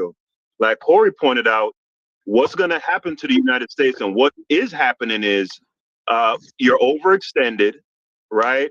And because of the hubris, because so much of American identity is built on arrogance and hubris, instead of pulling out of a war where you clearly don't have the military, you don't have the military with wherewithal to accomplish what you want to accomplish in Iran. It's just not going to happen, right? If in 40 days, if in 40, like for example, right? Now you just fucking the country up because you can't really go in there and do. So now you just hold on, destroying the Chef. fucking country. Hold on, Chef. Hold on, Chef. Yeah. Hold on. So you hear if you watch Fox News, right? And I know you do, Thunder. Oh, here we go with Fox News. Here we go with that. If you go on Fox News, they'll tell you, "Oh, we're going to take control of the Strait." There's no way to take control of the Strait because the Iranians don't quote unquote control the Strait. What they're doing is disrupt. No. What they're doing, the only way to take control of the Strait, you would have to push inland, and literally subdue that country. No, you gotta stop. All I'm gonna tell you is, hey, update over me though. Thunder. Just wait your turn. Bro. Let me say this 5 seconds. Hey, just update your Google Maps. Seconds. I'm speaking, bro. Just give me a couple. Give me a minute, and then you go after me, bro. No, Thunder, Update your Google Maps in a few minutes, bro. Thunder. You can't be hard. You cannot be hoggish greedily, my nigga. See, that's that American shit where you just bully everybody, right? So what I'm explaining to you is Thunder, right? If what you felt in your heart is true, that the United States is this invisible juggernaut, right? It wouldn't be over there struggling and fighting with these people right now, right? It would be over. They done hit 17,000 targets, right? From what they said. And it changed nothing. It didn't change the metrics. For them to get quote unquote control of the Strait of Hormuz, they would have to overtake that country because guess what? The Iranians don't need to be on the coast to fire a missile or a drone or a cruise missile, into a cargo ship or a tanker. They can do that from way inland. So you're gonna have to run up. You're gonna have to run up. What is a radar? Radars are cheap. See, you don't even go ahead, man. Okay, you put it up. What you think? What you think we hitting? What's that? We hitting, Pascal? I said, what you think we hitting right now, bro? You talking about the radars? You talking about the radars on the coastline? Pascal, are you familiar with what our targets are? Are you familiar? Do you think we just hitting up Walmart's and Piccadilly's? What you think we hitting over there, man? Yeah, but Thunder, you do understand that, like, if an Iranian has a radar, girl schools and shit like that. If you got, and civilian infrastructure. And civilian, yeah. Go ahead. What you saying? They haven't really started hitting civilian infrastructure yet.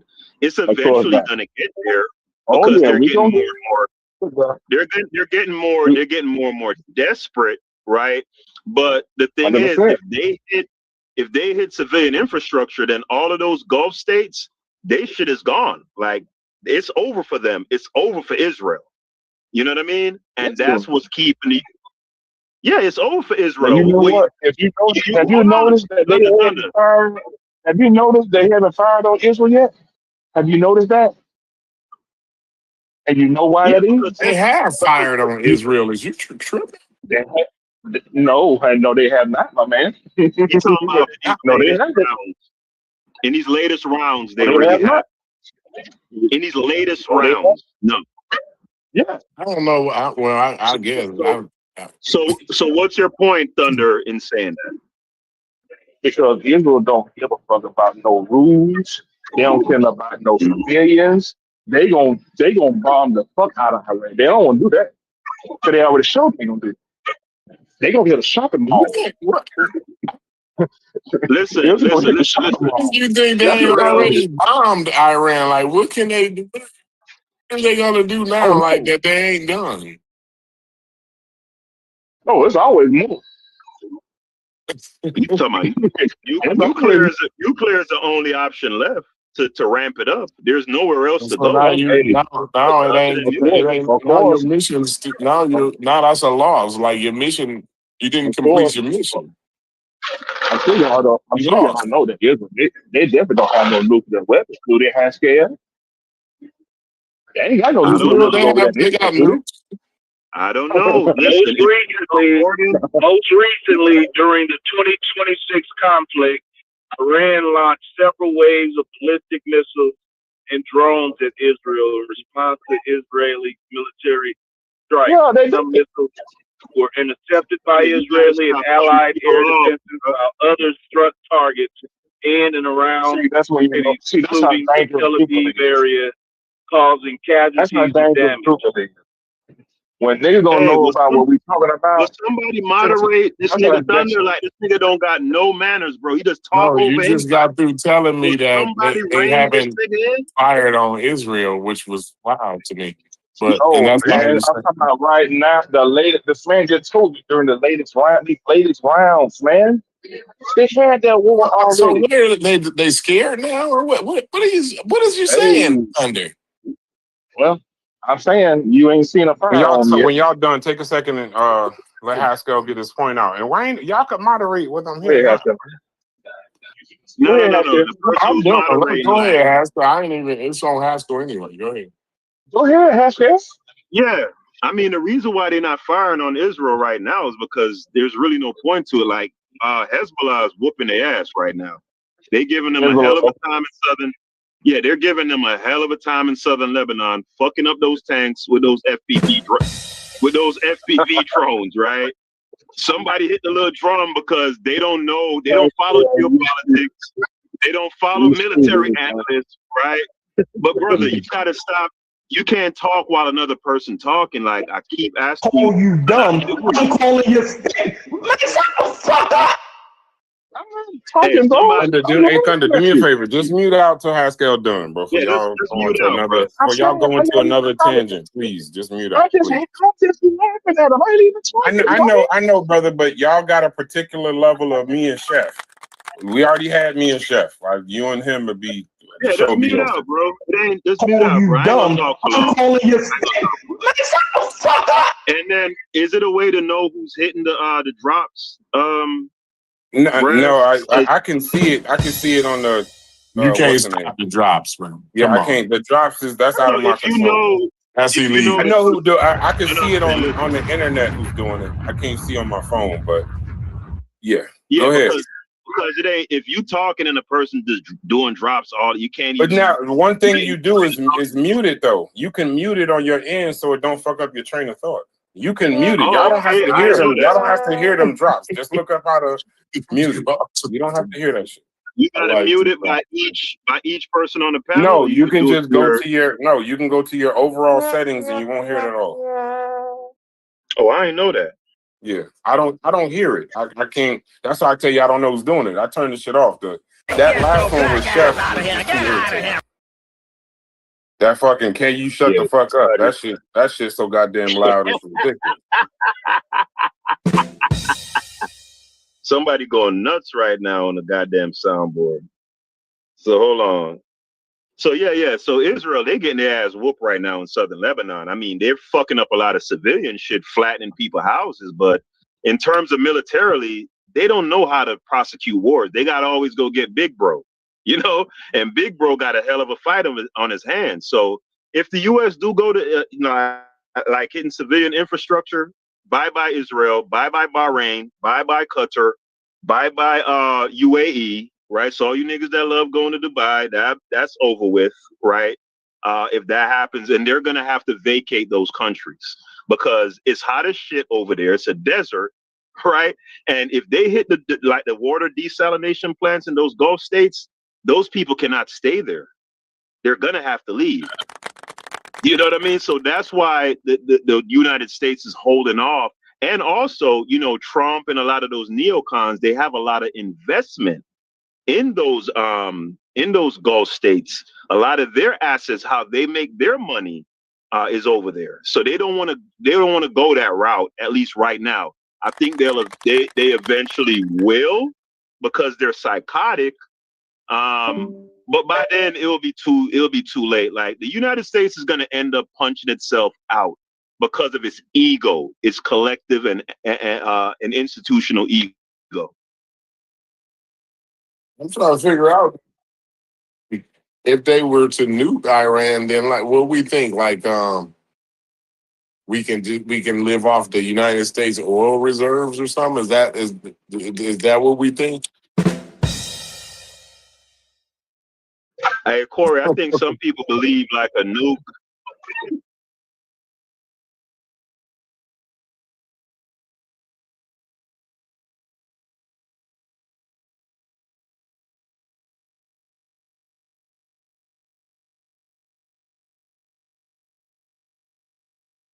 My answer remains the same.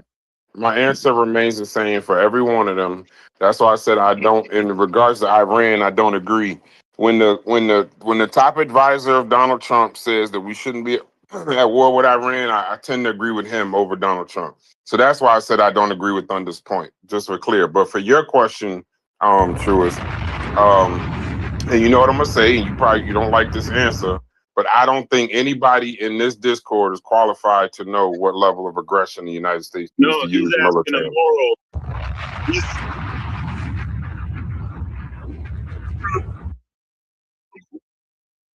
No, that was a separate question to Chef. Then I said I was going to answer your question. Chef believed that I agreed with Thunder on Iran, and when I said I didn't, he said, yes, you do. I was just addressing that point.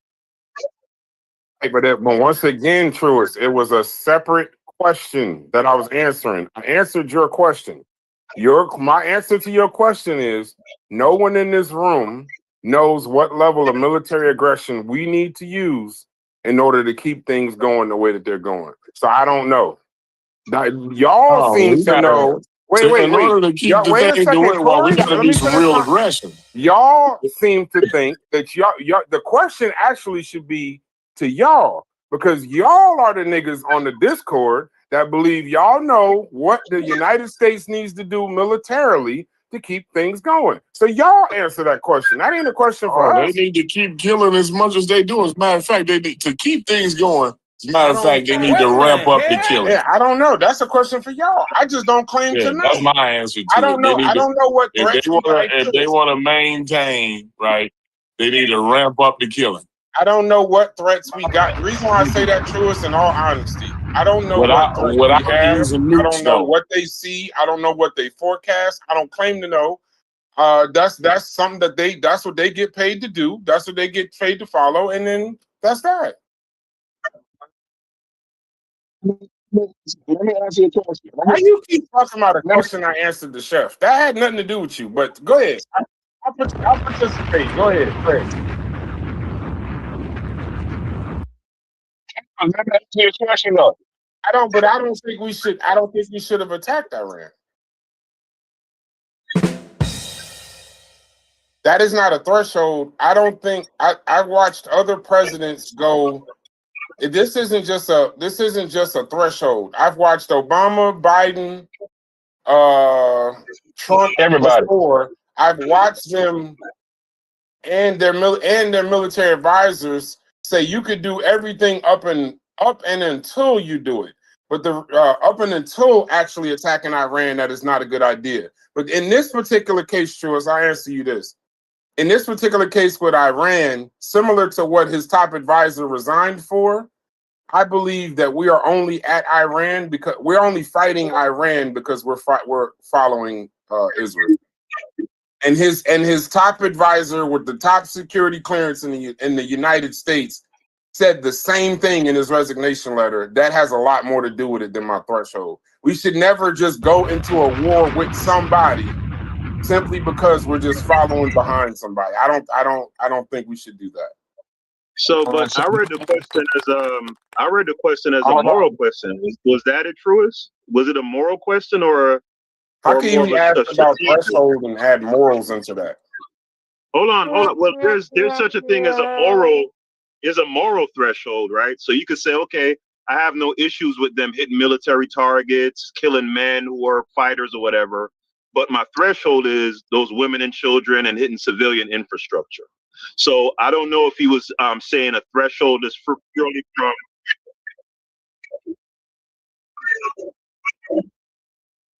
Right. So morally, I think we should and both. ethically. Wait. So now that changes the question to me, because I thought we was having a military question. So you're saying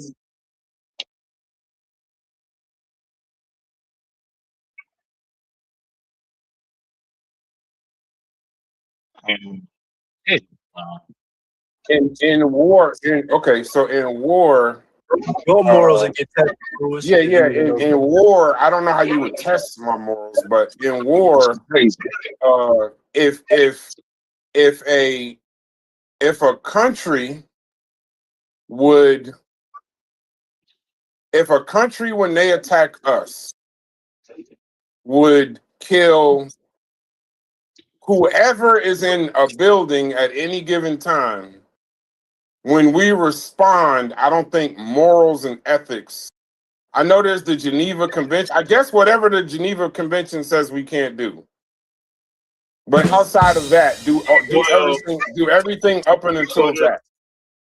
For the Like I didn't record, agree. right? Hold on. Like Truist, I didn't agree with. Most of the time, we're not abiding by the Geneva. Well, but you asked me what my standard would be. Anything up and into what that was, and like so. Truist, to give you an example, you can't abide by to sustain the way America has been going and doing foreign affairs and shit. This is what I mean when y'all be asking multiple questions and be like take one answer and try to apply it to a whole bunch of. You can't follow the Geneva Convention. You can't follow the Geneva. So that would be my threshold. The second part too is to give you an idea of my morals in regards to it. Since we're testing them, I agreed with what I knew about Iraq, but I did not agree to what they were doing to the terrorists in Guantanamo Bay. Once I found out what they were doing, I didn't agree. I knew we attacked them. I knew that we attacked them. What did you know about Iraq, Brass? I said that we knew that we attacked them. That's it. I don't know none of the particulars of church buildings or kids or none of that. But I know they did an extensive investigation that I did know about what they did at Guantanamo Bay, and I didn't agree with that. Well, according to international law, America committed war crimes. Bush is a war criminal. Who cares? Bush up there chilling with Obama right now. Y'all talking about all of the laws that we're supposed to be abiding by, but you want to sustain. You're saying the thing is, you're saying two things, right? We want to sustain what we got going on, right? But in order to have what we got going on, you can't be abiding by any fucking laws, is what I'm saying. Yeah, fuck them laws. Fuck the conventions. Nigga, you can't stop us from doing nothing that we doing. We gonna fuck up Iran and we coming to Cuba next. We ain't to the island on Cuba. I don't know Cuba here. What's all this weed talk? Listen, you told me to shut the fuck up. Your microphone is terrible. You tell me something. Yeah, you gotta go out and come back. Your shit is not good. Me? Yeah, it's not good. And George Bush, He already said he got a droid. I mean, George that's the W. problem. Bush is not a war criminal, by the way. I mean, Yeah, he's for the committed war record, crimes. I mean, I He's don't not know a what you're war talking criminal. about. Fine. I want to speak on that He's real committed quick. war Or, crimes. I will say I want to speak on that. that real quick. So, Corey, I want to address the war crimes thing. I said this Right. yesterday. I like fucking with Protocol George. one. Let me finish. No, let me finish it before you do that. Go ahead, So, finish up. to answer, what's it called? To finish answer it. I just think y'all know my feelings about power, right? Power and military might. They should trump all the bullshit we talking, and y'all I'm not care about the morals and stuff. You see, Russia don't give a fuck. Iran don't give a fuck. I think it's a couple of other who that Rwanda, the Congo, them niggas don't get, man, I don't care about all that shit. It's about power and military might. And if y'all want to be the moral police and fly your little rainbow flags and all that shit, right? If that's what y'all want to do, y'all can do that, right? But for us, real Americans that are proud to be American and support the military and tired of countries that talking about some death to America and death to Israel and all that. They talking about killing y'all niggas right now, and you sitting up there sympathizing for the niggas. Fuck Iran, and I hope the military sticks with the military targets for right. Patriot and telling you, I I'm really hope- being a I hope patriot and telling you that, Thunder, what America's doing, the foreign affairs, and the way that America treats its population, right, is unsustainable, right? So what I'm saying is we need to do something about that to maintain America. I'm being a patriot. I'm not saying go down, pop the bottle of champagne while the fucking Titanic is sinking, right? I'm not saying, listen, I enjoyed my ride. You know, I don't give a fuck about the next motherfucker who got to ride this American boat. You know what I'm saying? Listen, we all on this ship together. We all on this ship together, and we need to want the best for the ship, right?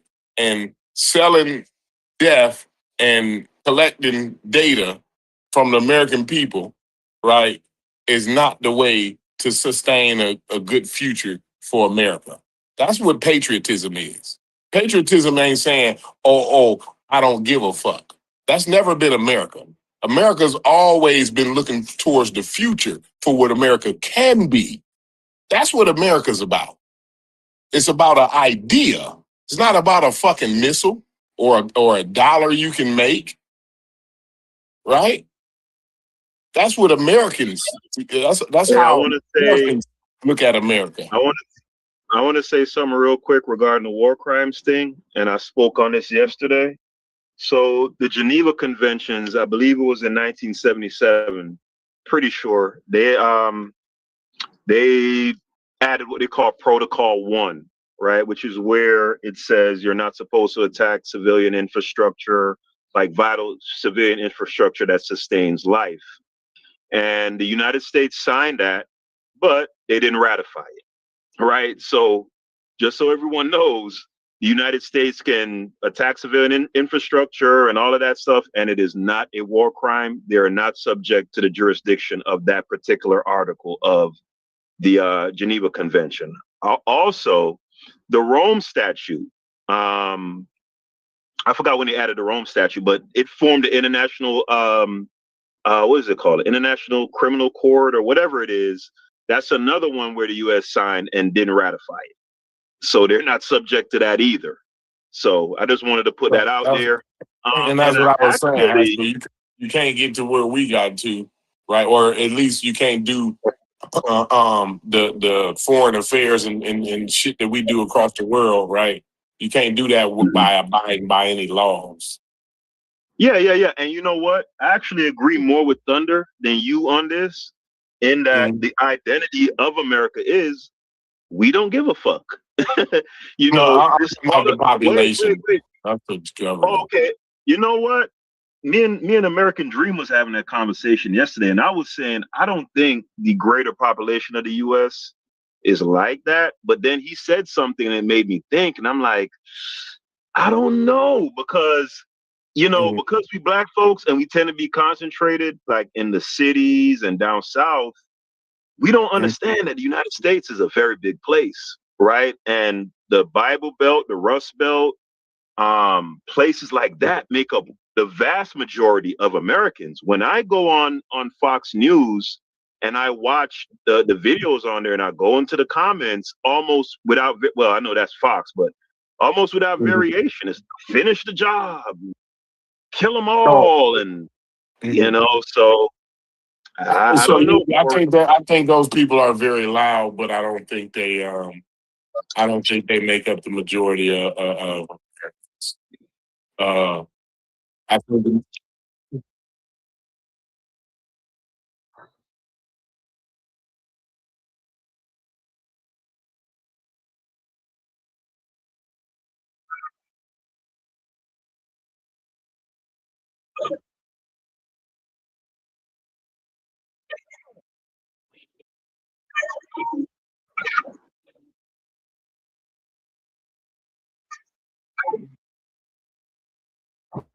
No, don't like, how because you most say kill Americans, no we can look at the polling. Like most Americans don't like these foreign wars, and say you know kill what I'm saying. Like Iranians? that's I like did not say 90% that. of Americans don't agree with I half the did not shit we say do. kill all Iranians, and I don't appreciate you even saying that's what I said. I didn't say that.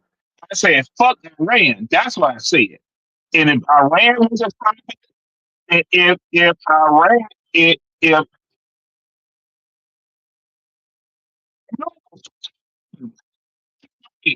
it's like I can say fuck you, right? But I don't mean I'm gonna go over there and kill you.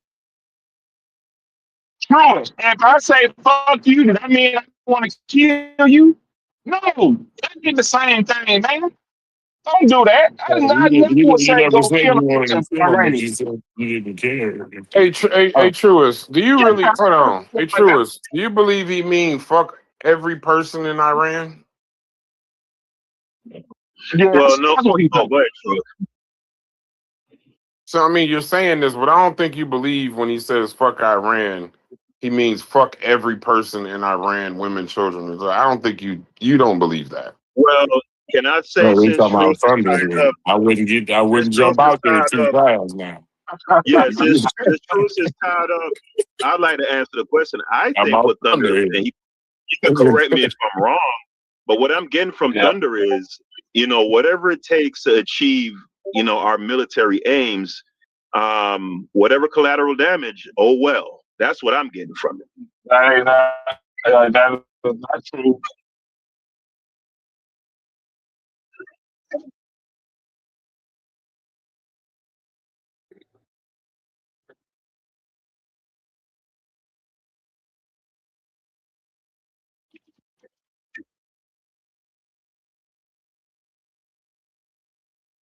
The war. Hey,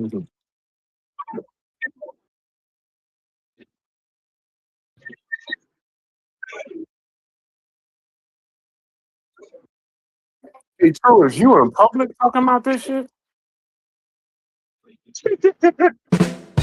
Oh no, chill out, Truist.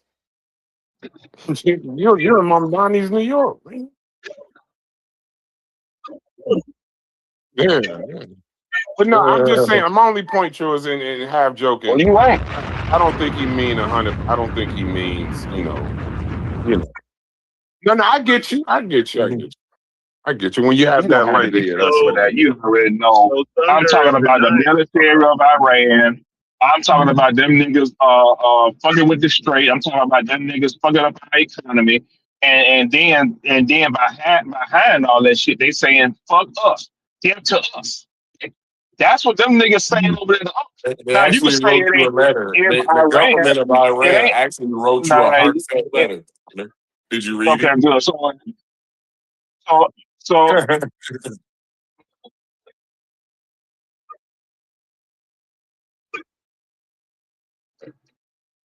you know what that is? They saying they want the American government to die. That's what you saying? Come on, man. What you saying, bro? Damn to America, nigga. What you mean? I hope the government fails. That's what you think it means? No, I don't think that's what that means, Did you bro. read the letter, Thunder? Did you read the letter I don't know what letter you're referencing, bro. the regime wrote to you? I'm not sure what letter you're referencing. Yeah, they wrote you a letter. You didn't even read it. Why would I need to read a letter from I'm them? sending you a 4-page letter. They actually did that. They And did. listen, bro. I don't give a fuck about Iran. I ain't talking about the people, man. I don't give a fuck. Oh, I'm by talking the about way, real I quick. want them to Hey, real quick, Thunder. I don't want to get sidetracked. Hold on. I don't want our government or military to be killing innocent civilians. No, I don't want no stupid shit like that. I'm talking about the niggas who up here bombing these damn ships. That's who I'm talking about. The You know, government. the Iran government wrote you a letter that said just the same thing you just said. What they said? They said, bro, we don't got no problem with the American people. It's a problem with these fuckers doing all of the bullshit the name. So we both agree then. No problem. Right. But your government ain't saying that. Your government saying fuck the American people. Our And government. Hey, Corey. we gonna ride Corey. out with Here we we gonna go. ride out Our with what government, Israel Corey. say. Here we go. We gonna Hey, we Corey. gonna benefit. We gonna Our do it when government. Israel say do. Right? Government. I know y'all niggas don't want it. I know y'all don't want to claim it, and I know y'all don't want whatever. It's our government, nigga. Oh yeah, our government. Yeah, our Yeah. government. Okay. Our government. I was specifically talking about though Thunder in that case. But yeah, Yeah. our That was a good government one. is not. They saying fuck everybody. Fuck the Yeah. Iranians. Fuck the Americans. We gonna go over and do what Netanyahu say we should do. Yeah.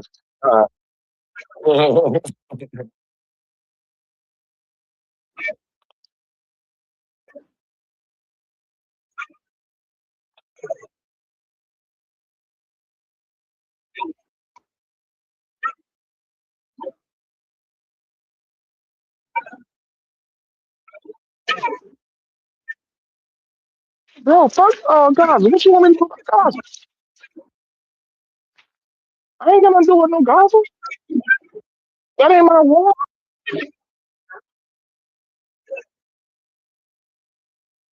I don't. I ain't got no problem with that. Well, you just I want government. say, why would you talking out right? You just going all over No, the place. that's not America It's doing just that, bro. it's America just the ain't doing people in that. That's Gaza you Israel. don't give a fuck about. No, You that's actually care Israel. about the Iranian people. No, bro. I said as long as our military or our government is not over there killing civilians, I don't want that. Remember you in No, public, bro. Drew. Bro, Hey, did you Truist, see JD like you Vance? talking about? Did you see JD Vance Thunder when he went on that interview and he said, well, they were doing the fake good cop bad cop thing, and he was like, hey, y'all need to back up. Talking to Israel, we give you 2/3 of your weapons and shit comes from us. And did you see that? After that, we got a question No. from the panel. After y'all answer that, we got a What is? question from the panel. It's from a good brother So that let we me all know and love. so let me finish up with this, right? And then we go to the question. It's from Brendan, Corey. Oh, what up, Brendan? what As far as Israel and Palestine go, Hamas got a lot to do with that. Hezbollah got a lot to do with that, and they just like Muhammad Ali, bro. They don't know what snake to let in, so they finna get rid of all of them. So, in that case, I don't have nothing to do with Palestine. I never gave a fuck about. I don't care for Palestine. So you got to Well, go why eat. do you care about Israel? Iran. Why you care about Iran? I don't care about Iran. I said I don't want our government bombing or killing Iran. That's what I said. Well, what about the bombs? What about the bombs that's going over there killing the Palestinians? You don't. What do you? How do you feel about it? You saying you don't give a damn about Our the Palestinians? military is doing that, bro. So That's what if they're that using is a question. American? So what if they're using American armaments to bomb those civilians in Gaza? Do Do you have you a know? problem with Do that? you know? And your taxpayer dollars. It's the same. Do you It's know the how? same result as if America was Do you know how bombing them. many So they're using your taxpayer American? dollars to do it. Do you know how many American armaments are being used to kill innocent people? Do you really know? Absolutely, that's a big problem. Yeah, But there's actually a way. specifically, your There's a way taxpayer to. dollars are going to Well, let me answer his question, pay for this. Corey. So like a Go to JASM, Ukraine. missile. Let me answer your question, sir. Go to Ukraine. Let me answer your question. So I know, but hold on one second. You go to Ukraine and see how many civilians them niggas done killed, right? So y'all don't give a fuck about them Russian civilians that's getting I their do. ass. I do I care do. You about see what I'm saying? I do. Y'all And y'all Ukraine, that I don't want no Ukraine, you ain't even worried about the Russian civilians that's getting their we ass. are. We're giving We my are. taxpayer money We to them too. listen. All over the world, people are dying. There's no way to keep up with every single conflict. The Iranian Yeah, conflict just happens to be the Iranian conflict just happens to be the most prominent right now and has the most immediate consequences for Americans. So therefore, that's where the majority of our attention naturally will be. Now, insofar as Ukraine, Russia, it's the same thing, right? The United States, right? The CIA overthrew the democratically elected government in the Ukraine and basically took over that country, made it a vassal state, and them, along with the European Union, is using Ukraine as a proxy to attack. Well, they were setting up to attack Russia, and Russia didn't sit around and wait to get attacked. But yes, the funding that Ukraine is getting, they're getting a ton of funding from the United States, weapons, training, all type of shit. So it's the same thing. It's just the empire doing what empires do, right? And right now, the age that no, but what you got to understand, Thunder, the age that the world is going into, the empire was supposed to be. Say that again. I said, so we agree then. That what that Ukraine is similar to Israel? You're damn right. Yeah, absolutely. All right. Zelensky and the Hey, people let me who get are to that running. question in the chat before y'all get too far, bro. Yeah, go ahead. Go ahead, Brandon. All right, so it's a good question. I think it's a good question, right? Made me think. If the population, and this Corey, I guess he might have been talking to me and you in the conversation we was having. Can the population and its representative government be considered separate? Absolutely. Yes. Hell yeah. You know how many people hate Trump right now? They don't want nothing to do with that thing. So they don't want to be lumped in with what he's doing. So we could technically have people in the United States that don't believe it's our government and will say it's your government. Oh, that's a different. I mean, no.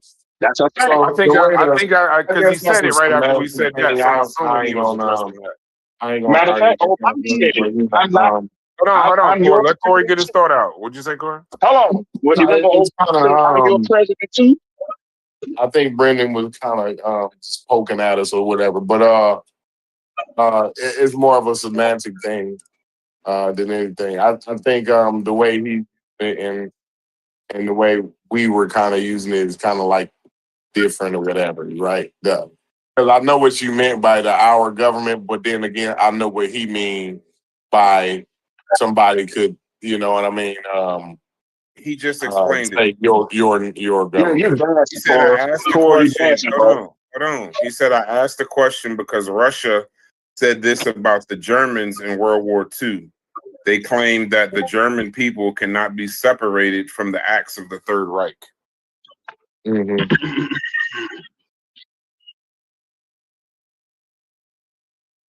You said that was I tend to agree. Yeah, I tend to agree. It was the things that were happening were so atrocious. They couldn't even understand that the people the didn't, famous they should have rose up. wheelbarrow of money going to get the loaf of bread, you know. Essentially. Essentially. I think I'm doing a show tomorrow on the different forms of capitalism since 1850. Hey, by the I'm way, gonna get this goddamn Discord in order about capitalism. hey, Find me a good one that ain't I'm about predatory, sick of Babs. y'all. Find me a good one that ain't predatory, and I'm on board. I'm oh boy, here we gonna go. go from 1850 to 2026 in an hour. I like the outfit. That's nice. I like that. I like that.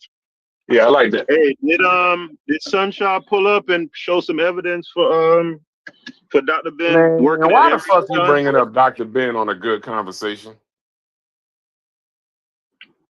Now, did he though? We could go back to the convo, but did he pull No, up I or don't no? want to talk about him not being an architect and lying all the time. We That, already know that that. was a wild conversation. Yeah, that was a crazy. Now I'm talking about Sunshine though. He came on here today or no? He was in here, but the only history he knows is John Henry Clark and Dr. Ben, so he can't even participate in what we talking about. No, but I'm saying though, did he provide? Because I want to have a conversation at some point, but I just wanted to know if he provided some evidence for if Ben worked there or not. But let's move. Let's get back to what we talking about. Right. Yeah.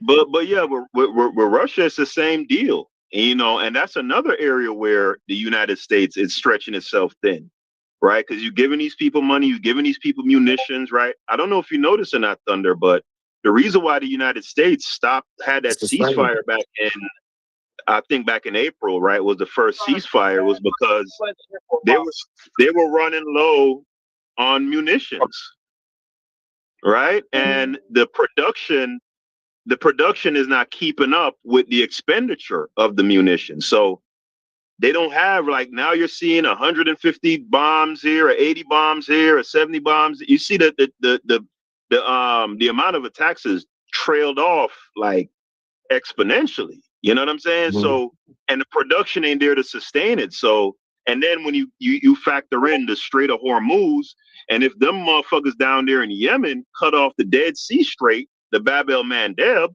that's another 12% of the world's supply of oil and natural gas and other goods cut off, right? The reserves in America is almost depleted, right? So, and then you have so much internal strife within the country. That's another thing that will cause the empire to fall, right? Nobody, the glue that holds this country together is dissolving as we speak, right? And instead of being what he advertised himself to be, right, the MAGA candidate who says no more new wars, America first, I'm concentrated on domestic issues. We have a ton of issues in our country, and that's what I'm going to be about and resolving.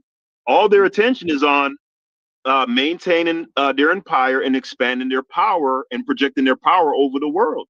So they're not taking care of home. And they're doing it for people who's not even really United States citizens, right? It's for the billionaire class to keep on being billionaires and trillionaires. You do gotta understand that is the fucking bottom line. If we don't understand nothing else, right? The power begets the money, right? And who got the money, right? The billionaire class. You see what I'm saying? Yeah, we go with conspiracy theories. No, it's not a conspiracy. Do the billionaires not have all the money concentrated?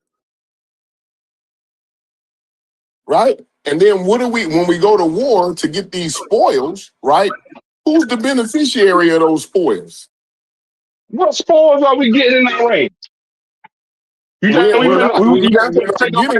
not getting. The point is, this time we ain't getting no fucking spoils. But I'm saying the point in going over there is to get the spoils, right?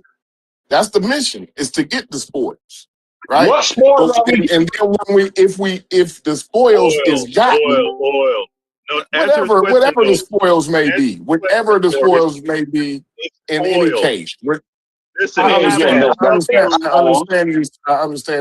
understand that. My point is not. Thunder. I don't know how Thunder doesn't know that.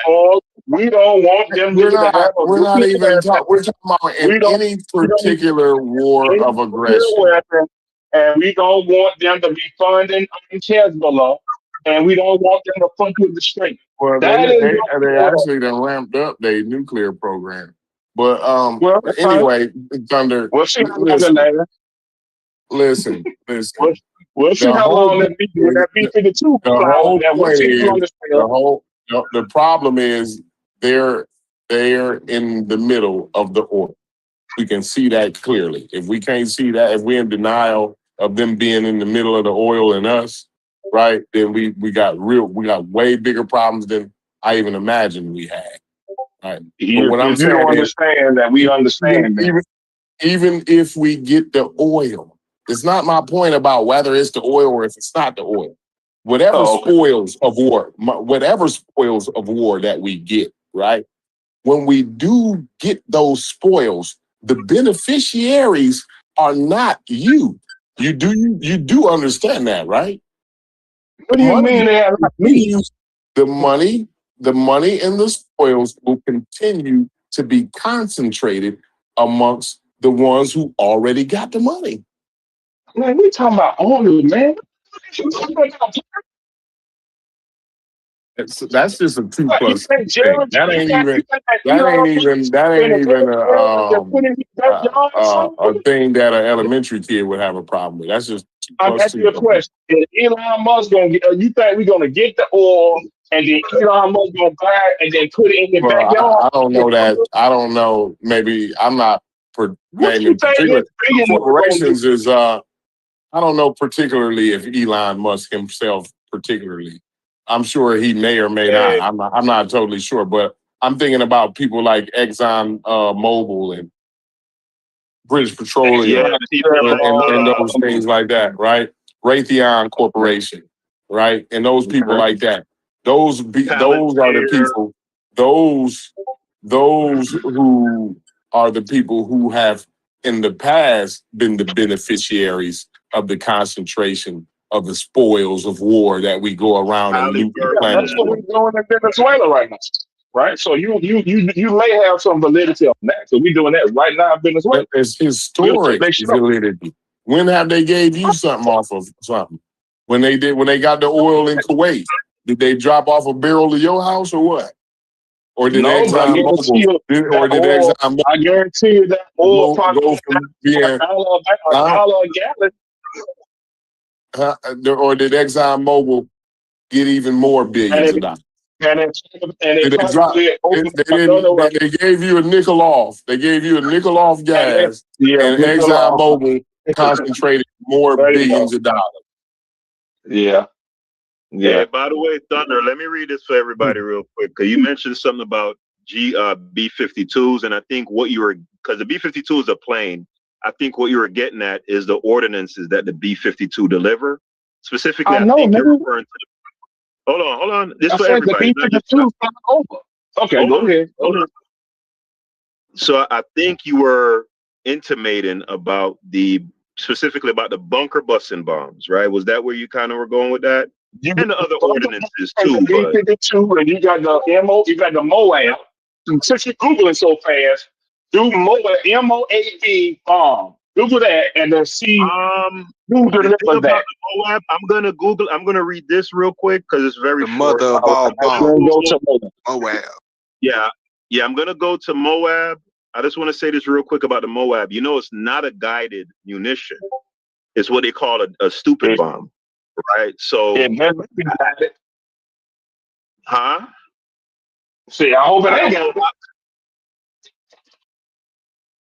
it. You hope they don't what? I hope it's not guided. Why does it need to be guided? Oh, because the whole point of deploying a bomb that size in a conflict like this conflict is because of Iran's topology, specifically all those mountains, right? And the granite, and they have all those missile silos and all of their stuff underground. The purpose of hitting those sites. The Moab is GPS guided. I just looked it up. Yeah. Okay, fine. But why does it need to be guided in the first place? I don't want it to be guided. Drop that bitch wherever you think that mountain that ain't guided. It makes more casualties and has less. They know where the Not hell just they dropping that bomb. They well, have what not they call just that, coordinates. right?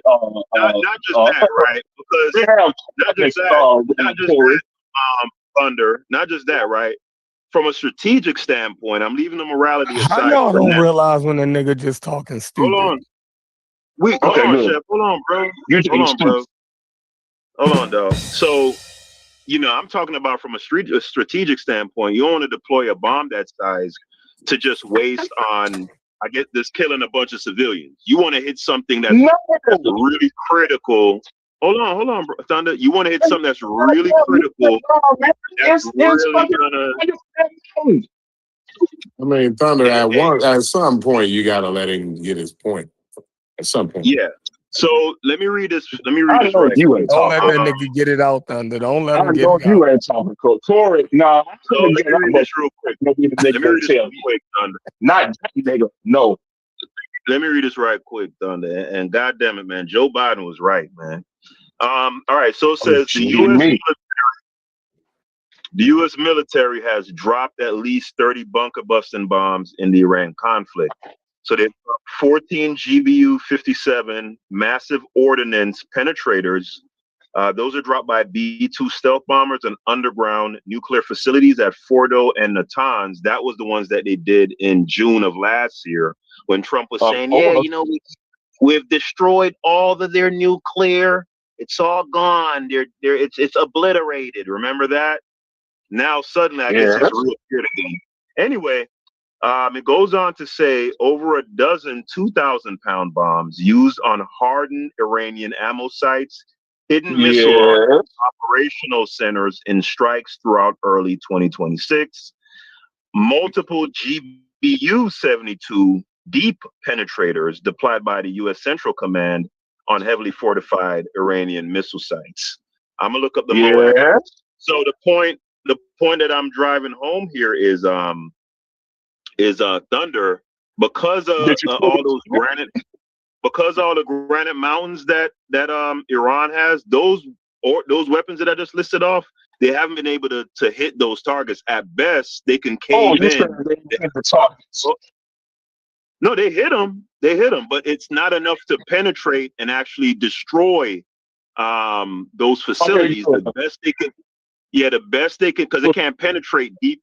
It can't penetrate deep enough to actually get to the underground facilities. The best they have been able to do is cave in those facilities. And during the ceasefires, what the Iranians have done is they've cleared those the blockages of those places. But they so those ordinances in essence, and it wasn't no damage to it was just straight up pristine when they got down there, right? Well, I mean, I'm not on the ground in Iran. I've never been to an Iranian underground. You just talking a bunch of shit you don't know about. Thunder, you got to give me a chance to answer your question, though. But you can't answer a question and then give me a chance to answer your question. Based on what all the military experts are saying, they're saying that those penetrating bombs have done no damage whatsoever to the actual underground facilities. And the most it's done, huh? Which one said that? Which one in the military? Andrew Cuomo? I've seen Colonel Douglas McGregor say it. I've even seen Jack Keane say it. I'm going to say, I think you respect Jack Keane. I've seen Scott Ritter say it, former advisor to the president. How they know? Huh? How they know? Well, like in international relations, these people are interrelated. With the UN, these countries communicate with each other. Like if you work in intelligence, Larry Johnson is another guy, former CIA, right? You do know that the UN, when these countries meet up, people form relationships. So people know, like a guy like Larry Johnson or Colonel Douglas McGregor, they can call people in Iran that they know that are in the military. You get what I'm saying? And they'll let them know. Or they'll